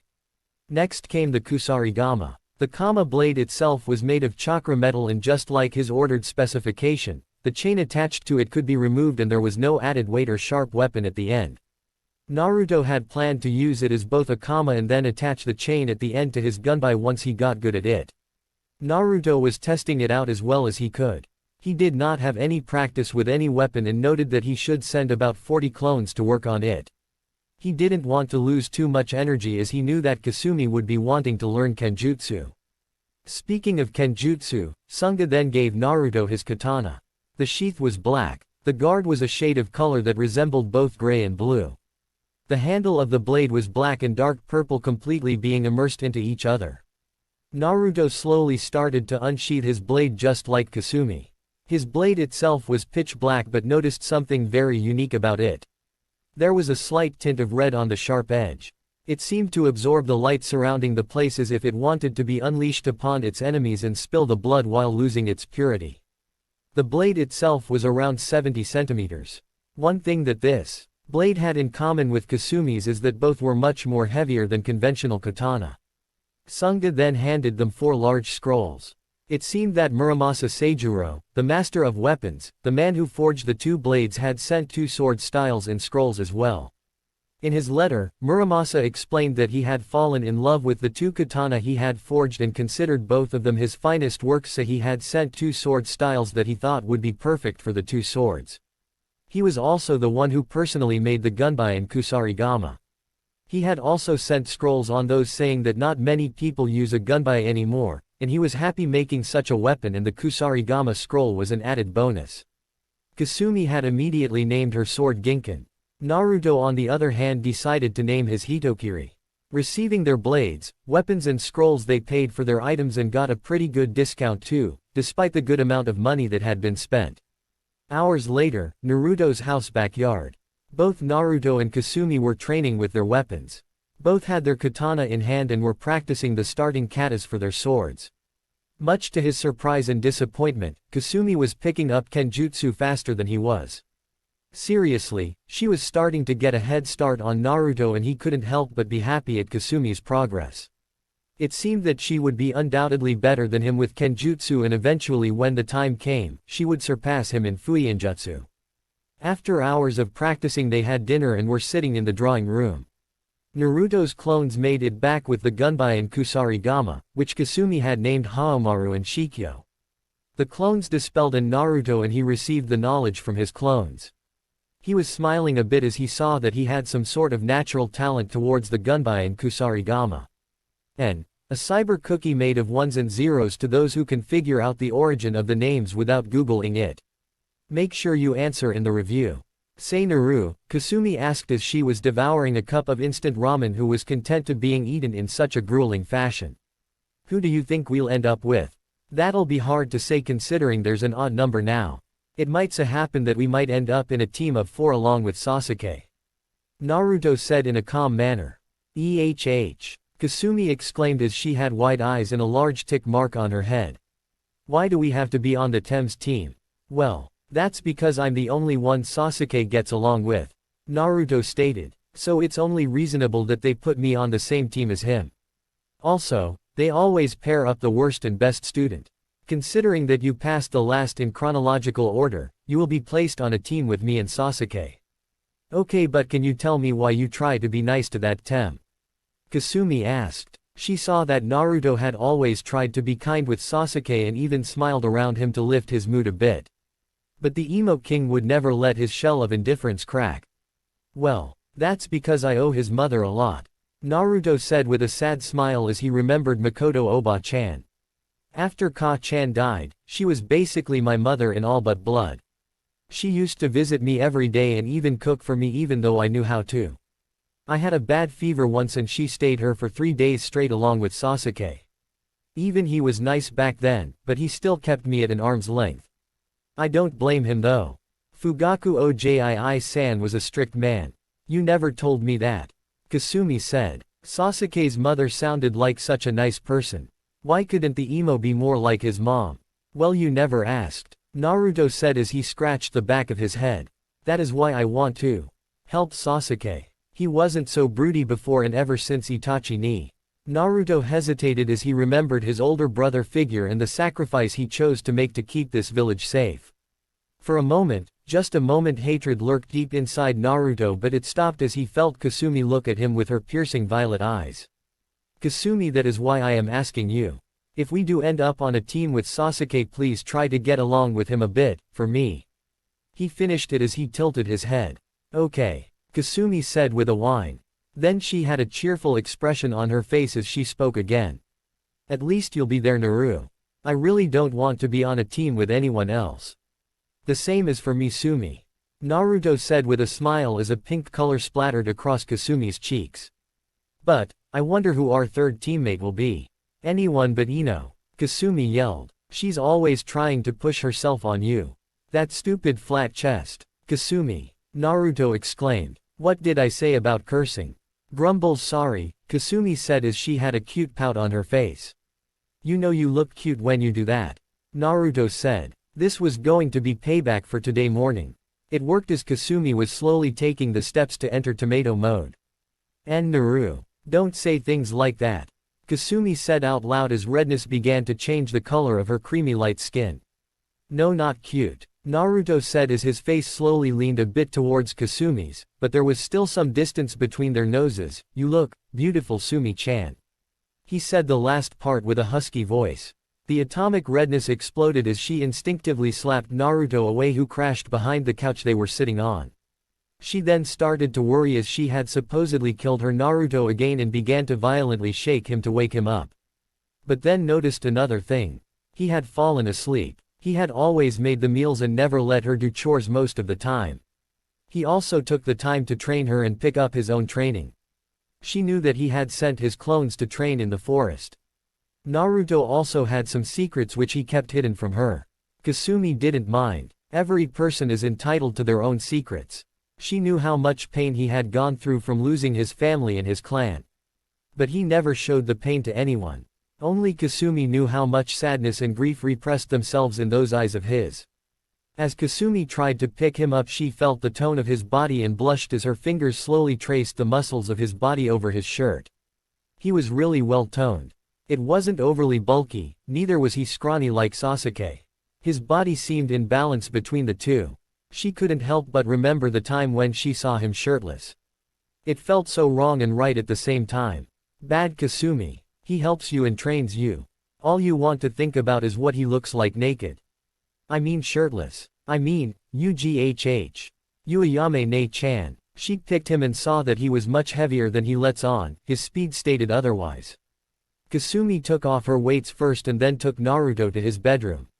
He placed him on his bed and placed the sheets over him. The lights were off and the pale moonlight was making its presence known in the room. It glowed off Naruto's face as his raven hair seemed to have a contrast look compared to the dim shine that was there.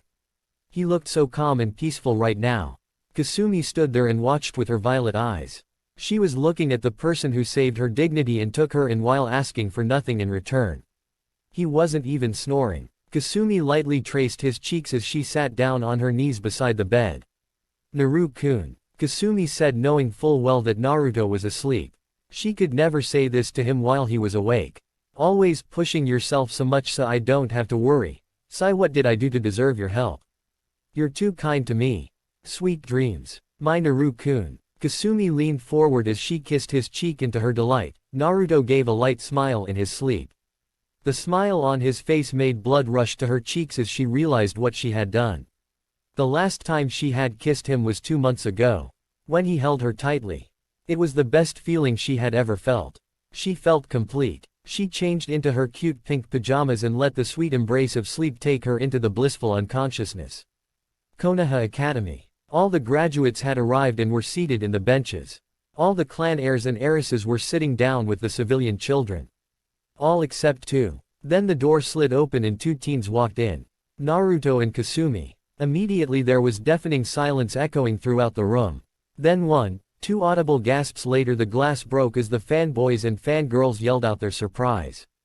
One shared thought. One single word. One word that made perfect sense in their minds at the moment.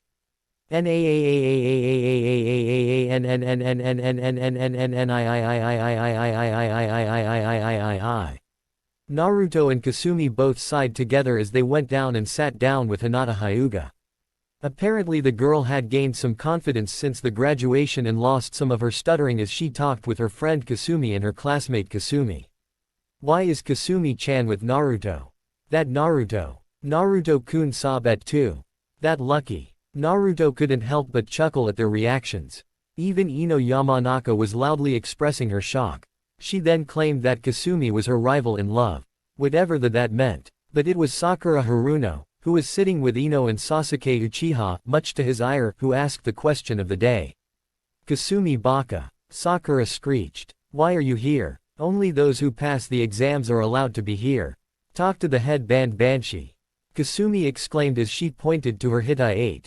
I was allowed to take the exams again and I passed because they mixed up my exam papers.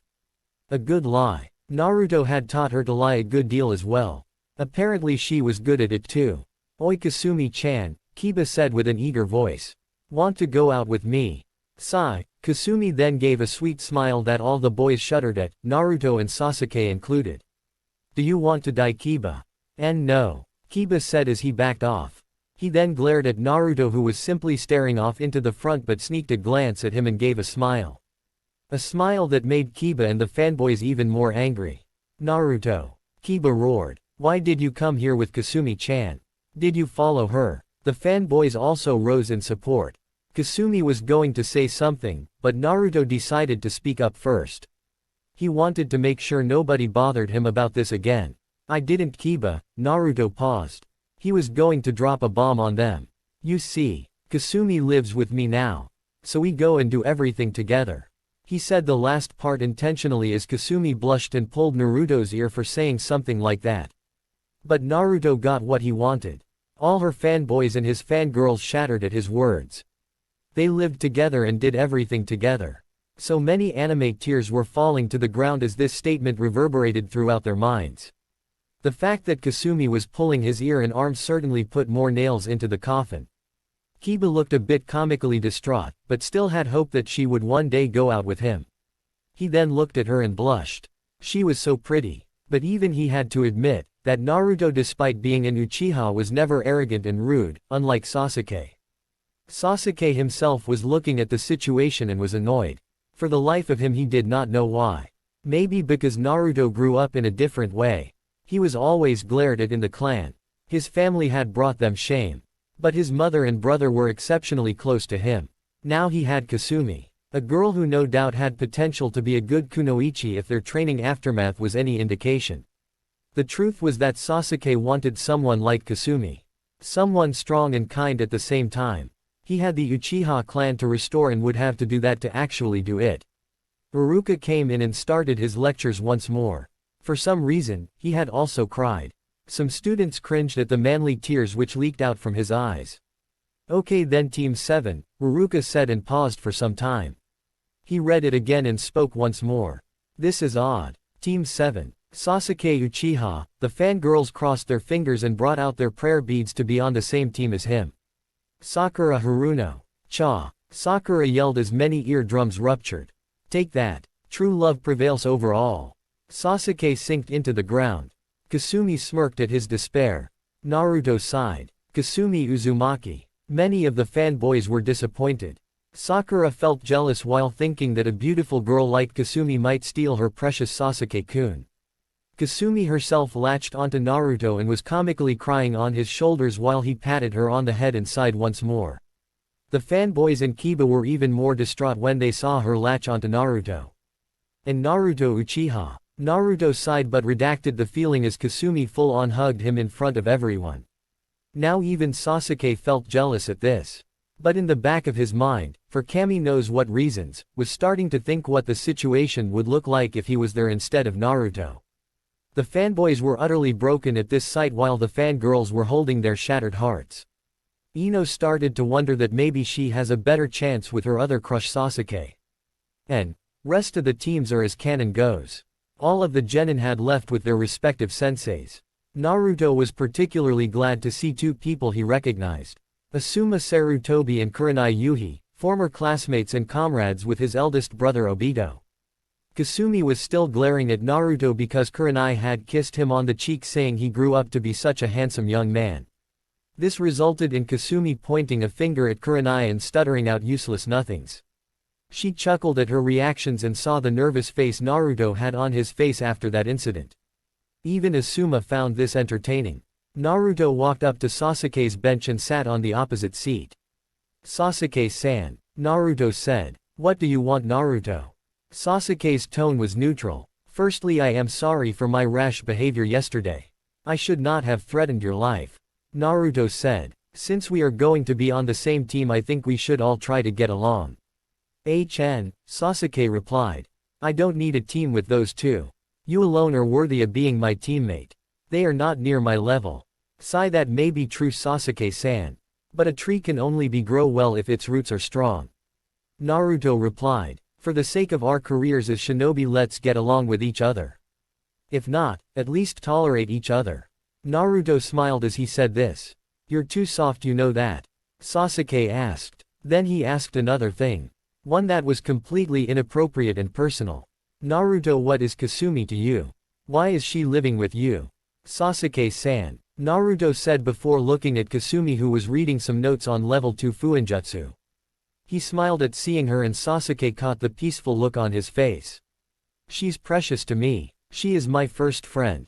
She is the first person who didn't look at me like I'm an Uchiha. As for why I live with her, well, she used to live alone and honestly I love her company. Excuse me. Naruto got up and made his way towards her and sat down with her. Sasuke looked down at the ground and thought about what he said. He looked at them again and felt some sort of gut-pulling sensation. He wasn't sure what it was, but he didn't like it. 3 hours later. I'm back, Naruto said as he brought back some food. He bought ramen for himself and Kasumi. Some dango for Sakura and udon for Sasuke, who was glad to see his favorite food. Their Junin sensei had not arrived and Naruto had pretty much figured who their sensei was. He had heard stories about how his eldest brother Obito was always late and got pulled into situations that dragged him into being late.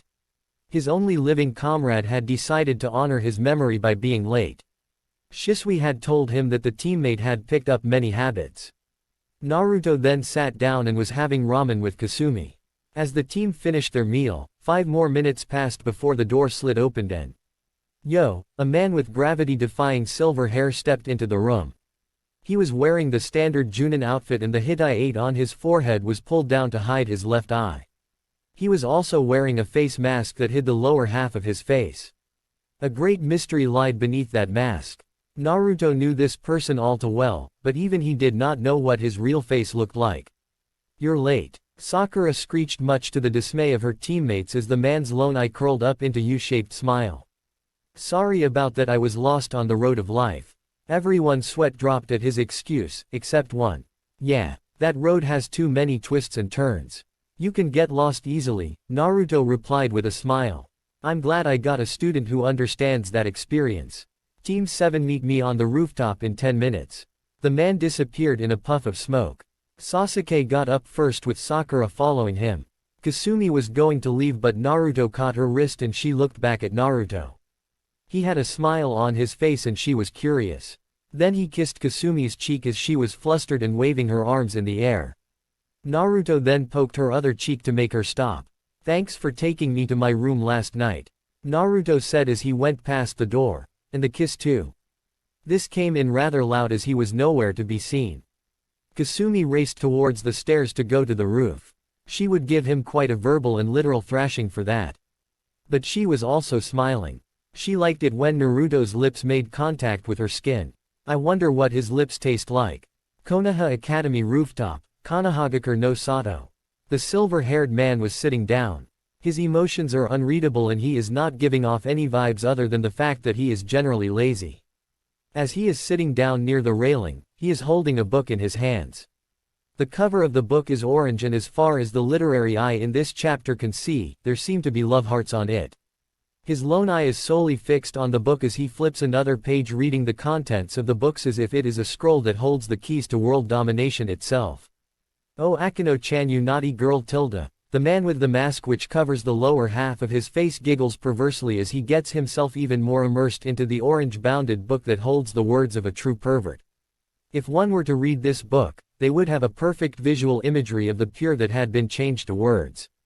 However, that's not all the shinobi was thinking about. He is wondering when the recent team he has been assigned will come here. As if Kami heard his prayers, 2 of them had arrived. The raven duck-haired boy had arrived with the girl who had pink hair. Soon enough 2 more people arrived. Another boy with spiky raven hair had arrived with a smile on his face while the sun-kissed blonde-haired girl seemed to be flustered. The man noticed the other 2 genins' expressions as well. The duck-haired boy was annoyed and the pink-haired girl seemed to be stealing glances at said boy. Closing his, he looked to them with an eye smile, as his lone eye curled up into a U shape. How did it happen? I am sorry, no one truly knows, but know that it did. Well, it seems all of you are here then. The man said. I think all of you should introduce yourselves so I get to know a little bit about you. The 4 genin looked at him. 3 of them were still bewildered at the fact that this guy had the gall to not only show up late but also make up such a horrible excuse like that. Now he asked them to introduce themselves. He did not mention as to how they should describe them. The spiky raven-haired boy was inwardly smiling at seeing a familiar face after so long. He was glad that the teacher he got was someone he knew. Someone he could trust, and considering that left eye of his, he was contemplating as to whether he'll have to use his gift as well. Anyo-sensei. The pink-haired girl spoke up. Could you show us how to do it first? That way we'll how and what we should say. The man looked down and raised his vision to place them in his. Okay, how about something like this then? My name is Hitaki Kakashi. Things I like and things I hate. I don't feel like telling you that. As for my hobbies, I have lots of hobbies. The genin before him simply sweat dropped at his introduction. All they learned was his name. Naruto too sweat dropped, though not as much as his contemporaries. He had gotten his hands on a bingo book as he had killed one of the hunter nins. The man before them was an A-ranked shinobi and is known to have over 1,000 jutsu at his disposal. Kakashi the copy ninja, or Kakashi of the Sharingan. The Sharingan resided in Kakashi's left eye. He had lost his original eye and was given the dojutsu-wielding eye by his comrade Obito Uchiha so that he could carry on his legacy. Naruto felt a bit sad remembering Obito. Though he had never met his eldest brother, he had seen him in the Tsukuyomi his mother had often used to show him their complete family, including his father Genjiro. He then saw Kakashi speaking up again. So that's the gist of it. How about you go first, Pinky? Said Pinky got annoyed by the comment that was directed at her. Still she shrugged it off and complied. My name is Sakura Haruno, she said. She then had a very prominent blush on her face as her forehead stretched a bit and her face beamed up at her next words. What I like is looks at Sasuke, or more like the person I like is looks at Sasuke, in my dream for the future is looks at Sasuke and squeals. She then closed her eyes as she squealed a bit more. Naruto's sweat dropped. Poor Sasuke-san. Of all the people he was teamed up with the president of his fan club. I hope she gets serious in her life. Kasumi looked at her with a deadpan expression. Okay, even I feel bad for the tem. Hey, no I don't. Suffer TT Ibeo. Kasumi then had a smirk on her face. Sasuke looked like as if someone had reached deep inside, grabbed his intestine and wrapped it around his esophagus. Why Kami, why? We had a deal. I get stronger and I avenge the Uchiha clan. Why did you get this stupid fangirl on my team? Kakashi looked at this proclamation with a mental sigh. Something was wrong with Kunoichi these days. Or maybe it was just in Konoha. Still he braved himself to speak. Okay, what do you dislike? At Kakashi's words, Sakura perked up a bit. Ino pig and Kasumi. Baka, she screeched. Naruto had already put earplugs on, somehow it was useless against the sheer force of her Kekkei Genkai. Kasumi too held her ears. Sasuke for his part played it cool, but he too was reeling from the effects of the screech release. Kakashi was mostly unaffected on his end. Okay broody, you next, Kakashi said as he looked at Sasuke. Sasuke began his introduction with the universal Uchiha grunt. My name is Sasuke Uchiha. I don't particularly like anything and I hate a lot of things. What I have is not a dream, I will make it a reality. I will restore the Uchiha clan. Sasuke's eyes had unknowingly glanced at Kasumi and made it back to the center, and I will destroy a certain someone along the way. Sasuke-kun is so hot. Sakura thought with stars in her eyes. He must be talking about Itachi. Wonder why Naru is never obsessed with revenge like him. A question that Kasumi now pondered. This would be her topic of the day. Kakashi and Naruto too had caught the words he said along with the sudden change in his vision when he had looked at Kasumi for a fraction of a second. So he is obsessed with revenge. That's gonna be a problem. Kakashi said as his lone eye turned serious to see a change in emotions in Naruto. Sasuke-san. Naruto, who had an annoyed expression on his face. I hope for your sake you don't overstep your boundaries. Kakashi then decided to defuse the situation, clearly recognizing that Naruto was seeming to be a bit hostile right now. The last thing this team needed was an inside turmoil before it even began. Okay Orange Menace, why don't you go next? Kakashi asked. Even the Junin and the Anbu were afraid of the level of pranks that Kasumi could pull off. How did all the Hyuga have glitters on their kimono is still a question that has to be answered. My name is Kasumi Uzumaki TT Ibeo. The blonde-haired girl chirped. I like ramen, training and spending time with Naru. Said person was a bit embarrassed at how Kasumi had just said that sentence and the two with the nickname she had given him. No doubt Sakura would tell Ino and then the shitstorm would start. I dislike the 3 minutes it takes to make an instant ramen. I hate arrogant people who think themselves above others. As she gave Sasuke a glare, and people who jump to conclusions about stuff they don't understand about. My hobbies are tasting every sort of ramen that Kyuki Gigi makes. And my dream is to become the Hokage, so that everyone in the village respects me for who I am. She said as she pumped a fist into the air. Kakashi I smiled. He was a bit relieved. Well, at least one of them is normal, well, sort of, though a bit too energetic I suppose. Sasuke scoffed at her proclamation. Sakura was a bit neutral to her statement but dissed it off as nothing but a fancy dream. Naruto was lightly smiling at Kasumi's dream. It was amazing how cheerful she remained. Okay, Blue Eyes, it's your turn now, Kakashi said, and Naruto was still looking at Kasumi with a smile. He spoke up once more. Ahem, Kakashi said lazily. Oh, Gomen, did you say something? Quote. The birds had stopped chirping. The air was blowing across the rooftop and Kakashi's form was breaking. Inside his heart he was crying with great waterfalls. He used my own thing against me. Somewhere in the hidden leaf, a certain green spandex-wearing man was proclaiming something about youth and felt happy. A mini-clone resembling him decided to join him. Sorry about that. Naruto sheepishly chuckled while scratching the back of his head. My name is Naruto Uchiha. Things I like, well, I like training, studying fuinjutsu and spending time with Sumi. Kasumi grinned at his mention of her. As for dislikes, well, I dislike power-hungry mongrels, perverts and well, people who have proverbial sticks up there. The entire group of people were silent.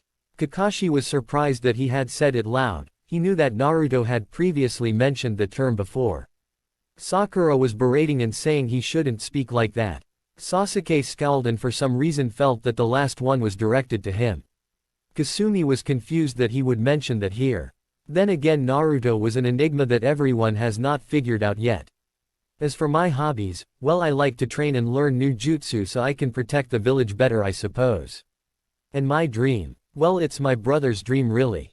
I hope to complete it for him and become the first Uchiha to become Hokage. And if not, to make sure that I can help make Kasumi the Hokage. He finished it with a smile. Kasumi had perked up once more. Sakura was neutral. That's not true. She was measuring up Sasuke. Sasuke himself was a bit taken aback by Naruto's stated dream. An Uchiha who wants to become Hokage. Absurd. He then got into thoughts of his own. His goals in life are the only thing that mattered to him more than anything else. Kakashi merely looked at Naruto and was relieved. He was ashamed of himself to some extent that he could not be there for the little brother of his former comrade. However, it seems that just like his family, Naruto too had remained the same and did not let his clan symbol get to his head or influence his heart. He was like both Obito and Shisui. Well, Obito, it looks like there is someone who will carry on your dream. I smiled. You're an interesting bunch to say the least. Well, I won't waste any more time and tell you about your exams tomorrow. What? Both Sakura and Kasumi yelled at the same time. Sasuke narrowed his eyes as a frown appeared and Naruto was blankly staring at Kakashi. What no one noticed was that his eyes changed to crimson then back to his bright blue orbs.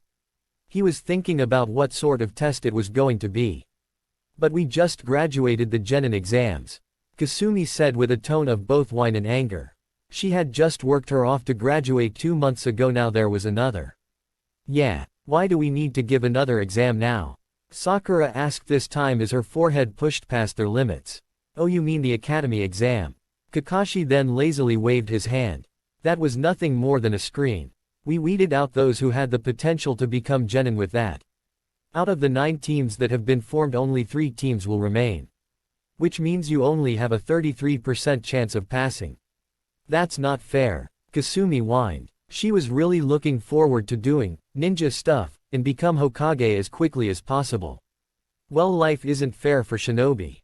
Anyways, you all have survival training tomorrow. If you fail, you'll be sent back to the academy. Meet me at training ground 7 tomorrow at 6 in the morning. Kakashi's face then changed into one of grave importance. Also, I suggest you don't eat breakfast. Otherwise you'll puke. Ya nay. Kakashi then disappeared in a shunshin. I can't believe this, Sakura screeched. After all that work in the academy, what was the point of all that? It's like Kakashi-sensei said, Naruto spoke up. It was merely to find out who were truly ready to become genin. Sumi, do you want to go for some ramen? Hi. Kasumi had evidently forgotten all about the survival exam looming tomorrow. If ramen was there, nothing could stop her. Not even the Sage of the Six Paths. Do you guys want to come with us? Naruto asked Sasuke and Sakura. Since they were in the same team, he needed to show some courtesy. Sasuke grunted, I have better things to do than eat that starch abomination. Kasumi was going to say something but Naruto cut her off. I see. I'll see you later then, Sasuke-san. What about you, Sakura-san? Naruto asked with his blank expression. Kasumi had a pout on her face. Why was he asking her to join them? No, it's alright, I have something else to do. Sakura said, refusing the offer. Looks like Sasuke is going to be annoyed again. Both Naruto and Kasumi collectively thought. The duo then made their way away from the team. They were walking side by side. They wouldn't say it, but the silence was engulfing them. So Kasumi decided to speak up first. Sanaru, she said with a pause, will we train today? Not as much as we usually do. We're going to be needing our full strength for the exam tomorrow. Naruto said while pondering if he should bring his new weapons with him tomorrow. He still needed more time before he could execute it. The pace at which he was going was good. Although his Bukijutsu with Haomaru, Gunbai, and Shikyo Kusarigama was better than his Kenjutsu with the Hitokiri. They didn't even notice when they had arrived at Ichiraku's. Both entered at the same time and much to his dismay, Kyuki wasn't around. It was only Ayame and both knew that she would be teasing them today. Well, if it isn't my favorite couple. Ayame said with an all-knowing smile. Both teens immediately blushed at her words. Oi Ayame ne-chan, I told you to stop doing that. Kasumi said while she took step 1 into tomato mode. You said it but Naruto didn't. Ayame said in a sing-song voice. Ne-san, Naruto had a deadpan expression on his face. You make it sound like you'd stop if I told you to. Yeah, I wouldn't stop, Ayame said as he looked at them both. So are you two on the same team? Yup, Kasumi exclaimed while Naruto nodded. Phew. Ayame mockingly rubbed off sweats from her forehead. Here I thought you two lovers would be separated. Ne-chan, Kasumi said as the redness of the blush increased and step 2 was taken. Could we have our regulars now please? Naruto said as a small blush also stained on his cheeks. Hi. Give me a few minutes, kids, these days are no fun. She mumbled as she went back into the kitchen. Both teens were awkwardly sitting and waiting for their food to come. Naruto was thinking whether he should tell Kasumi how he feels differently towards her. He backed off from those thoughts. It was too soon, as he kept telling himself. Little did he know that Kasumi was having the same train of thought.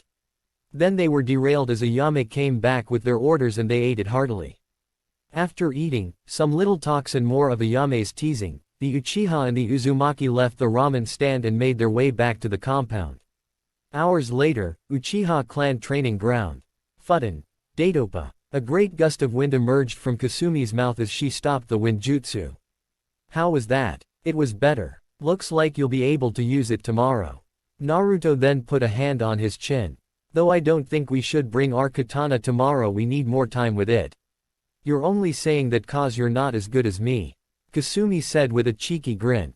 Says the girl who still can't perfectly hit all her targets with shuriken. Naruto countered. Oh yeah, well then how about the fact that pass out like a girl when I hit only once? Kasumi said, getting closer to him. Naruto too got closer to her and spoke. How's that normal bunchin coming along? Their foreheads touched and once more their eyes found each other. An intense contact of eyes were being exchanged. Neither could move. Then fate decided to give them a wedgie as the wind picked up and dusted them in their eyes. Both of them were clutching their eyes to rub off the dust. Sumi, Naruto said, there's something I want to tell you. Kasumi's heartbeat increased. Wait, was this it? Was Naruto going to say what she thinks he was going to say? Did he too think of her more than a friend?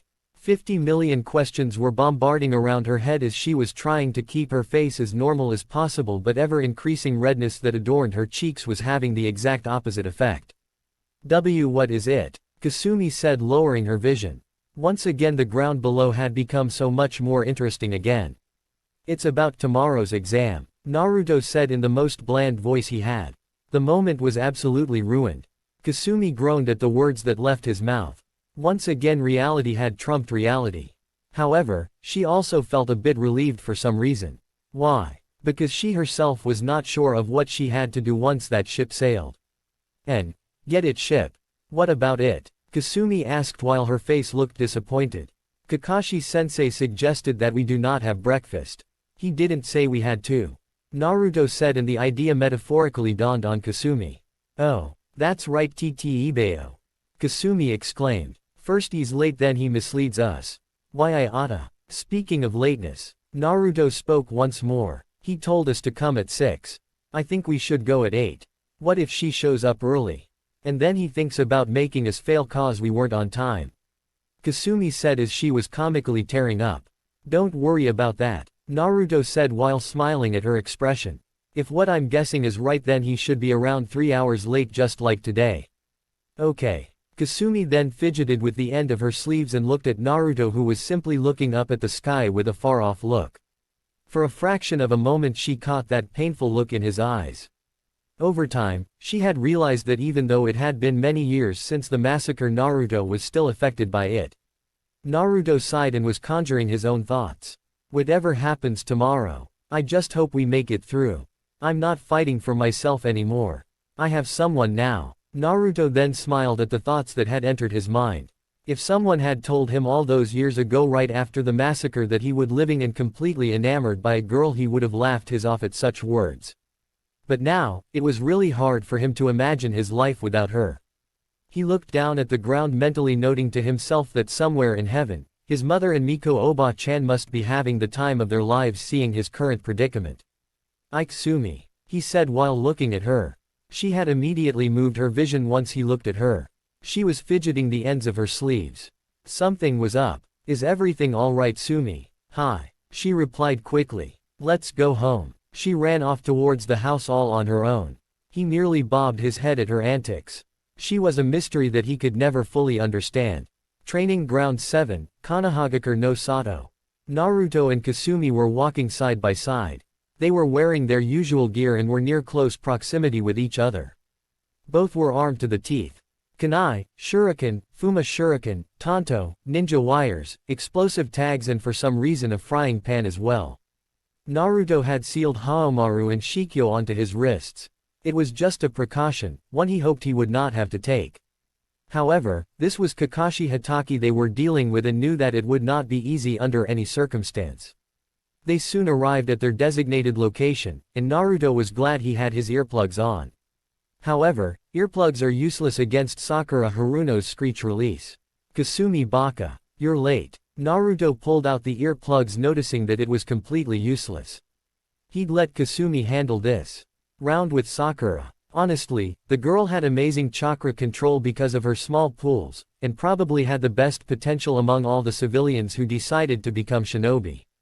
But for the life of him, he could not figure out why she was a fangirl. So much potential being absolutely wasted over a boy who does not even give her a time of the day.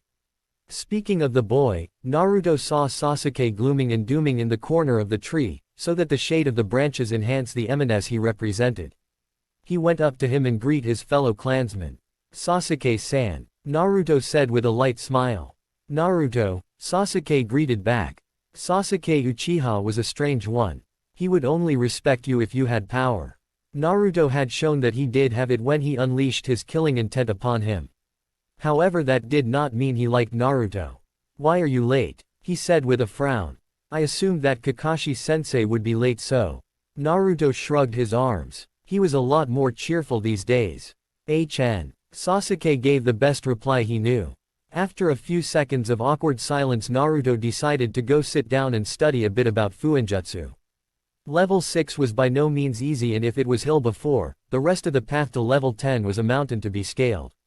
Naruto and Kasumi had arrived exactly 2 hours late, so after another hour of waiting their teacher had arrived. He lazily waved his hands at the 4 would-be genin.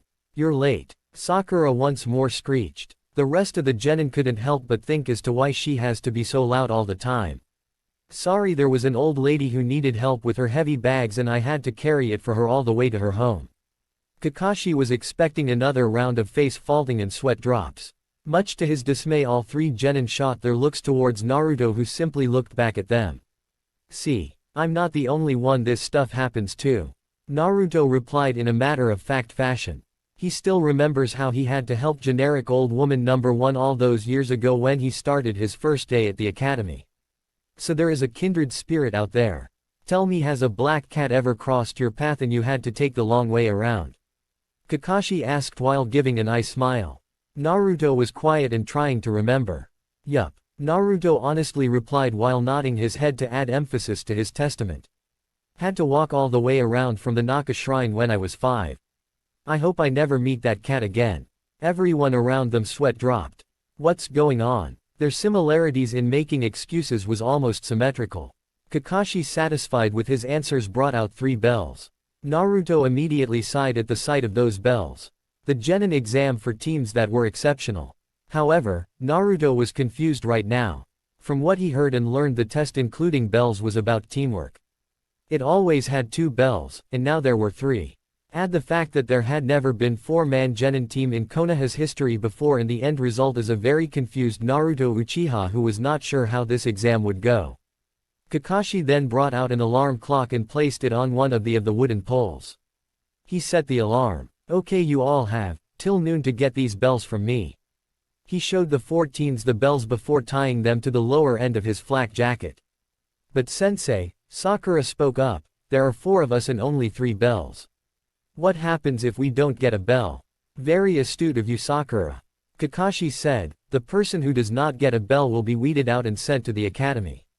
After all, there never has been a 4-man team in Konoha's shinobi history." All the would-be genin had nervous and curious looks on their faces. Kakashi, seeing that his words had the effect he desired, continued. "One more thing. Come at me with the intent to kill. Only then will you have a silver of a chance to defeat me," he said as he was preparing to give them a final instruction. "Okay, get ready. Now disperse." All 4 teens disappeared from their spots and hid themselves across the forest. "Kuso," Naruto muttered as he looked for the rest of the genin team. He was honestly confused at Kakashi's words. The bell test had always been about teamwork, and Naruto would have gone with that endgame too, had Kakashi not mentioned one very irrefutable fact. There has never been a 4-man squad in Konoha's history. It was always 3 genin and 1 junin. Even the Anbu Black Ops had followed this procedure. Naruto was trying to wrap his head around the complicated situation he was placed into. Will one of them truly go back to the academy? Deciding to gamble with fate, Naruto looked for the team. He would go with his original theory. He found Sakura and decided to speak with her. After explaining the situation, she let her stubbornness outweigh her rationality. Naruto was pretty sure he heard her muttering something about Sasuke-kun, and something about true love. He was not sure. Now he was looking for Sasuke, who he found, calmly observing Kakashi, who was standing reading his in the middle of the clearing. "Sasuke-san," Naruto spoke quietly. "We need to talk." "About what?" Sasuke said with an annoyed voice as his vision was focused on Kakashi Hatake. "I think this tested about teamwork," Naruto said. "If we're going to pull this off, then all of us need to work." Sasuke looked towards Naruto with a glare. "You might need help. I was born in the main Uchiha clan. I am an elite. I don't need anyone's help. Nor will I ever need it." Naruto sighed. There was no point in continuing this conversation, and Naruto merely left and started to look for Kasumi. Hopefully she was nearby and well hidden. "All right, Kakashi-sensei," Kasumi exclaimed as she stood in front of Kakashi. She then rushed towards him with the modified taijutsu style that Naruto had taught her. It was a bastardized version of many taijutsu styles, if Naruto was honest. He had firstly noted the large chakra reserves that Kasumi had. Combine that with her absurd amount of shadow clones she could summon, he devised a taijutsu style that depended on heavy blows and clone cooperation. It would be a combined effort. He called this style the Legion Taijutsu, as a nod of respect to the shadow clones being used. Of course, that did not mean that he didn't teach her a singular taijutsu style. Naruto knew that she could not learn the Uchiha Interceptor Fist, as it is a quick-paced game of patience. It can only be fully mastered if you have a completely matured Sharingan, and those who become true masters of that don't even need the Sharingan unless desperate times arrive. He noticed that Kasumi had launched several shuriken at Kakashi, who had merely caught them. Kasumi then got in close range and engaged him in taijutsu. She had engaged him with the style Kasumi called Uzuken after her name. To anyone it would seem brutish and nothing more than a brawler's way of dragging out a fight. In reality it was different. It was supposed to look like a flailed style, and the blows that came with it were rather heavy and always seemed to aim for critical points. It seemed that Kakashi too had picked up on it and was paying more attention. However, 2 months of training can only get you so far.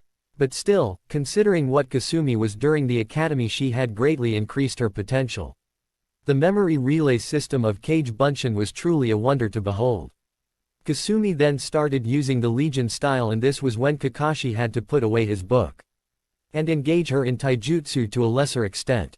She was summoning clone after clone, one aided as a distraction while 2 more would try to hit at the same time with the original. It was annoyingly distracting, and Kasumi would have gotten a hit but was thrown into the river. Seconds after, she emerged with a battalion of shadow clones. Naruto was simply observing how she would handle the situation. Kasumi then started through several kunai and performed hand seals. 6 kunai turned into 20, all lunging for Kakashi was planning to kawari me at the last second. However, Kasumi instead used Futon, Datopa to increase the speed of the kunai. Kakashi dodged them all via a last-second kawarimi. He then appeared via Shunshin and took care of all of Kasumi's clones. They engaged in taijutsu but noticed that Kasumi was smirking. There was an explosive tag on her chest. ! Kakashi jumped away at the last second and saw that Kasumi had emerged from the water. He had been fighting clones ever since she was thrown into the water. She went through hand seals and finished her jutsu. Sweeten. Mizurappa. Kasumi expelled a jet of water at Kakashi, who raised a mud wall to deflect the water that was rushing towards him. He was smiling inwards. He had heard how Kasumi was staying with Naruto and he was quite skeptical of the situation. Now, however, she was showing how much she had improved from her academy reports. But it seems that Kasumi was not done, as she started to do more hand seals. She had seen Naruto pull off this jutsu before and carefully copied all the hand seals.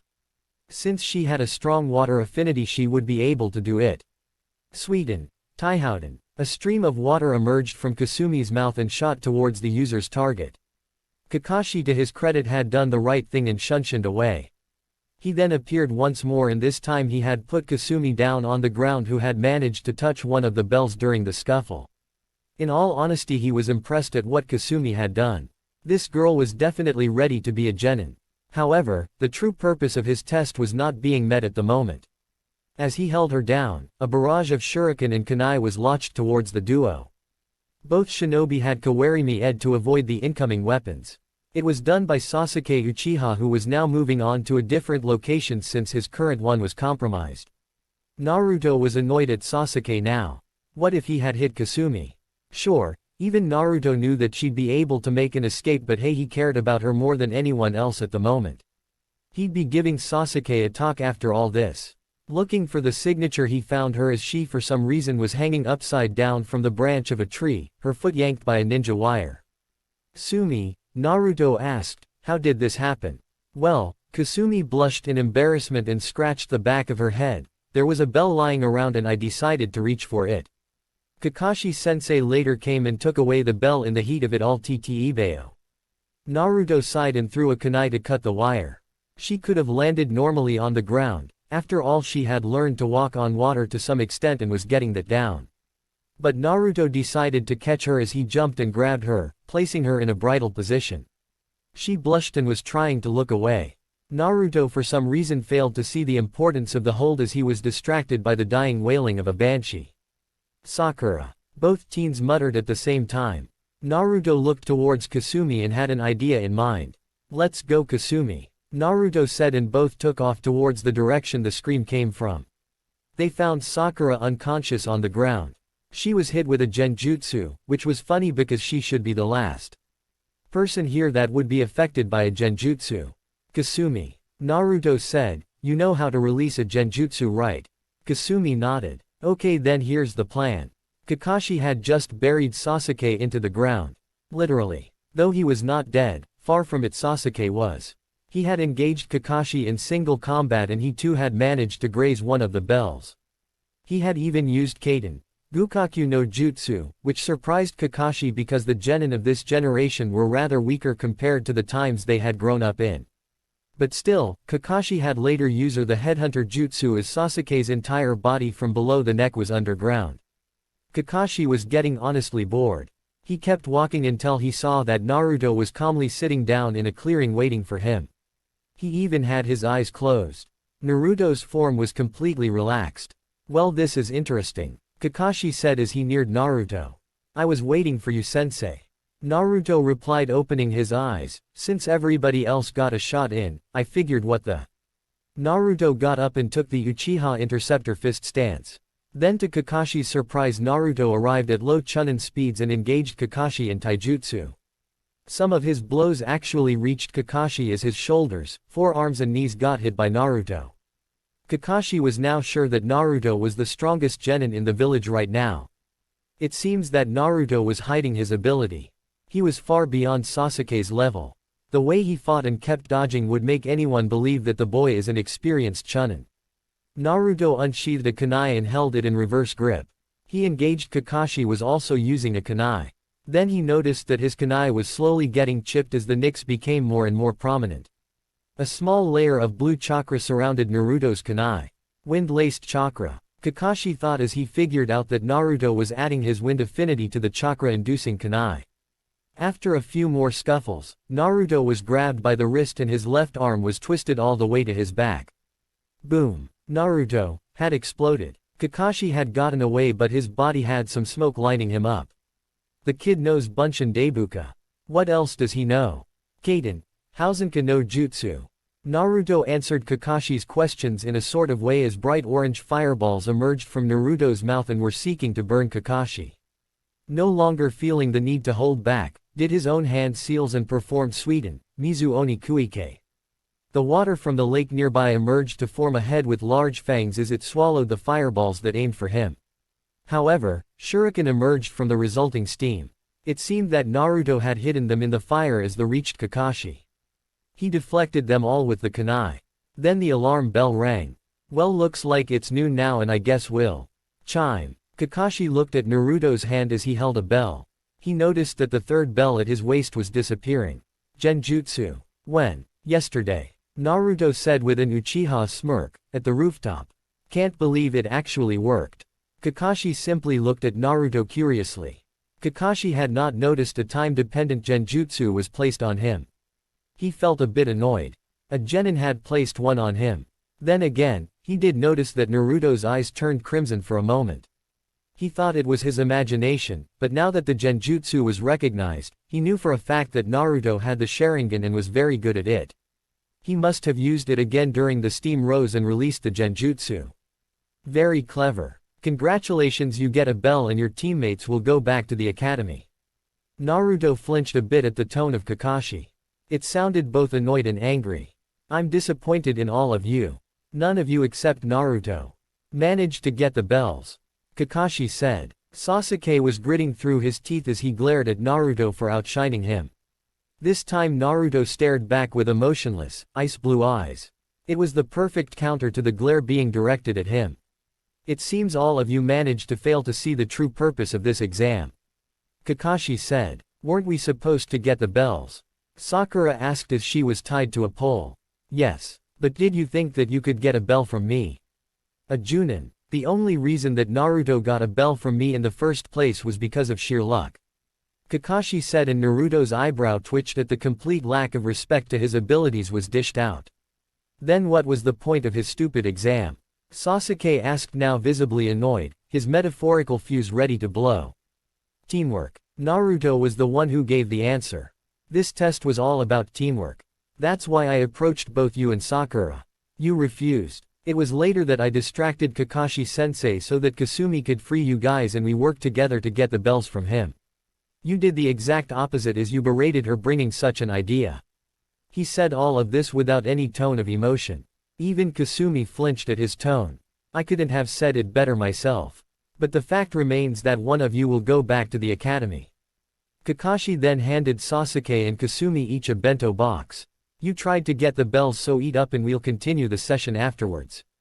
None of you are to give your lunch to Sakura. If you do, I will fail you all. There has always been a 3-man squad throughout Konoha's history. Do well to remember that. Kakashi disappeared in a puff of smoke. Sakura looked down in shame as she practically did nothing. Her thoughts were soon broken as she felt the ropes tying her loosen and then drop. Kasumi had cut them off with her kunai and handed Sakura her bento box. Here, Kasumi said with a whine. I ate some of it, you can have the rest. I did have breakfast. But why are you giving it to me?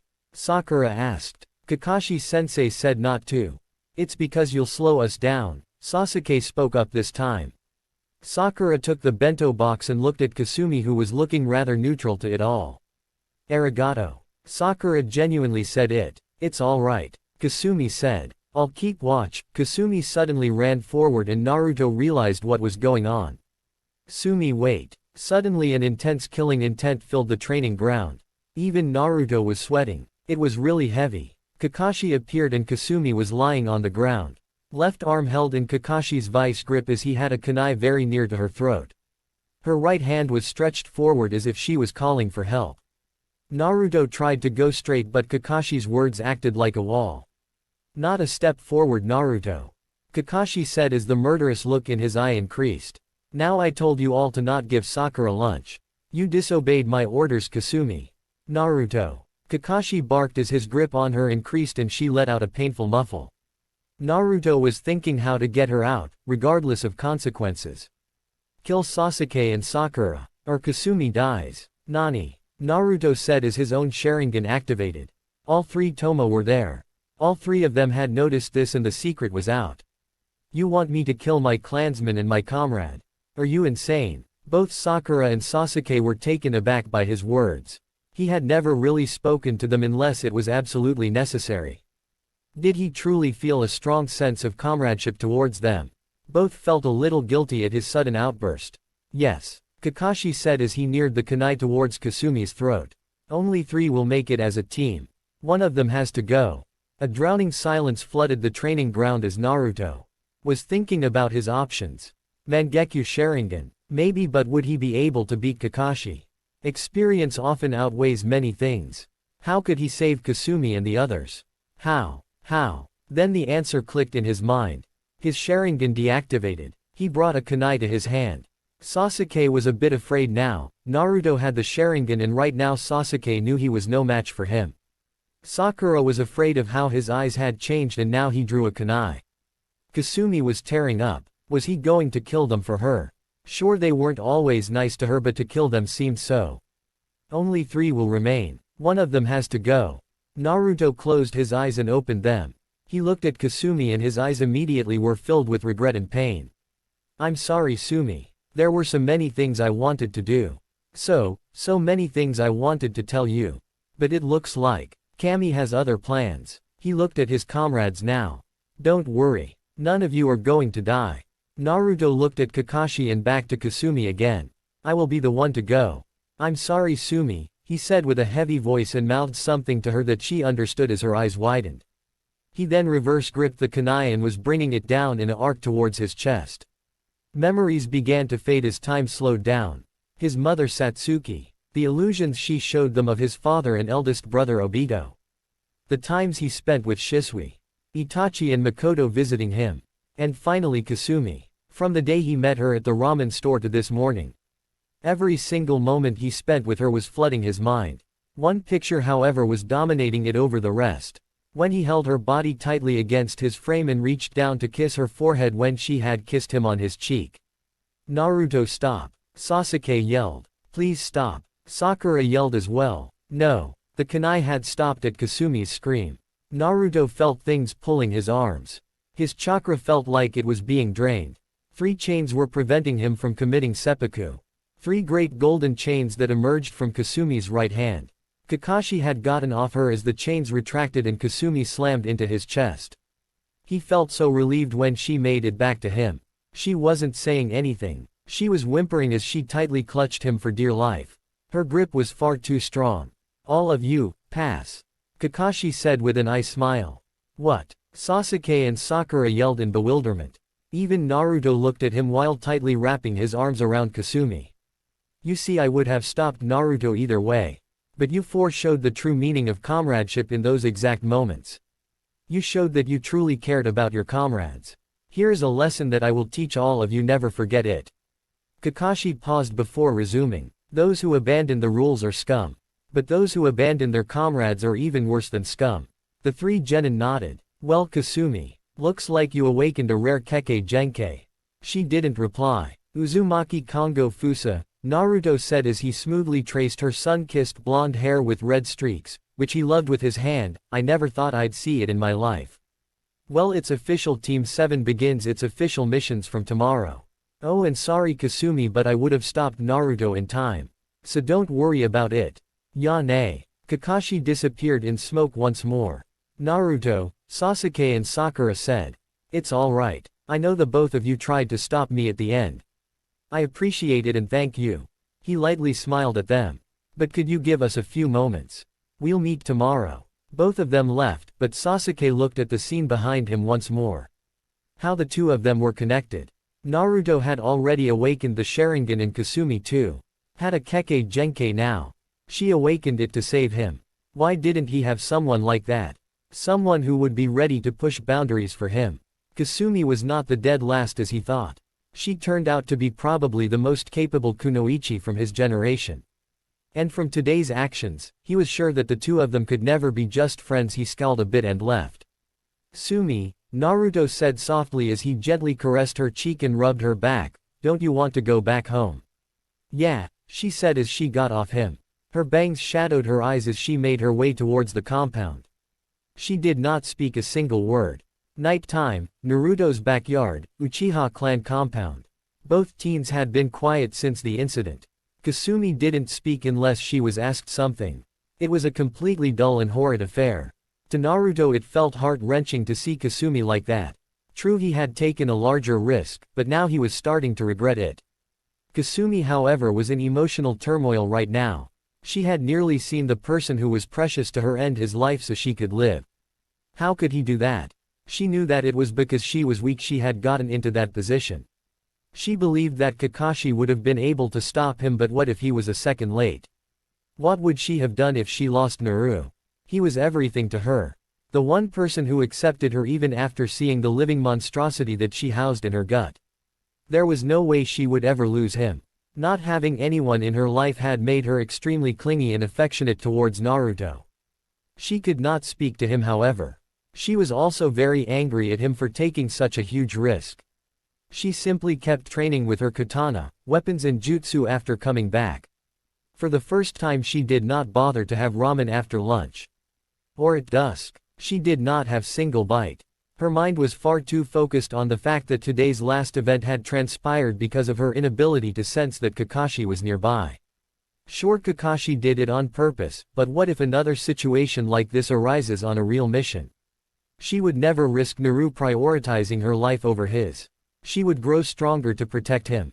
Dinner had also passed and Naruto tried to speak with her about her chakra chains. She wasn't paying too much attention to it. She did, however, remember the name. Kongo Fusa, the adamantine chains. And now we find Kasumi is outside with her sword, slashing and hacking into nothing. Naruto had called her and told her to stop. He knew that his action today was the reason why she was like this. What else could he have done? Use Amaterasu on Kakashi? He was tempted to do so, but then the blame would fall on Kasumi's shoulders and he could never do that to her. He'd rather die than let her get blame on anything else. This also raised another matter. He had mouthed some words to Kasumi before he prepared to kill himself. When those memories with her flashed before his eyes, a great amount of regret also exploded. How he should have said something more to her. How he wanted to spend more time with her. So many other thoughts and dreams that centered around her. Sumi. Naruto said, stop it. No reply. This was the third time he had told her to do so. He jumped forward and disarmed her as she began to punch him in his chest. She stopped as his arms surrounded her once more and melted into his chest. Why? Kasumi whimpered, why did you do that? What would I do if you were gone? I'm sorry, Kasumi. I really am. But I promise you, I will never do that again. Silence reigned supreme. Then Kasumi spoke up. She believed him. Who else could she believe? This was the bond that she shared with Naruto. She could tell when he was lying. Naru, Kasumi said. Yesterday you said you didn't like power-hungry mongrels. The way you said, mongrel. Were you the Anbu who helped all those years ago? Naruto stayed silent for a few moments and then answered, yes. He rubbed her back to make her feel more comfortable as he felt her body becoming more relaxed. So you've been helping even before we were proper friends. You're really selfish. Kasumi paused for a few moments before she dared herself to speak once more. Naru, did you mean what you said? She asked. It was about the words he mouthed to her. Naruto knew exactly what she meant. Insert music. Final Fantasy X, to Zanarkand alternate version ending theme. Make sure you play it, helps with the scene. Hi. Naruto said as her violet orbs looked at him at his instant reply. He was cupping her cheeks as she leaned into it. I thought you were just my friend. You're not. You don't know how much you mean to me. I really can't see my life without you. After Ka-chan died, I had Shisui, Miko Oba-chan and Tachi-ni. Then the massacre happened and I truly became alone. I wanted to avoid everyone and remain alone.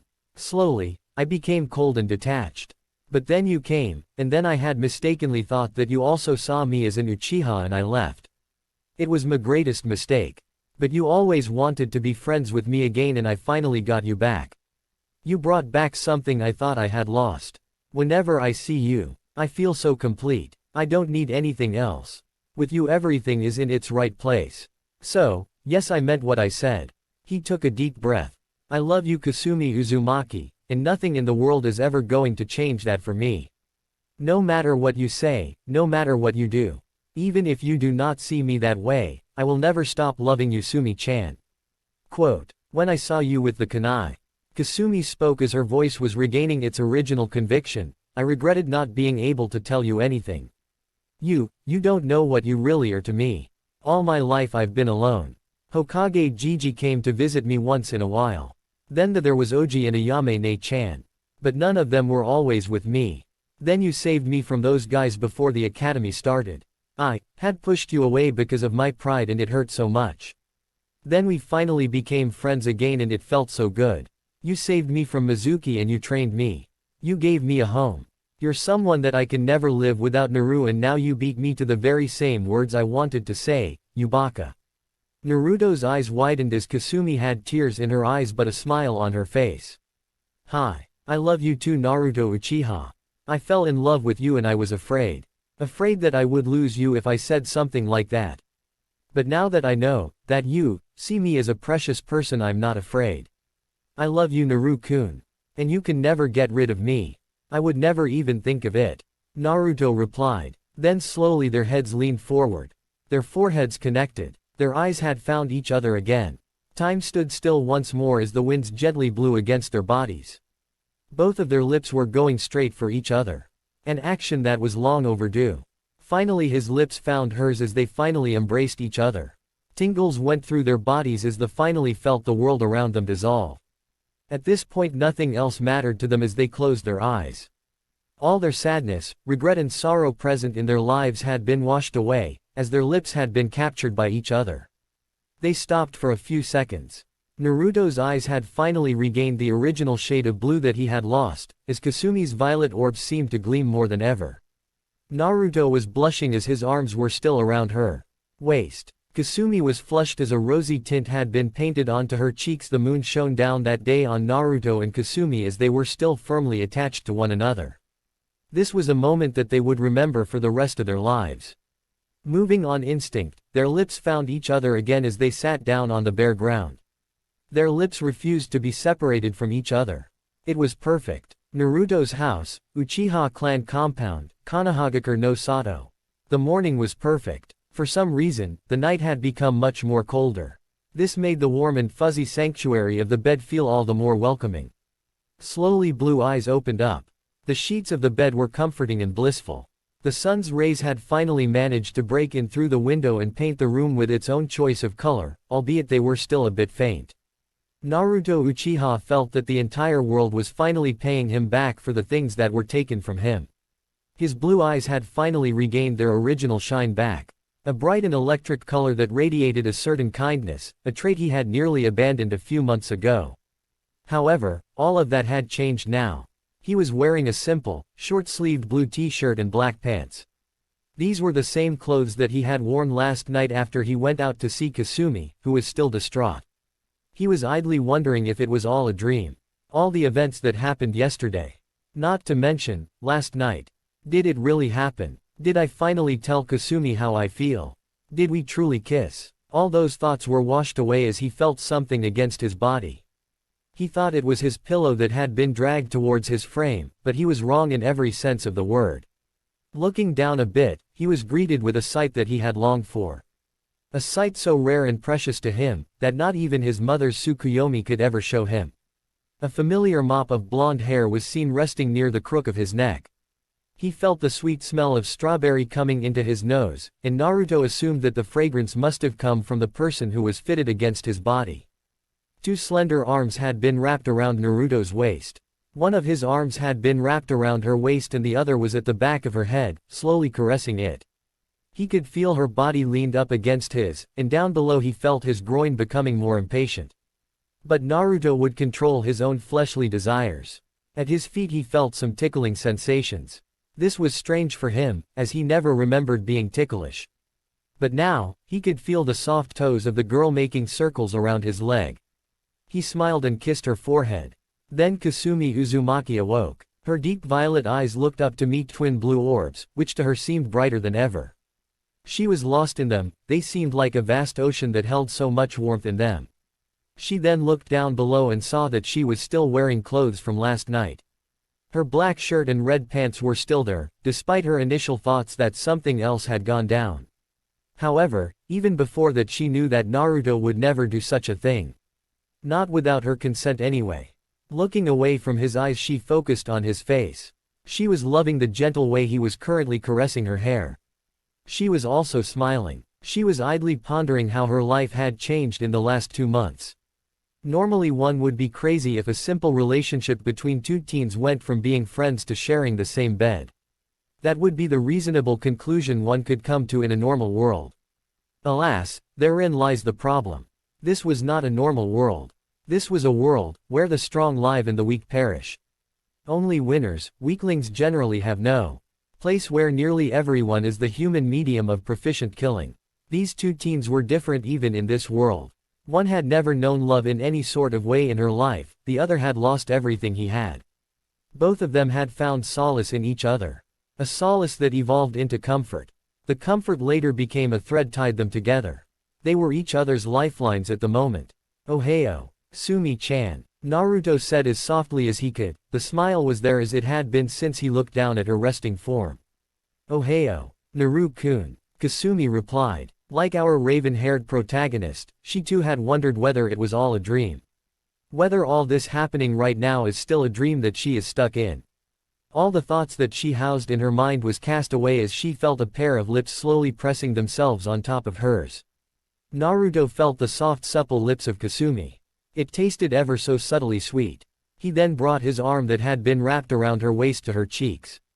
He slowly traced his hand along her cheek. He was slowly moving his lips against hers, taking his time in this blissful moment. He added a little bit more pressure, but he would not initiate anything further beyond, as it had remained the same as last night. But then to his sweet surprise, he felt Kasumi lick his lips. It seemed that she had wanted more than just the simple contact of his lips against hers. Instinctively, he opened his mouth and his tongue escaped the caverns of his jaws to meet hers. The hand that rested on her head now snaked back to her waist as he pulled her closer to him. Kasumi too had put her arms around his neck to bring him nearer. Their tongues intertwined with each other and were wrestling against each other. Neither knew how much time had passed since they had so passionately engaged each other, but by the end of it both were flushed and out of momentary breath. They had wanted to enjoy the kiss as much as they could, as long as they could. Their lips parted and both looked at each other once. Red painted blushes had adorned their cheeks as both were still looking at each other with eyes that held love. A love that one could be absolutely sure of, a love that would never fade away and withstand every storm that comes in its path. They quickly kissed each other some more after drawing in their breaths. With each kiss their hearts skipped a beat. Naruto felt the intense hardening of his groin increasing ever so. His mind had been steeled against doing something that right now, but his body felt otherwise. Kasumi too felt a deep increasing heat between her legs. It was something that she had never felt before, not to such an extent. Her low C-cup chest was heaving as she felt them getting perked up.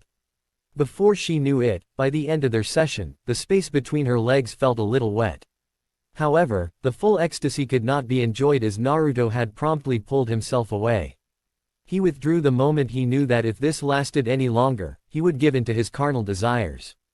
Though he had felt that it was the most natural feeling in the world, he too knew when to stop. He looked at Kasumi, whose eyes were staring deeply at him. A flushed expression adorned on her face. Both of them were also panting. "Sumi-chan, we should get up," Naruto said. "Hi," Kasumi replied as she once more gently pecked his lips. She too got up and together they both looked around. This was not Naruto's room, nor Obito's, which was now occupied by Kasumi. This was a much larger room. Both had not bothered to see or notice that they had been lying in much larger, king-size bed. The smooth white-colored walls of the room had given them enough clues as to where they were, as the memories of last night had finally come back. Last night after their first kiss, Naruto and Kasumi had entered the house. Due to the sheer stress of the day, both were tired, though mentally more than the physical aspect of it. Their minds were not working properly and Kasumi had asked Naruto to sleep with her. She had felt scared after watching him nearly die. Naruto complied, making himself promise that he would not do anything that implicate Kasumi in any sexual way. They had stepped into his parents' room and both had initially laid on the large bed with their backs turned. Though that had changed. Naruto and Kasumi stepped out of the room which once had Genjiro and Satsuki Uchiha as their residents.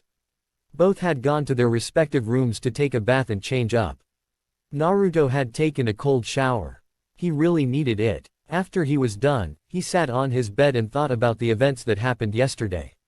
He was happy, no scratch that. Words could not describe how Naruto felt right now. The one person he had cared for and fallen in love with, had truly understood those feelings and returned them. He had a new purpose in life. Kasumi Uzumaki was now officially the most important person in his life. However, Kakashi had forced his hand yesterday and he had shown his Sharingan. He was idly wondering if the civilian council is going to cause him any problems. Or Danzo Shimura for that matter. That was a problem he had yet to face. The Clan Restoration Act. When a Kekkei Genkai wielding clan died, there would be need to repopulate the clan once more. Usually if a male heir survived, he had the choice to take on a wife or if he wants to take as much as 4. With the females it was a horrific case. She would have one suitor after another until she got pregnant. The CRA could only be mandatorily applied once the said heir is 18. Of course, the heirs had a choice if they could also marry only one person. Naruto scoffed as he remembered the act. Mongrels. Naruto muttered in disgust. Kami knows what Tobirama was thinking when he approved that act. Funny, now there's only one Senju in the world. Well, two if one were to be technical. He heard a knock on his door. Come in. Kasumi walked in wearing her usual orange garb. She had $1 million smile on her face. Naruto also smiled. She sat beside him as her head leaned onto his shoulder. He put his hand around her shoulder.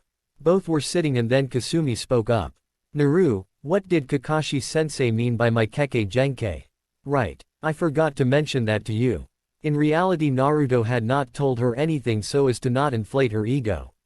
She was brash and outspoken, and if she knew she was from a clan, boy would she ride that high horse. The Uzumaki clan were cousins of the Senju clan. They were seal masters and deadly with their kenjutsu. Their village Uzushiogakure was destroyed before the Second Great Ninja War. In fact, that's what led to the war. A rare Kekkei Genkai that manifested itself in a rare few was the Uzumaki Kongo Fusa. The adamantine chains have chakra-draining property and they can be used as both offense and defense. They can even hold down certain biju to an extent, like the kyubi that you hold. Sugoi. Kasumi yelled. Looks like you're not the only one with a Kekkei Genkai anymore, Naru. Yeah, about that. There's something I need to tell you. It's about a certain act. Naruto said as he sighed. He then explained the situation the both of them were in.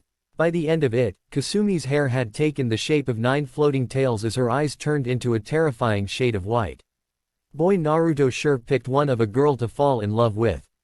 Those conceited, plotting, power-hungry mother fu, Kasumi's volume was only increasing.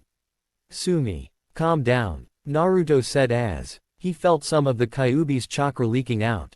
The talk he had with her had made a visible impact on her mental stress. Although, it was understandable. The same people who always ostracized her would now be sucking up to her, all because she now had a Kekkei Genkai. Suddenly Kasumi looked at Naruto and he flinched. He would rather take on Kakashi in a death match than face her wrath. Nope, never going to face that. You're going to be under the act as well, right, Naru?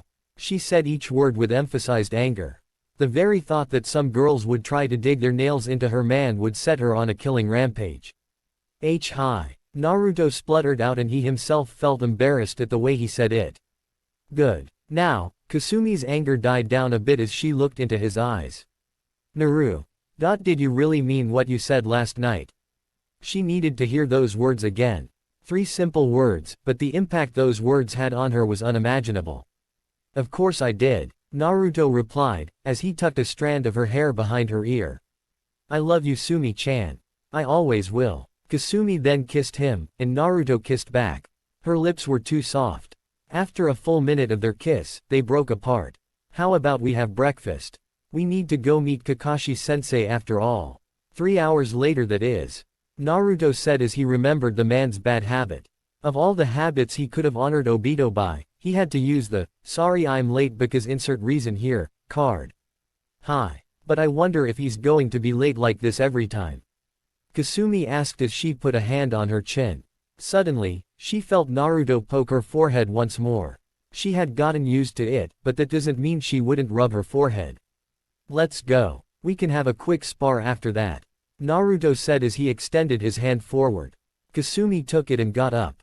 4 hours later, Training Ground 7. Naruto and Kasumi were walking closely towards their training ground. They weren't holding hands, but the close proximity at which they walked had given off enough signals that the two were not merely friends. Soon enough, they had found their training ground and saw their other teammates waiting. Sakura seemed like she had been rejected by Sasuke again, while Sasuke had seemed. As they saw Naruto and Kasumi, both of them had 2 very different reactions. You're late. Sakura yelled a little. Surprisingly, she did not screech. Please don't tell me you picked up Kakashi-sensei's habit already. Nope. Kasumi replied. She was cheerful. She had ramen for breakfast. Life was good for her. Well, we figured that Kakashi-sensei would be late, so we trained a bit and came 3 hours later. Sigh, why did we get a lazy sensei like that? Sakura said. She then looked at Kasumi and remembered yesterday's events. Say, Kasumi, what were those chains that came out of your body? Didn't it hurt? Not one bit. In fact, I didn't feel anything. But I tried to do it this morning and only one chain came out. I need to train it more. Kasumi said. During all this, Sasuke was eerily quiet. Inwardly he was a bit confused. Why did this no-named loser gain a Kekkei Genkai whereas he, a member of the main house of the Uchiha clan, did not awaken his? It was infuriating. Kasumi was still weaker than him, but he knew that she must possess a lot of chakra, much more so than him. She was a true kunoichi. Then, to make matters worse, the Uchiha lamb was better than him. Not only had Naruto awakened his Sharingan, he had already mastered it as he remembered all 3 Tomo. A member from the branch side and the 2 Genjiro's spawn had outshined him. Then there was another issue. If Sasuke was honest, he was a bit infatuated with Kasumi.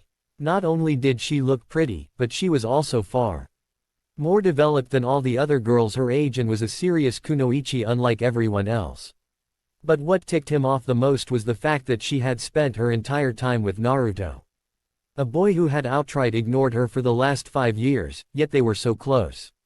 He wanted that. A strange look in his eyes manifested, one that was not showing any good intentions.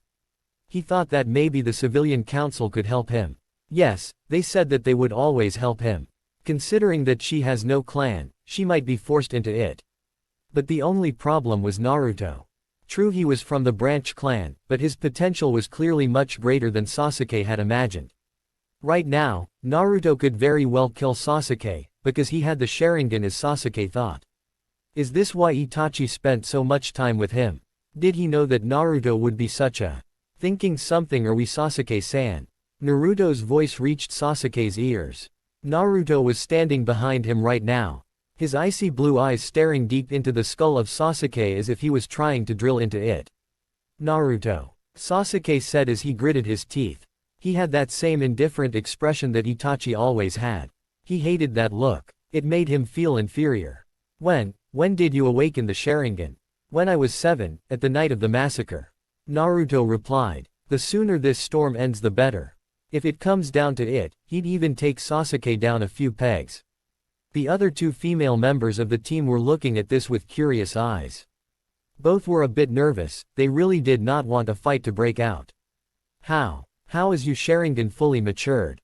Tell me how you, Sasuke was cut off. Through training. I trained every day for the last 7 years. I did as much training as I could.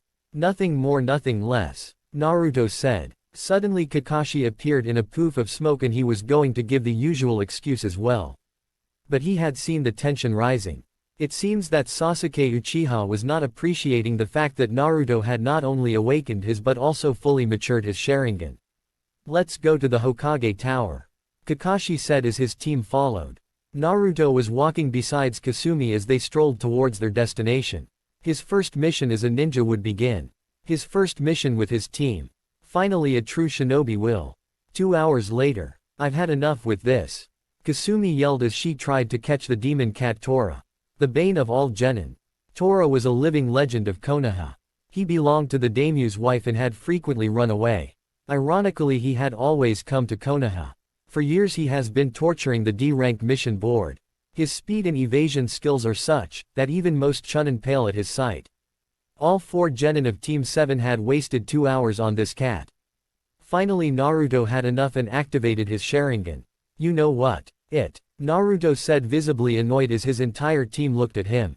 This was perhaps the first time they had seen him angry like this. He then looked at Tora, who was cornered, and began slowly walking towards it. Tora, Naruto said as his Sharingan looked at Tora's eyes. The demon cat was not afraid as it stood its ground. You are a mere extension of the feline species. A temporary existence in this world. You are an unstable force that threatens the existence of all genin in Konoha. You need to be controlled.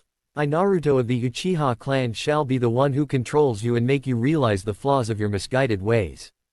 Naruto made the tiger hand seal. Obey. Tora's eyes changed into crimson with 3 tomo. Naruto had just used genjutsu to control Tora. Everyone on his team was merely staring at him with eyes widened and jaws hung.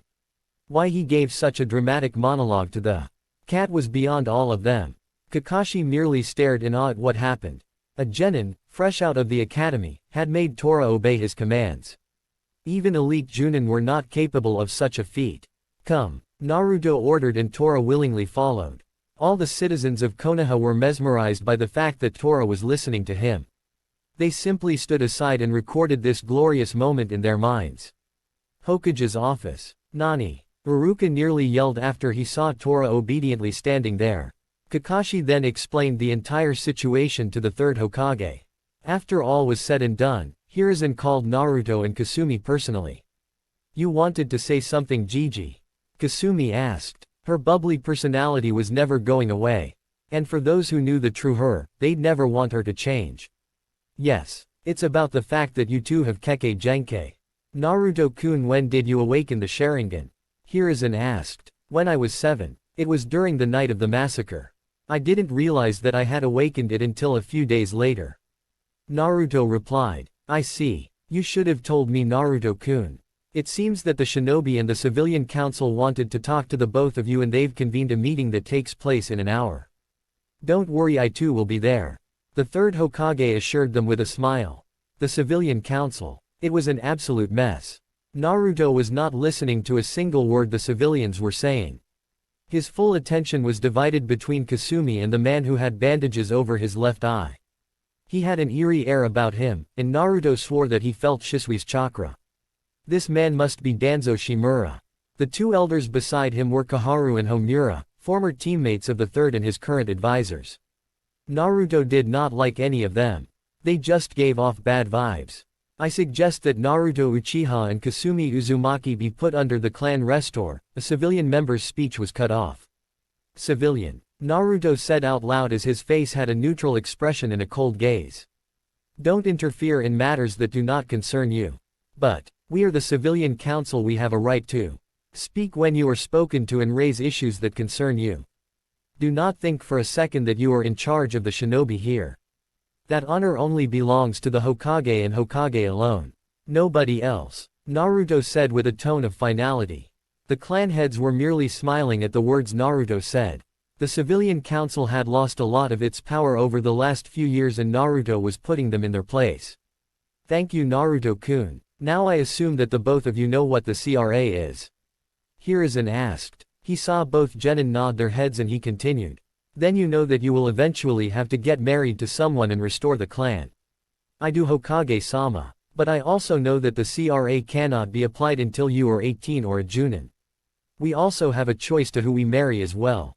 Naruto said. Yes. Danzo spoke up this time. But if you do not, then your wives will be chosen and Kasumi here will have several suitors to. The words in Danzo's mouth died as he saw that the temperature of the room dropped. Kasumi was visibly. If that wasn't enough, Naruto had also activated his Sharingan. Don't even think about finishing that sentence, blind Gigi. Kasumi said, and Naruto was choking back a chuckle. The guts on this girl. Besides, I've already chosen who I'm going to marry. What? Who is it? Why were we not informed? Silence. Sarutobi roared as his killing intent flooded. It was aimed at the civilians who incoherently saying things that really did not concern them. Once again, you civilians speak out of turn. Do not speak unless it concerns you. Kasumi-chan, if I may ask, who is it? Cough. Naruto coughed while a small blush had crept up on his face. This was amusing. A few seconds ago, he was ready to kill people and now he was blushing. Oh dear. Hiruzen said as he chuckled. Kasumi Uzumaki. Danzo spoke. The old war hawk. You have made a fine choice. The entire room was silent. They could not believe that Danzo agreed to this. His contemporaries, however, understood why he said this. A child born from the Uchiha and the Uzumaki clans. Only time would tell how strong a child like that would be. Then this meeting is over. Naruto-kun, Kasumi-chan, you may go back. Both genin left. They had already made this plan before the meeting began. However, it was true. They really only had eyes for each other. They were now unofficially engaged. Konoha main town. So do you want to train after lunch? Naruto asked. Yup. I need to work on those chains, Ttibao. Kasumi chirped. Okay. But let's not forget about our other skills. If I'm guessing right, we're going to be doing D ranks for at least 2 months. Naruto said. What? Kasumi yelled and then mellowed in sadness. It was amazing how quickly her personality changed. But that's not fair. How will I show the world I'm an awesome ninja ready to become the Hokage? He. Naruto laughed lightly and some people were staring. They had never seen him laugh before. Standard protocol. Even Nissan went through it at first. But since it was wartime, they were growing up, they were sent to do more dangerous missions. Look at this way, Sumi. We get more time to polish up our skills. He said with a twisted smile. Kasumi paled. He was probably thinking of new ways to torture her. Torture that Naruto called training. Kasumi-chan tilde. Kiba's undignified yell made it to both of their ears. Naruto sighed and Kasumi had a tick mark on top her head. Kiba was rushing towards them and stopped the moment he saw Kasumi's hands intertwined with Naruto's. He felt a metaphorical kunai stab his heart. Why are you holding his hand, Kasumi-chan? Because I leaked tilde it. Kasumi replied the way that Ayame had often teased her. Even Naruto felt a bit weird. The way those words were said just seemed so teasing. No, Kasumi-chan, you can't do this. He's from the branch clan of the Uchiha. I'm the heir to the Inuzuka clan. I'm better than. Kiba was cut off as Kasumi spoke up. Don't do that again, Kiba. Kasumi replied coldly. I don't care about clan status. Naru-kun is the only one I care about like this. So never say that about him again. They both then walked away, leaving an angered Kiba. In his mind, he is an alpha, damn it. They were naturally predators and wanted what they wanted. However, he would never do anything undignified. Reasons being: 1, it was wrong. 2, his mother and sister would sooner castrate him the minute they heard he was even thinking of something like that. Naruto's house. Genjiro and Satsuki Uchiha's room once more had 2 people in it. More specifically, 2 people in their bed. The lights were turned off and Naruto activated their privacy seals. The pale moonlight was shining through the window. The two of them were lying in their bed. Naruto was kissing Kasumi right now. Their tongues engaged each other in a duel. After some time, they broke apart as a thin trail of saliva was formed, making a line between their mouths. He was caressing her cheeks and to his surprise she purred. Oh, how he would tease her about this. Both were wearing t-shirts and shorts. Naru, Kasumi said. I don't want to, you know. I know Sumi. I know. Naruto replied. As powerful as their hormones were, neither would give in so easily. Of course, that didn't mean they wouldn't kiss and cuddle. He brought her firmly closer to her. Her face in the crook of his neck, she looked up at the person she had fallen in love with. Don't worry, Kasumi. It'll happen when you want it to happen. He kissed her once more and she too pressed back. Good night, Naru. I love you, she whispered as he buried her face into the warmness of his neck. Her arms wrapped around his waist. I love you too, Sumi. Naruto kissed her forehead as one hand was wrapped around her waist and other on her nape. He took in the sweet smell that emanated from her body. I never want this to end. Both Naruto and Kasumi thought as they drifted off into the realm of dreams. Thanks for watching. If you enjoyed this video, please like and subscribe to my channel for more contents like this and hit the notification bell so you never miss an upload. See you next time.